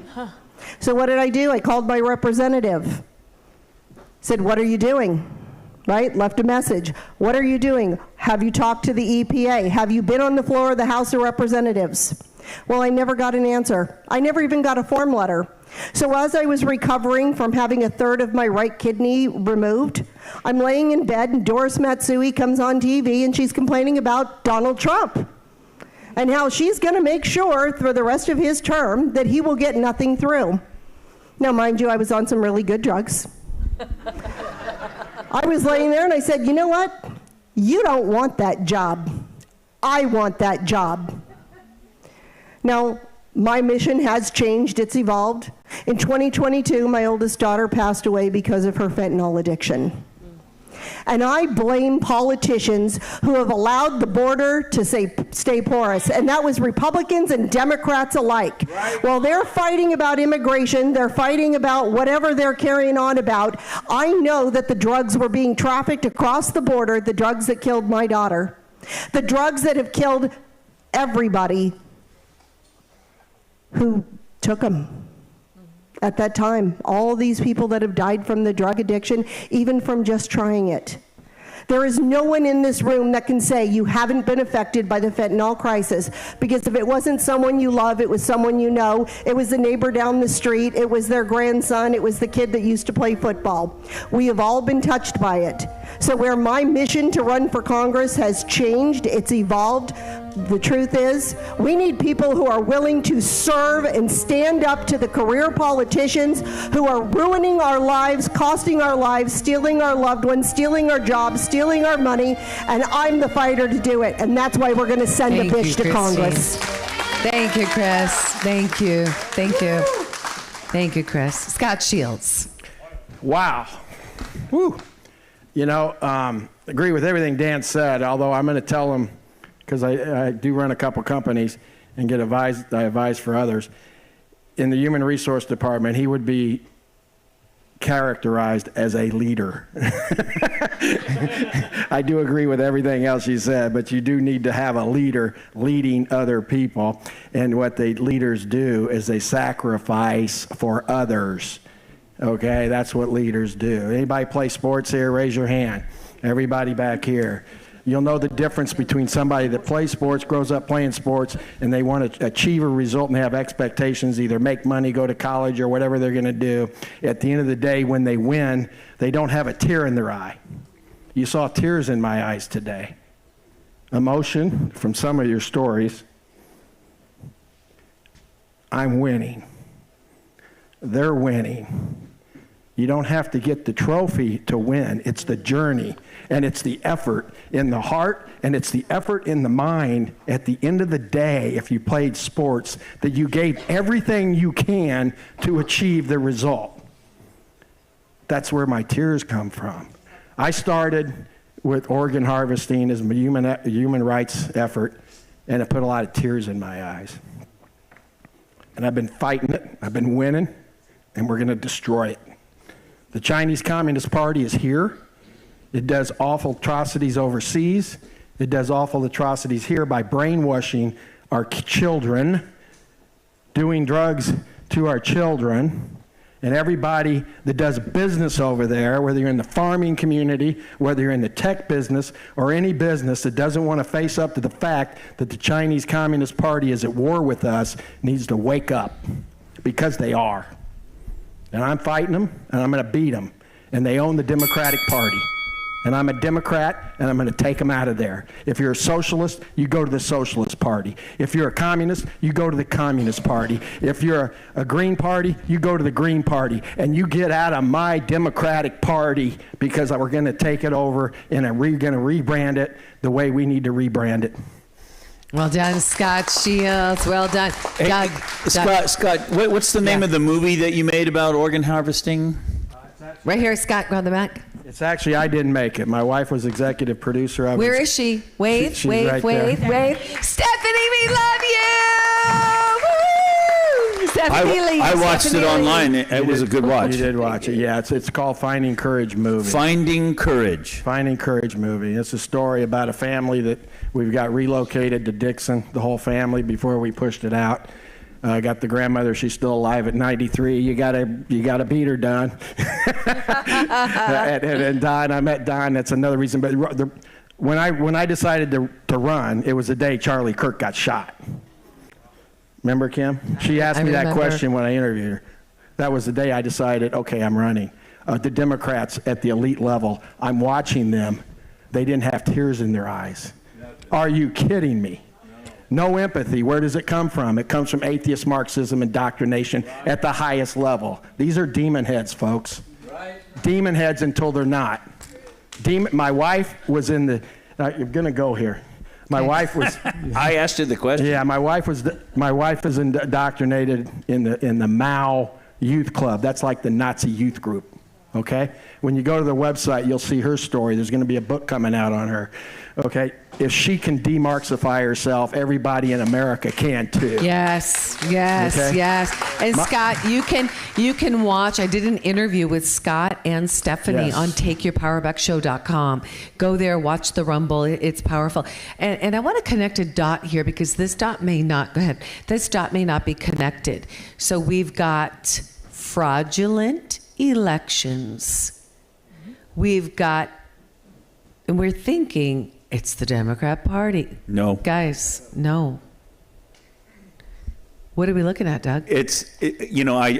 When people, as I travel the country, if I'm in California, say it's those bad Democrats. If I'm in Kentucky, they say, oh, it's those Republicans. If I'm in Florida, they say it's the Republicans.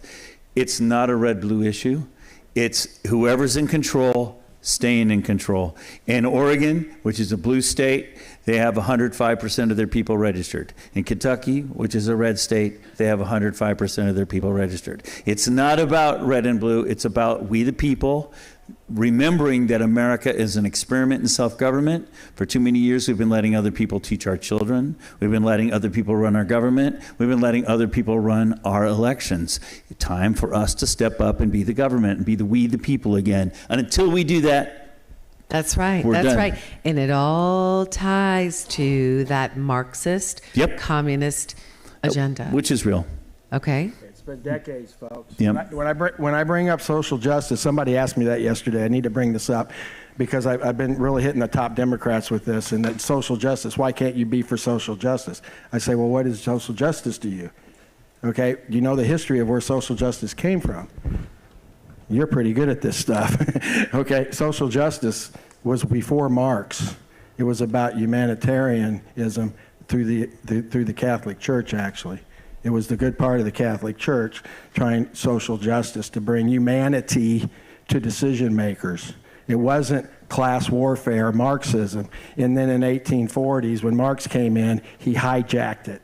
And they took the words social justice and put it in the economics. When you read my book, you'll see that atheist Marxism, and I've talked to theologians on this and history people before I published it, and I got a lot of great comments on it, and go ahead and do it. And that was that atheism is a religion. It is a belief system. It's the belief of a non-God. Since it's a religion, there's sects in it. We have Christianity, we have Mormons, we have Catholics, we have Protestants. The Islam has Shias, it has Sunnis. They destroyed all the Babs. They would have a lot if they weren't so. It's more of a constriction. Islam is a constriction right now. So, conscription. So going back to this, though, when you identify atheist Marxism as a denomination and a sect of atheism, I tell my atheist science people, because I've got a lot of them, I'm in tech, that they may not be atheists, and you can be atheist Marxists, you can be atheist atomists, they call it atheist scientists, but you don't believe in Marxism.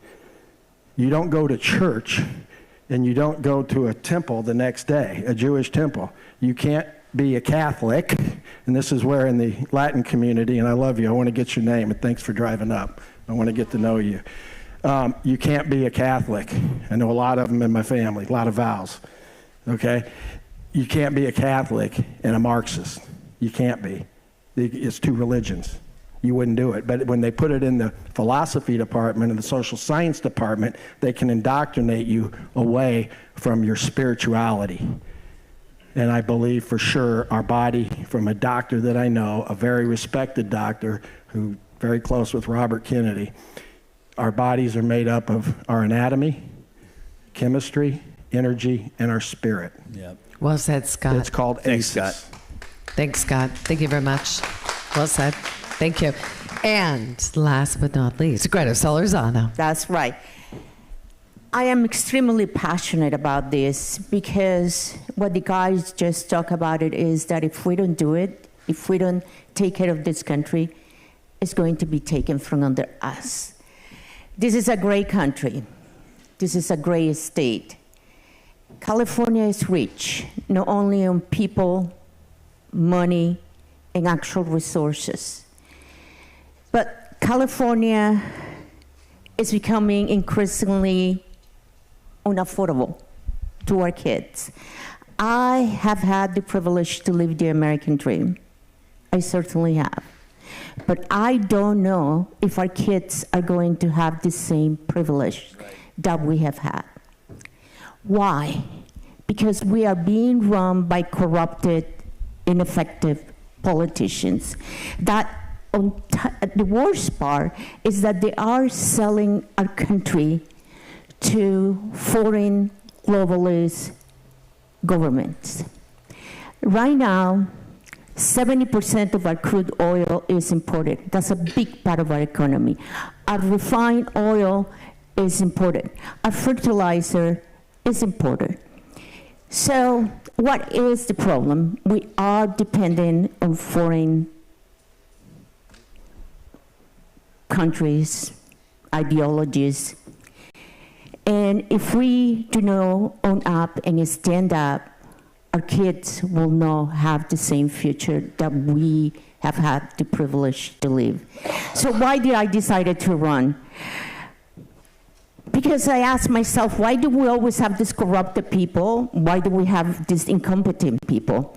So God has been very generous to me. It has given me a lot to be able to stand here in front of you after growing up in Managua, Nicaragua, and coming to the United States.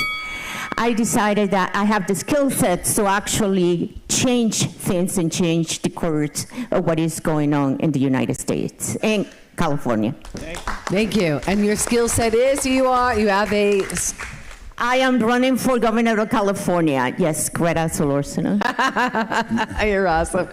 So nuclear scientist. Yeah, and infrastructure specialist. That's correct, and that's what we need to turn around. We really do. And as a scientist, I so appreciate.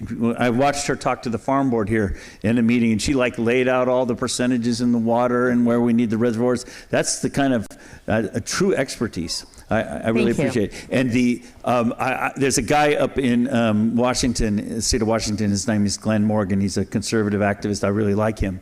And I was just with him a couple weeks ago, and he said, and you hit on it, he said, a mountain of corruption survives in a sea of incompetence.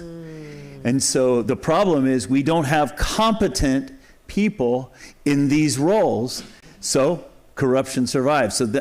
So we got to get competent people. That's right. The other thing I wanted to chime in on Chris Bish's comment. We have a lot of drug issues in our country, but as we pointed out in our first night, our first one last November, where we had the Take Our Power Back showdown.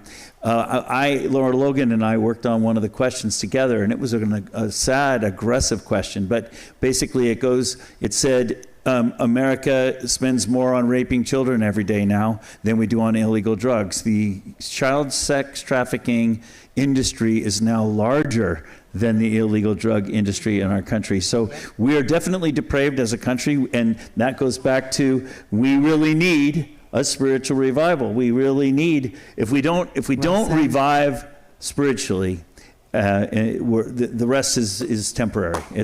Well said, Doug. And a round of applause for this round, guys. Excellent job, candidates. Thank you for being authentic. Thank you for being transparent. You really led the way. You guys were amazing. Okay, now. I wish they were our government. I know. Wouldn't that be a great amazing? cabinet, don't you think? I wish they were our government. That would be amazing. Oh my gosh, that'd be amazing. Yes. Don't count. Yeah, here. Evie. I just want to ask a quick question of all the governors. As governor, if you won the seat, and this is all the individuals who are running for governor, will you pledge to bring on the people who are here to work with you on your commissions? Because we've already seen that we have good people and they're needed. Great people. Yeah, so I would say that Take Our California Back panels. Yeah, I'm going to be very authentic. I will lean in that direction, but because I work for We the People, I will evaluate each one separately in a meeting and an interview to make sure they do live up to exactly what they're talking about. Good answer. I 100% agree with exactly what he said. You just have to evaluate people and hold that mic close. Get to know everybody individually and get to see them face to face. I think that's what you sometimes get to expose or get to see some people's truths. So I think face-to-face conversation interview suits fine. You should represent the truckers, buddy. Thank you. Yeah. Daniel. I'm going to agree with authenticity when it comes to, for me, if I'm to become governor and I would to grab anybody from this panel or other candidates, which I have talked to on the phone, online, one of the first things is that drives me. A lot of people make fun of me because I constantly talk about state codes and right down to, where it's at and where you can find in the state constitution. But it's because I want you to understand that it's important for every candidate to study and show themselves approved. And that's biblical.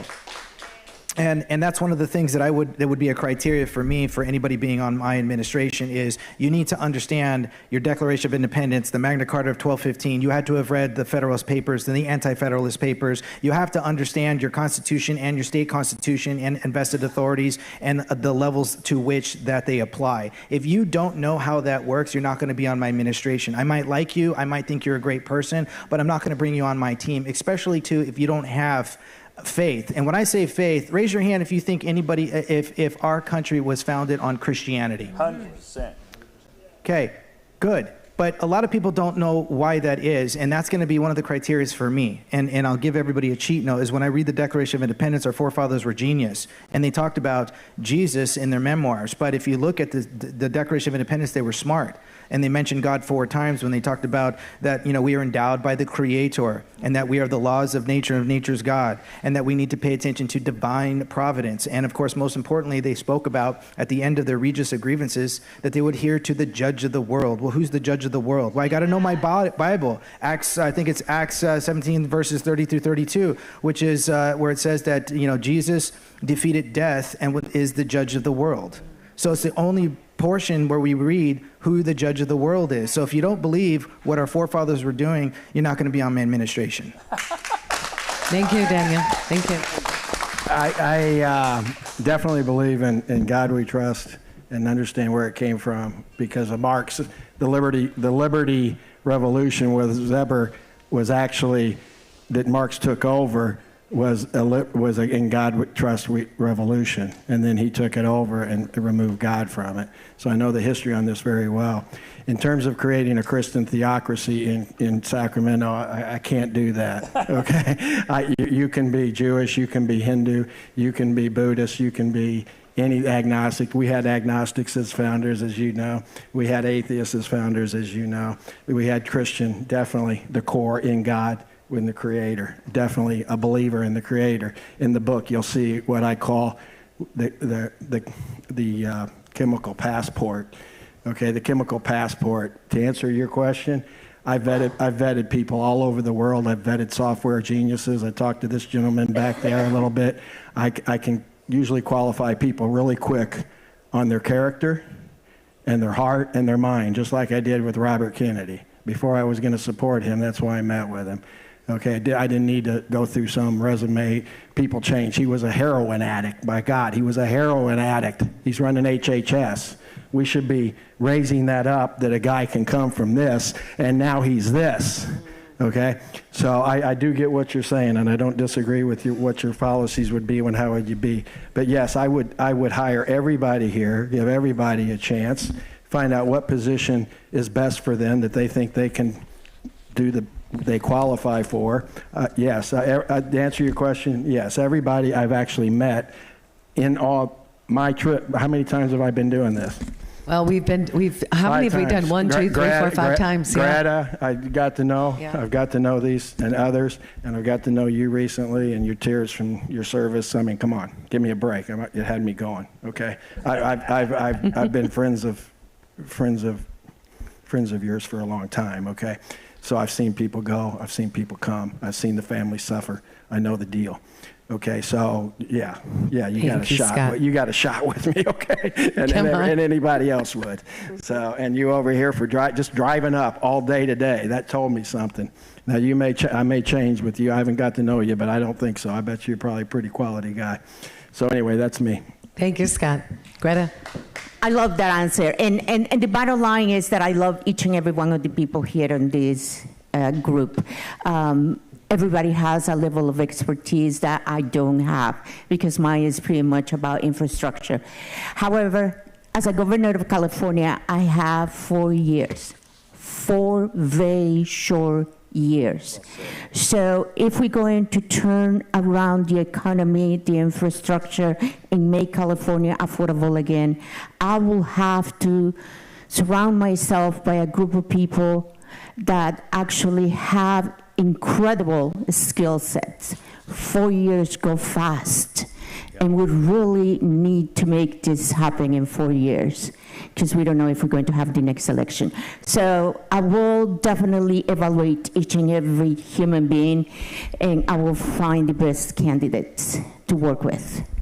Thank you, Greta. Okay, thank you, Greta. Thank you.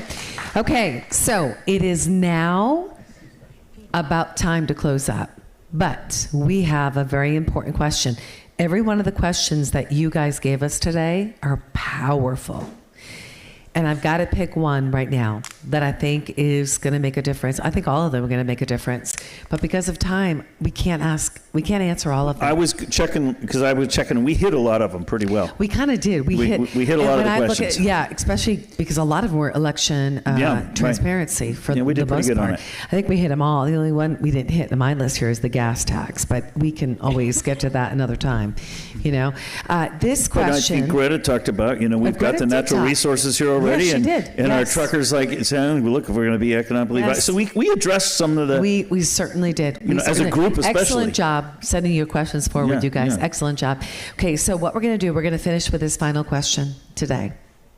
Okay? Is the one out there? Yeah. Okay, good. It certainly is. I didn't want you to forget. Yeah.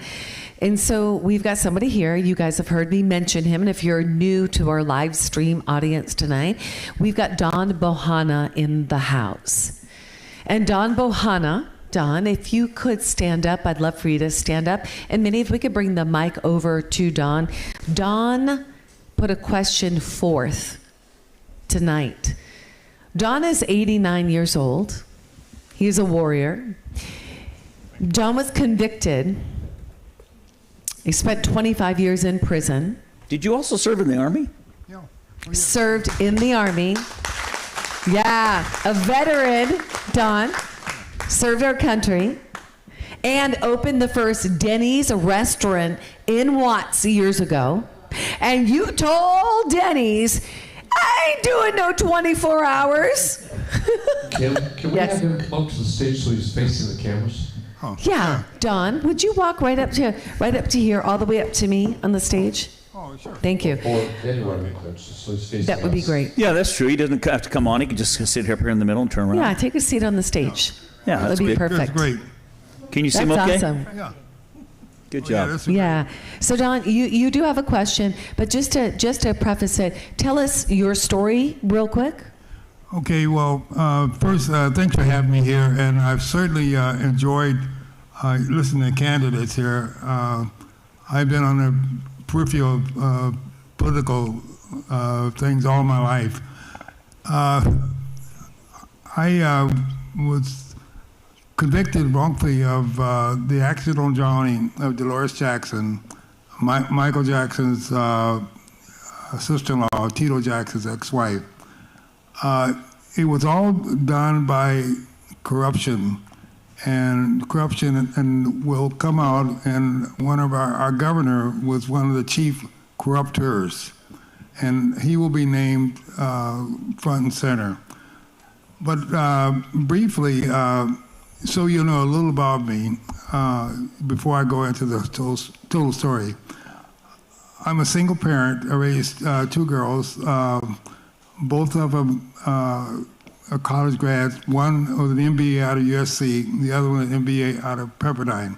I sent my kids to London, to TASIS, the American school, because I was working in London with the Dory Warren Syndicate, doing reinsurance all over the world.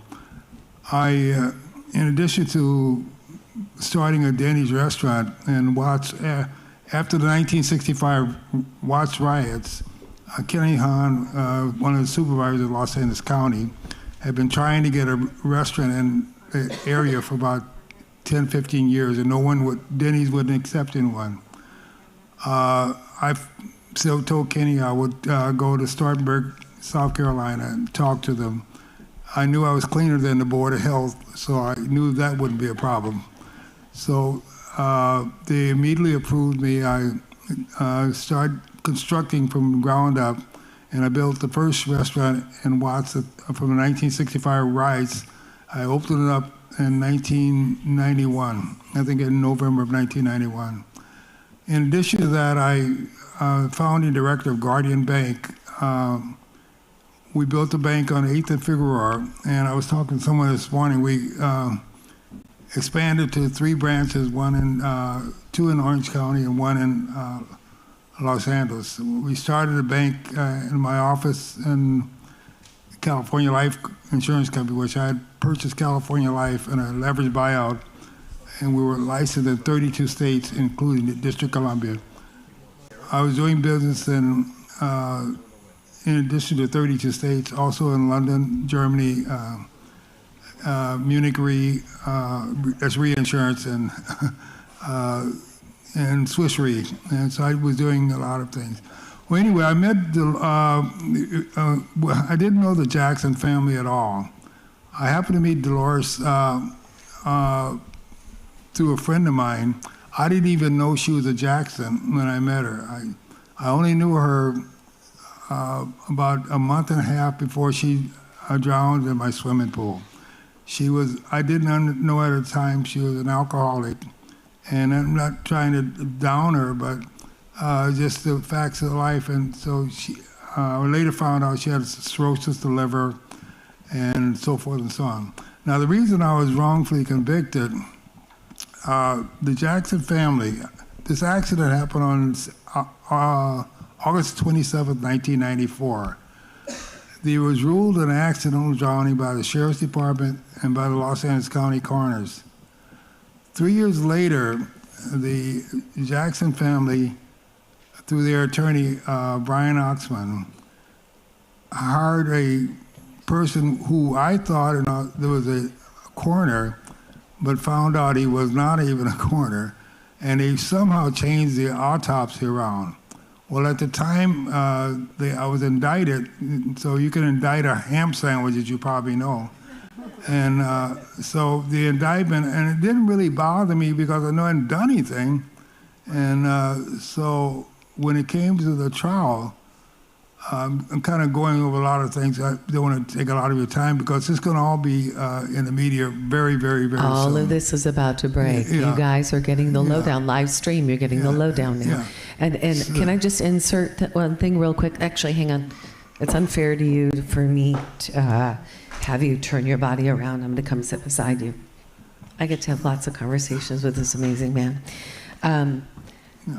You know, there was somebody when you were in prison, I just want to insert this real quick, that there was somebody that was in a high-level position in the prison, and I'm not going to mention the name right now on purpose, but they had carried a role where they knew that you were innocent, and they went to all of the authorities in that prison and said, this man should not be here. He is innocent.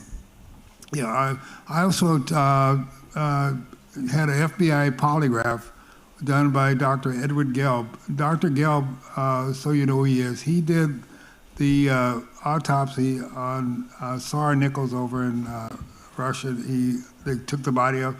He did the, he did the polygraph.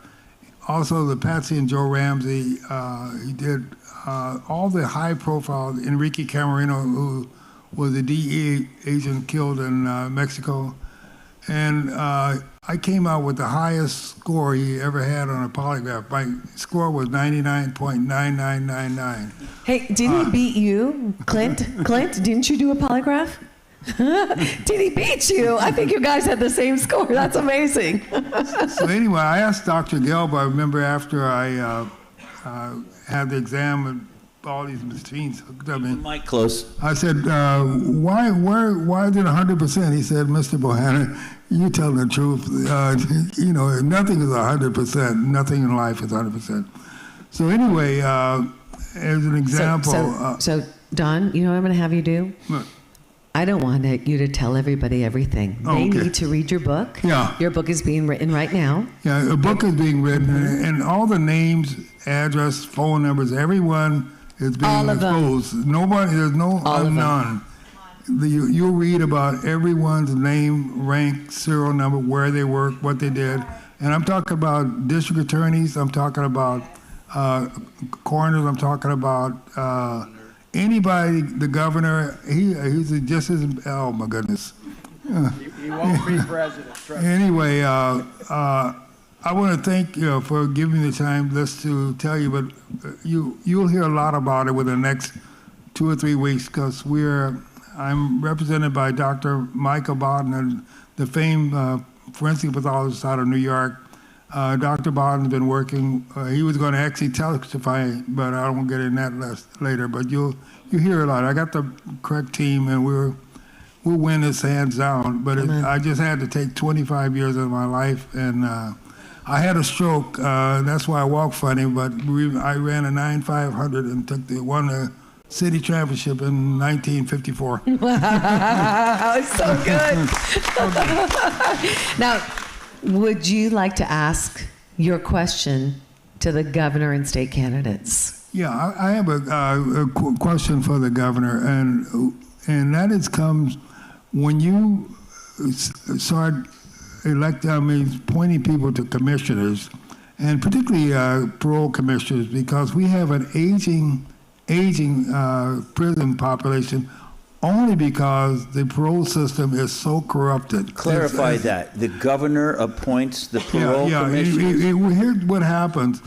When the governor is elected, he has the authority to appoint all the parole commissioners, and you appear in front of them. Now, when you get ready to get a parole. I was turned down parole 9 times. I could have been out of. They wanted me to plead guilty to involuntary manslaughter. I said, "Hell will freeze over before I plead guilty to anything." I didn't do anything, so I'm not gonna. So I stayed in prison 25 years because I refused to acquiesce to somebody telling me to admit you did something. I didn't do anything. I couldn't look at myself in the mirror if I said I did anything. Nothing. So I think whoever's elected governor should pay close attention to how his prison system is run. And by that I mean, you can't just, because a person gave you $100,000 or $10,000, appoint them as a parole commissioner. Because I doubt that there's anyone in this room has spent 20 years in prison, or 25 other than myself. I doubt probably there's no one in here that spent 5 years in prison. So the point I'm trying to make is that people who are appointed as commissioners have no idea what drove a person to, I met a bunch of young kids in prison over 25 years, and most of them, they were threatened to, if they didn't plead guilty to something, they were going to charge them something. It's so, this system is so corrupt. It's unbelievable. It's unbelievable. It seemed like I found, Asana said, you see all these kids, and all of them know each other. And I said, how in the hell can that be? Everybody knows each other. I don't know nobody. They took the entire neighborhood and just arrest them. It's just criminal the way they do things. And so the governor and anyone seeking political office, you have to be mindful of who you're surrounding yourself with. I heard some people talking on the stage about corruption and about integrity, but you have people with absolutely no integrity. I mean, I could tell you about the DA, Garcetti. Yeah, but don't. Tell us the question for the governor. Give us the question. So your question is? Oh, okay. What are you going to do about prison reform? How are you going to go about reforming the prison where people that are staying in the prison for 20 years, 15 years, and they just, just because they maybe had a fight in prison, we have to look at that totally. It has to be changed. Okay. So good question. You want to repeat that again? Don, let's have you sit right here. You're going to get a front row seat, and I want you to face our candidates. Okay? I certainly will. Kim, we're about to go live. Okay. The president's about to speak. All right. We're going to hold that thought right there. We're going to hold that thought for a second. The president's about to speak. Let's turn our eyes. He's not in the room yet, so I'll let you know when he's in the room, but he hasn't taken the podium yet. Okay, so what we'll do is Can we ask Kip to play it on that screen so we could all watch it? Kip, can you play it on here and here? Yeah. On both screens? On Yeah. both screens? Okay, fantastic. So until he comes to... So we're going to put it on screen. Yes. I'm going to kill the volume to it until he actually takes the stage. Okay, you're both so seeing it, right? do we want to hold on this question? No, just go ahead, and then we'll 1 minute. Okay. Stand by, 1 minute. Okay, fantastic. Let's do that. Here we go. Let's, Scott? This isn't fair a little bit because I know Don pretty well. I got a phone call from somebody, a friend of mine, and asked me, said, hey, can you give Don a call and maybe you can help him? And I said, hey, this isn't my belly whack, as we call it. I don't know anything about this. But I said I'll call out of respect to the friend that referred me.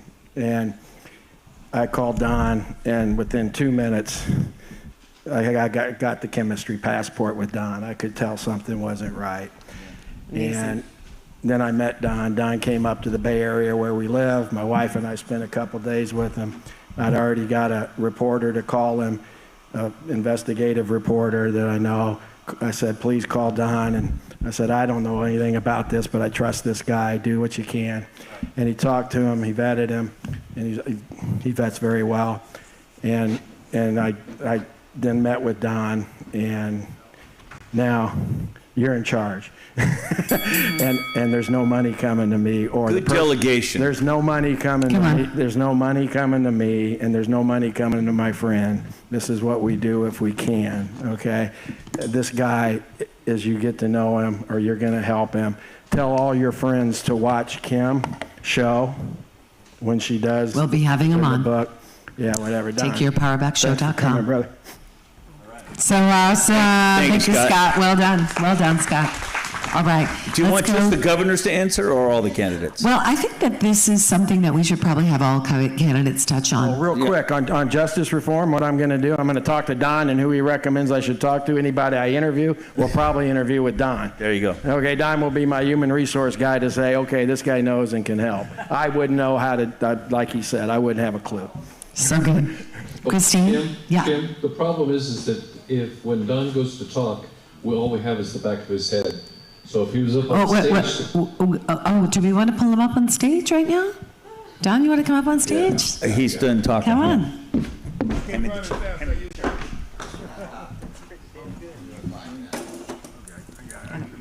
You got it.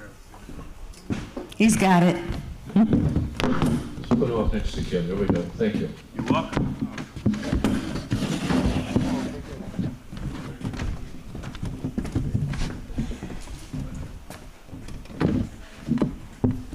right. Chris Bish is up. Welcome. Oh, okay. Hold on, we're going to ask the question. We'll kind of go through first, okay? Chris, this is Chris Bish, and would you like water? I was going to pass it. Chris, would you like to respond? Yes, sir. Now I'm running as a federal candidate, so to go to Washington, D.C. I do understand what it's like, and this is, I'm going to bare my soul to the work. I know what it's like being the family member of someone who did go to prison and what it does to the family. Yeah, I understand. Well, yeah, I can address that real well. Okay, but what you're asking me about what I would do for reform. Yeah. Now, the governors are going to have a different answer. My answer is we need uniform policies. I understand states' rights, but we need to look at the individual and be able to appeal. We're talking not just about you. We just did a big picture outside about Tina Peters, somebody else who was wrongfully convicted and is really a political prisoner. And this is an issue for our Supreme Court. So what I can tell you is I would be willing to meet with you to talk about the necessary changes that we need to make and author the legislation at the federal level. But with Tina Peters, she's in the same situation you were, and she's in a different state. And at the federal level, we can't infringe on that. So it's going to be the governors who can help you, but it will be me who will present legislation nationally to look at what happened to you, what happened to Tina Peters, and other political prisoners, because that's what you were. Exactly. But when you talk about the Supreme Court, let's talk about the California Supreme Court as an example. The California Supreme Court recognized in 2002 that my case was tainted. They sent my case down for an evidentiary hearing and threw my conviction out to have it for an evidentiary hearing. What did they do? The Los Angeles County District Attorney, they scripted the hearing. In other words, they paid off everybody and they gave the questions they were going to ask, gave them the answers they were supposed to get. It was completely scripted. I didn't find this out until 2014. And how did I find it out? The question. I had an attorney and we did a public records request. In the public records request, I got all the documents that they had been hiding. Unbelievable. They even had, my attorney was paid off too, but they even had documents in the district attorney's files that I'd given to my attorney. That's called political corruption. Absolutely. And it's writing laws that hold politicians responsible. The judge that convicted Tina Peters, the judge that convicted you, the parole board that punished you, the parole boards that are ignoring Tina Peters and every other political prisoner. And we see what's going on. And my promise to you is to listen to your story, listen to the facts, and propose federal legislation. You'll hear from the people who are running in state office, who are running for governor. One of these people may be able to give you a full pardon. We can't give you your life back, but we can give you your dignity back. Yeah, that's for instance, you just said something. The corruption. I mean, they know what's going on. They have this thing called immunity, absolute immunity for prosecutors and anybody involved in a criminal prosecution. They rely upon that, so they don't give a darn. You know what I mean? And we have the most corrupt system in the world. I was a strong believer in our system. My brother was a police officer. He's for many, many years, and then he ended up he's an attorney now, but he was the LAPD undercover narcotics officer for many, many years. He even worked with the sheriff's department, who on a couple of things that in my case, and the sheriff had the nerve enough to call my brother and tell him, quote, "We know your brother's innocent, but the higher ups are pushing for a indictment. The higher ups, so it's just, I want to bring all this up because what happened to me, I don't give a darn now, but I don't want it to happen to any other American citizen in the world. That's right. Well said. That's why they're here to help. Good, Don, good. I'm going to hold this right now because Don, you're going to have every opportunity to say everything that needs to be said. Okay? All right. They want to be able to respond to you and let you know how they've got your back. Daniel Mercury. So I think one of the things I'm going to ask everybody in this room again, raise your hand if anybody else has ever been incarcerated. Okay, so go ahead and lower your hand down. So here's the interesting thing about incarceration and when we look at the courts, right? All crime is commercial, so that's one thing that's being stacked against you.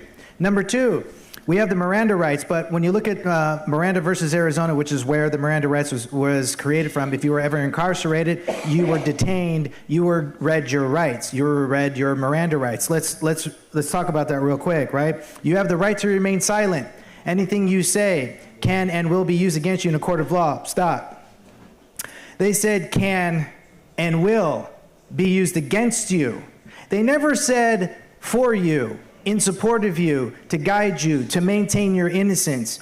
They twisted the Miranda rights around, or Miranda versus Arizona. When you look at the court case, you'll see that they twisted the word so that when you speak, your spoken words to whoever you spoke to, including attorneys, which is the third stack that's going to go against you, is that your words were purposely being used against you. They're not there to actually maintain your innocence. They're there to ensure that whatever you say is going to be used in a function to ensure that you're incarcerated. And then number three, we have, if you look at American jurisprudence and corpus juris secundum, these are multi-volumes that lawyers and attorneys use. My favorite one that I think every candidate should be looking at is volume 7 of corpus juris secundum. When you look at that, it talks about the relationship between attorney and, of course, their client. And the client's under volume 7 with the relationship with the attorney says that the attorney must adhere, if there's a conflict of interest with the subject of the client, the attorney has to adhere to the court and court edicts, not the client. And the client, therefore, if there's a conflict of interest of any kind, whatever that is behind the scenes, then the client suffers the consequences and the attorney is not bound to the consequences of leaving you behind or kicking the can down the road or subjecting yourself without you knowing their client to the harms of the court edicts. And therefore you end up getting in prison because there's a commercial enterprise, and the commercial enterprise came from the Jackson family. So in this particular instance, somebody like me that knows this is going to fire every parole commissioner across the state. Once you do that, then we can start talking about reform and new legislation that I'm going to ensure that, of course, all laws harmonize with the supreme law of the land first, and, of course, all state laws. And if they're repugnant, well, again, I talked about this last night, it's called the public nullification. And once that's nullified, those people who have suffered under the consequences are released because it should have never happened in the first place. Wow. Well said, Daniel. So currently, we've been pushed into a system of a corpocracy where we're dealing with corporate law, similar to what you're saying, and we need to be under God's law, and that's really where we have to get back to. Now, how do we get there? It's tough, right? And I've done a lot of speeches in regards to this, but it really comes down to is if you have somebody in leadership, he has to put the message out there, number one, but we have to activate we the people to put pressure on the system or it's never going to change. Right. So how would I do that? I would create a website called exposure.ca.gov. So that's when a judge or an attorney steps out of bounds or a parole commissioner steps out of bounds, they need to be exposed, similar to what you're going to do with your book, right there online for millions, the whole world to see. Therefore, the public can come up to pressure and pressure them out of office to resign or put enough pressure on the powers that be to get rid of them. We, the people, have this power. We have not accessed it at all because the governor can only do so much. And that's a fact. There is restrictions on the governor. People, with the help of the exposure from the office, can do massive work. And I'm going to tell you guys, and I know I beat this drum all the time, we will until we the people take back our country. Yes, very good. Very good. the way I look at it, face it, I think it has to be on a case-by-case trial. Everybody that goes to prison is not going for the same reasons, obviously. So We're gonna hold that just for a second.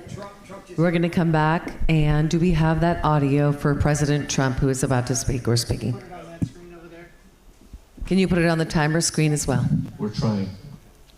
That they just unified. I saw a room that was just totally unified. It was in one way very beautiful, a very beautiful thing to see. A man charged a security checkpoint armed with multiple weapons, and he was taken down by some very brave members of Secret Service, and they acted very quickly and have just released, for purposes of transparency, clarity, I've ordered it to be put out. You probably have it by now, put out on Truth and put out on many other platforms. A tape showing the violence of this thug that attacked our Constitution, and also showing how quickly Secret Service and law enforcement acted on our country's behalf. Really did a great job. One officer was shot, but saved by the fact that he was wearing obviously a very good bulletproof vest. He was shot from very close distance with a very powerful gun, and the vest did the job. I just spoke to the officer, and he's doing great. He's in great shape. He has very high spirits, and we told him we love him and respect him, and he's a very proud guy. He's very proud of what he does, Secret Service agent.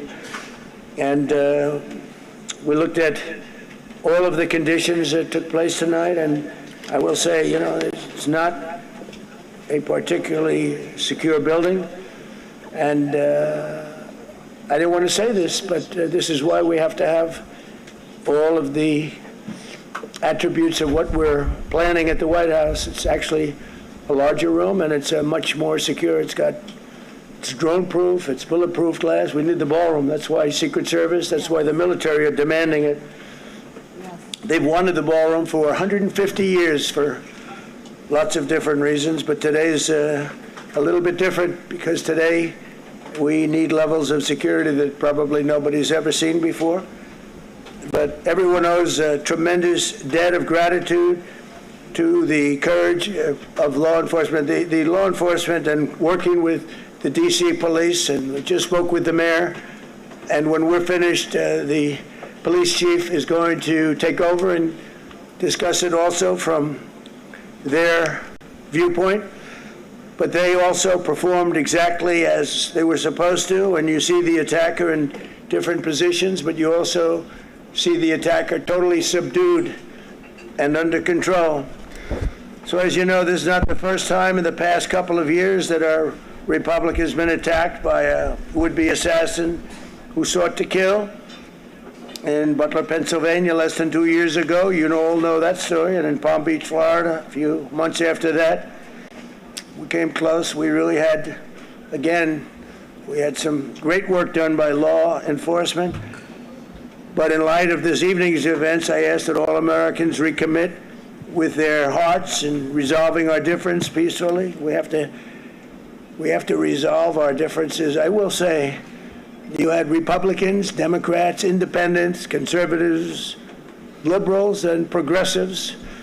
Those words are interchangeable, perhaps, but maybe they're not. But yet everybody in that room, big crowd, record-setting crowd. There was a record-setting group of people, and there was a tremendous amount of love and coming together. I watched, and I was very, very impressed by that. But First Lady and I were taken very well care of, very quickly rushed off the stage. Vice President J.D. Vance, who's here, was likewise beautifully done. He was just saying how quickly everybody acted, law enforcement, Secret Service in particular in this case, but law enforcement. Marco had the same thing. Pete was there. Pete didn't want any help. He didn't want anybody to help. He doesn't want anybody to help him, but he did get some, didn't you? And I think you also said that it was very impressive. So with that, I'd like to ask Todd Blanche to come up, say a few words, and tell you it's already underway, the We'll monitor it back man here has for been what else he captured. has to say, but you can go ahead with what you're doing. Fantastic. Thank you. Thank you very much. Wow. What do you say to that? Yeah, they were at a dinner tonight. Yeah. Well, This was the White House Correspondents' Dinner, and they took the shooter down. They haven't said if he's alive or not, but they took the shooter down. Yeah. And to repeat him, we had one Secret Service agent who was shot in the vest, but he's doing great. excellent, excellent. Yes. Oh, wow. Wow, yeah. Yeah, our republic is under attack. That is exactly what is so. That is what is so. Well, thank you, Jesus, that President Trump is safe. And things will continue to escalate until we, the people, take our power back. Let's move forward. Maru. Okay. Yeah. Back to what I was saying. Yeah, I think those cases, they need to be tried on an individual case-by-case basis, just because of the acts that they're in there for. I think it's tough to me. When I stop and think about it, I think it's really tough because some of these guys become even more hard in there than before they even went in there, because you have to survive in there, and it's not easy. I visited some prisons before, because I also I was trying to become in law enforcement, and just to gain knowledge and stuff, try to visit prisons to ask questions and whatnot. But I saw that it's not an easy fix, but it has to be on a case-by-case basis, I think. Thank you, Maru. Yes, so I don't know if anybody else here worked in the prison system, but I worked as a nurse in a level 4 prison. And a level 4 prison that's the highest level. California State Prison, Sacramento. I worked there because God sent me there. And at the time, I would say, "Are you sure, Lord?" Well, I got there and I understood why. So I do believe that for such a time as this, God has already trained individuals to rise up and get the experience needed. And I've been asked that question before: what is your experience? My experience is that I've seen people who have come through the prison system, like yourself and others, and I've spoken to them. Some of them have been in the system since childhood. Right. They start in the so-called foster care system. And in that system, they end up in YA, in the juvenile system. Then they graduate to the pen. There's one in particular, this young man that I saw who was maybe about 20, 21, and when he came in, and he still had a youthful look in his eyes. I saw a glint of light still there. He seemed savable. And I talked to him. And as a nurse, I see a lot of things. We had in that prison alone, I would say at least 4+ riots a month. And when I say riots, this is the shot callers killing people and killing each other, stabbing each other, for stupid things. Because like has been said, there's a hierarchy and you have to perform. You must perform or they will kill you.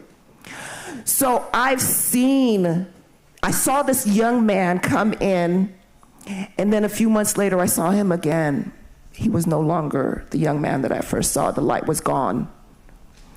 And I knew that he grew up in the system he grew up in South Central Los Angeles, where I am also from, and he didn't have a father in the home. I was blessed with a father and a mother. He didn't have a lot of things. He also didn't have God. I was blessed with parents that understood that God came first and God would lead. Our prison system needs a lot of overhaul. I understand because I was even in the union in the prison system, and I say even the union is corrupt. So we have to get people of integrity in every single position. And I know that people say, oh, I will work with anyone. Why? Because that's what we're called to do.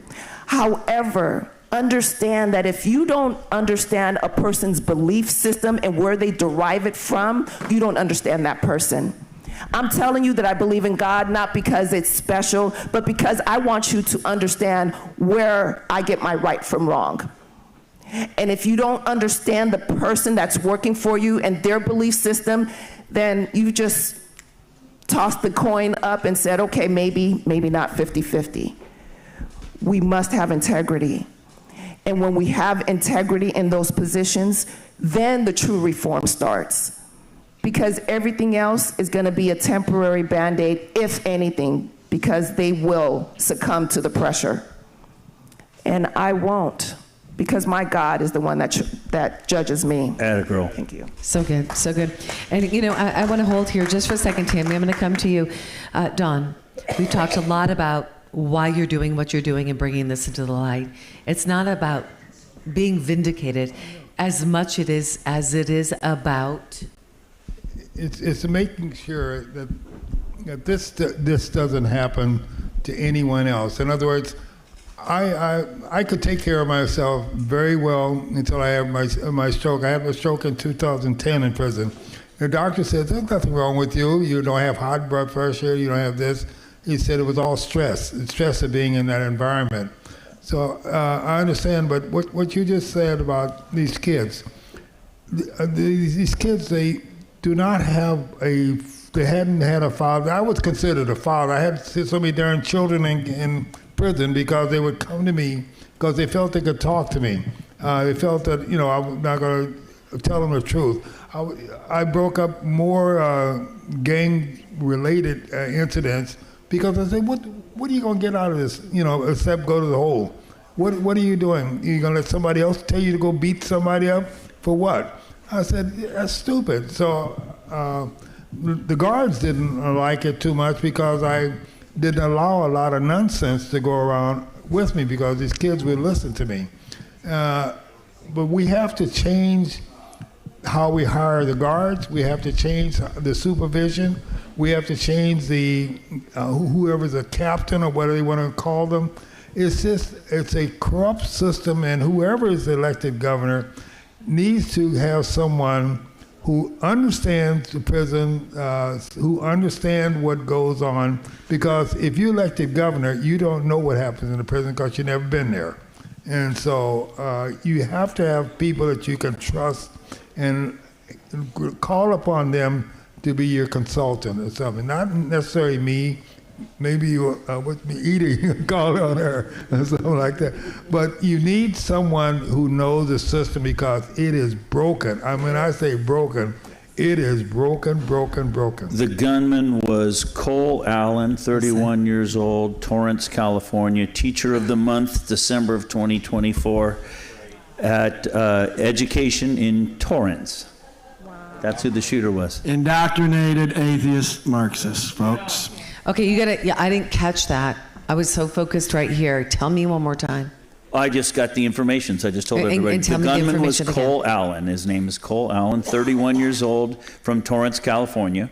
He was Teacher of the Month, December of 2024. Of course. At C2 Education in Torrance.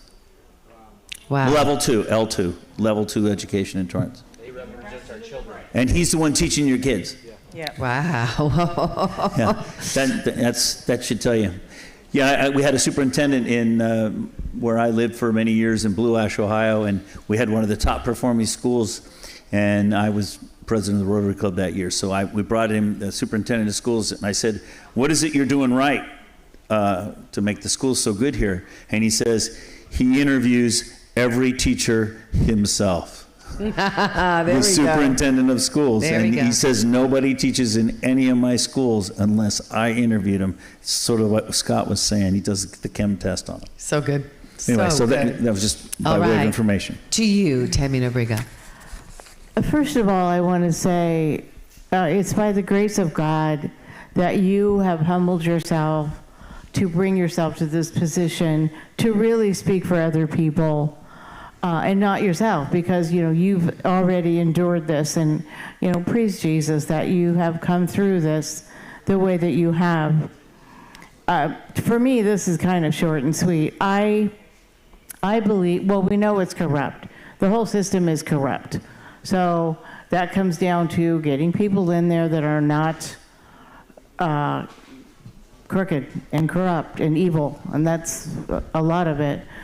I believe that what we should be able to do, and I will back up legislation that makes it possible to sue a judge that puts somebody in prison that should never, ever be there, knowing that the facts were not there, and in other words, that the facts weren't good enough to even... And they knew. Right, exactly. So, number one, that's what I mean, I know that people have been talking about it. I will absolutely back up legislation for that. We need better court systems and also public defenders. Were you, sir, let me ask you, were you defended by a public defender? No, I had a very... He had an attorney who sold him out. This is a very high-profile attorney I had. However, the Jackson paid him more than I paid him, and I paid him $200,000. Okay, so you were sold out. Yeah. Okay, now there you have it. Now there's a lawsuit right there. The corruption that's going on, not only in California, it's across the United States. There has to be a new legislation that people have to stand accountable for doing these sort of things, that puts people in prison when they shouldn't be in prison, and they should be the ones that end up in prison to see exactly what their behavior really will bring on themselves. So I will back up legislation that just revamps the whole system, and I think we should sue anyone who lies and does anything that makes this the whole process go to somebody who's innocent and has to suffer prison time. Thank you, Tammy. God bless you. First, I just want to say my heart goes out to you and all the people like you. And the fraud and corruption in this country is rampant in every aspect of our life. And you dealt with a firsthand experience in a way that I just pray that God will give you those 25 years back, and that you have a long and prosperous life. And reform, it's going to take, I believe I have, some of my things that judges that let people out that are criminals that commit more crimes should be removed from the bench, just like in this case, people who hide the truth should also suffer for that. But just know that my heart goes out for you.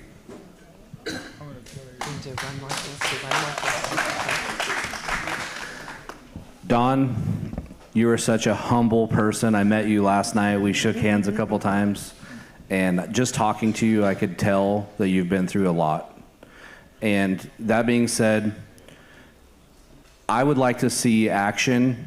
Instead of reaction, we need to have proactive approaches to these problems. We need to address the issue in our justice system. We need to address the issue in our rehabilitation system. When we have people that we believe are innocent, and we have people speaking up for us within the industries, like correctional officers, they need to have a voice. We need to have an outlet for that voice. Okay? I have been never to prison, never to jail, but I've been on the other side by arresting people.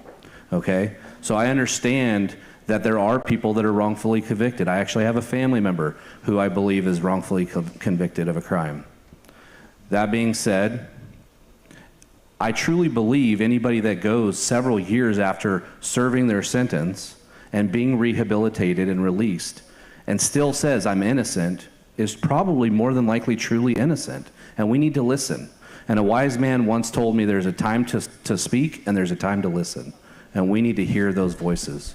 And we need to approach that as a way that will push us forward with strength and perseverance. And I would like to talk about Tammy's. I don't know that the law will allow us to prosecute a judge civilly, okay? It does. But I do know malpractice of an attorney is only valid for 365 days. And I vow to you and every other person in this state to create legislation to increase that malpractice time, if not 3-5 years minimum. Because you do not deserve to have been bought out by your own attorney and then not be able to come after your attorney for malpractice. That is a detriment to our justice system, and we need to address that head on. Well said, Doug.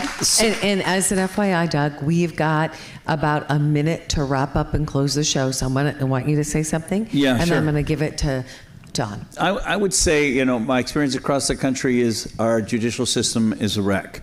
And I think we already have laws on the books. And the way you know that our judicial system is a wreck is I met a gentleman in San Francisco Bay Area who spent 3 weeks in prison in solitary confinement before he ever stood before a judge because of J6. In other words, they tortured him for 3 weeks. And then he was released because they had no charges against him. So somebody said, that tells you you got problems with your system. The other thing is, at the Tina Peters situation, I was never allowed to testify, yet they played tape recordings of me in her office, and everything goes back to that date. In other words, the exculpatory evidence that would have prevented her conviction was never allowed to be presented in court. So I know, and the whole thing was a setup against her to scare all the other clerks around the country. So I don't know the particular situations here, but I do know that the system is corrupt. I have firsthand knowledge it's corrupt. I think if I was governor, the first thing I'd do, put together a board that would begin I wouldn't wait for legislation. I'd put together a board and say, I want to get my pardon pen going here. We're going to fix this problem yesterday. So good. So good. So good. So good. So good. So good. So good. So good. So Don, this is the end of the show. We say, the Bible says the first shall be last and the last shall be first. So final words. Take about a minute, only because we're closing, but we're going to get all this information out. We're going to have you on the show, and we're going to bring everything into the light to make sure this never, ever happens again. Thank you. And I want to thank this panel here for listening to me. And I'm often asked, how did I get through this 25 years? Mike was reliant on God. I said to myself, God is not going to let an innocent man just die in prison. And even though I had the stroke, my daughters came out to see me the following week, and I was in a wheelchair, and they said, well, he'll never walk again. I said, no, I'll be darned. I'm not going to run the 100-yard dash again, but I'm going to certainly walk. So I learned how to walk, but I rely upon God to get me through this. When I had dark moments, just like anyone else would have, but I would just pray to God. I would remember what happened to Job.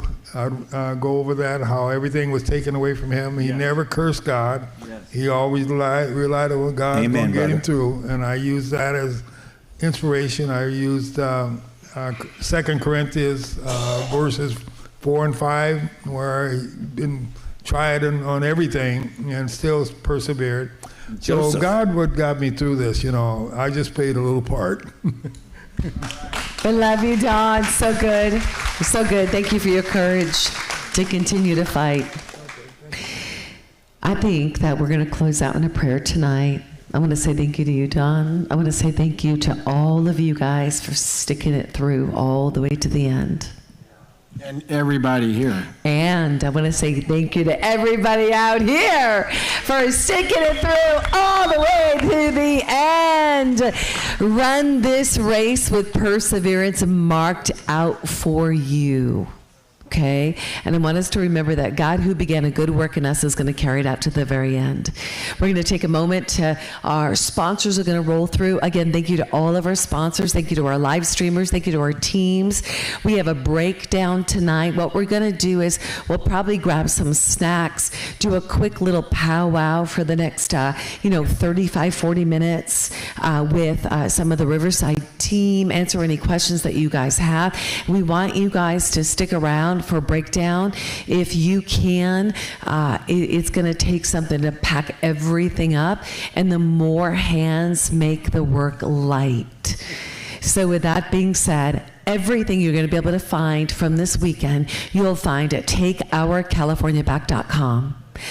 And if you want to keep freedom alive, which I know you do, please donate, support, because we'll continue to move this forward, to bring election transparency into the light, to continue to share the additional election safety feature that you saw tonight, and to make sure that we have water, that we have cherries, we have pecans, we have walnuts, and we can feed California and America. Doug, anything I've overlooked or missed today to close it up? And let's pray us out. Why don't I, Doug, why don't you dial and I'll hang up. In honor, you guys, in honor to serve you. Doug? Candidates, let's all rise. We're going to pray together. Thank you, God, for this time today, the privilege of serving you during this amazing time in history. And I just pray your blessings on our work today, and that the message that we are sharing will spread far and wide and catalyze a revival among the people. This revival, Father, that you are bringing right now is in the hearts of man. You said, dead bones rise, dead bones rise, dead bones rise. Give them a heart of flesh. Father, wake the people. Continue to give us eyes to see, ears to hear, and God, a heart that leads and longs to please you and be obedient to you, Father. I pray that you give us what we need to rise up, to take our California back and to take this country back. We pray that you continue to bless and protect us, that you be with these candidates, Father. May you sharpen their tongue, attune their ears to your voice, and may we have a heart, that heart, Father God, that runs after seeking you with all of our heart and doing the work that you've called us to do, Father, to lead, to set the captives free. We love you. We praise you. Father, we thank you. In Jesus' name, we all said, amen. And together we will take our California back. Good night. God bless you. And God bless America. And God bless California. Thank you, live stream. Thank you, teams. We love you. And we'll finish with our video. Something doesn't feel right. Across California, people are starting to question the systems meant to serve them.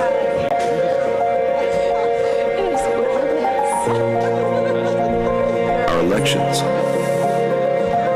our food supply, our health, our communities. It's all connected. And now, people are coming together to understand it. Leaders are stepping forward. Conversations are happening. People are listening, thinking, engaging again. Because the future of California isn't decided for the people. It's decided by them. It's time to take our California back to a better future, uniting to champion election transparency, giving power back to the people. From ballot box to breadbasket, trusted elections keep America fed. It is all connected.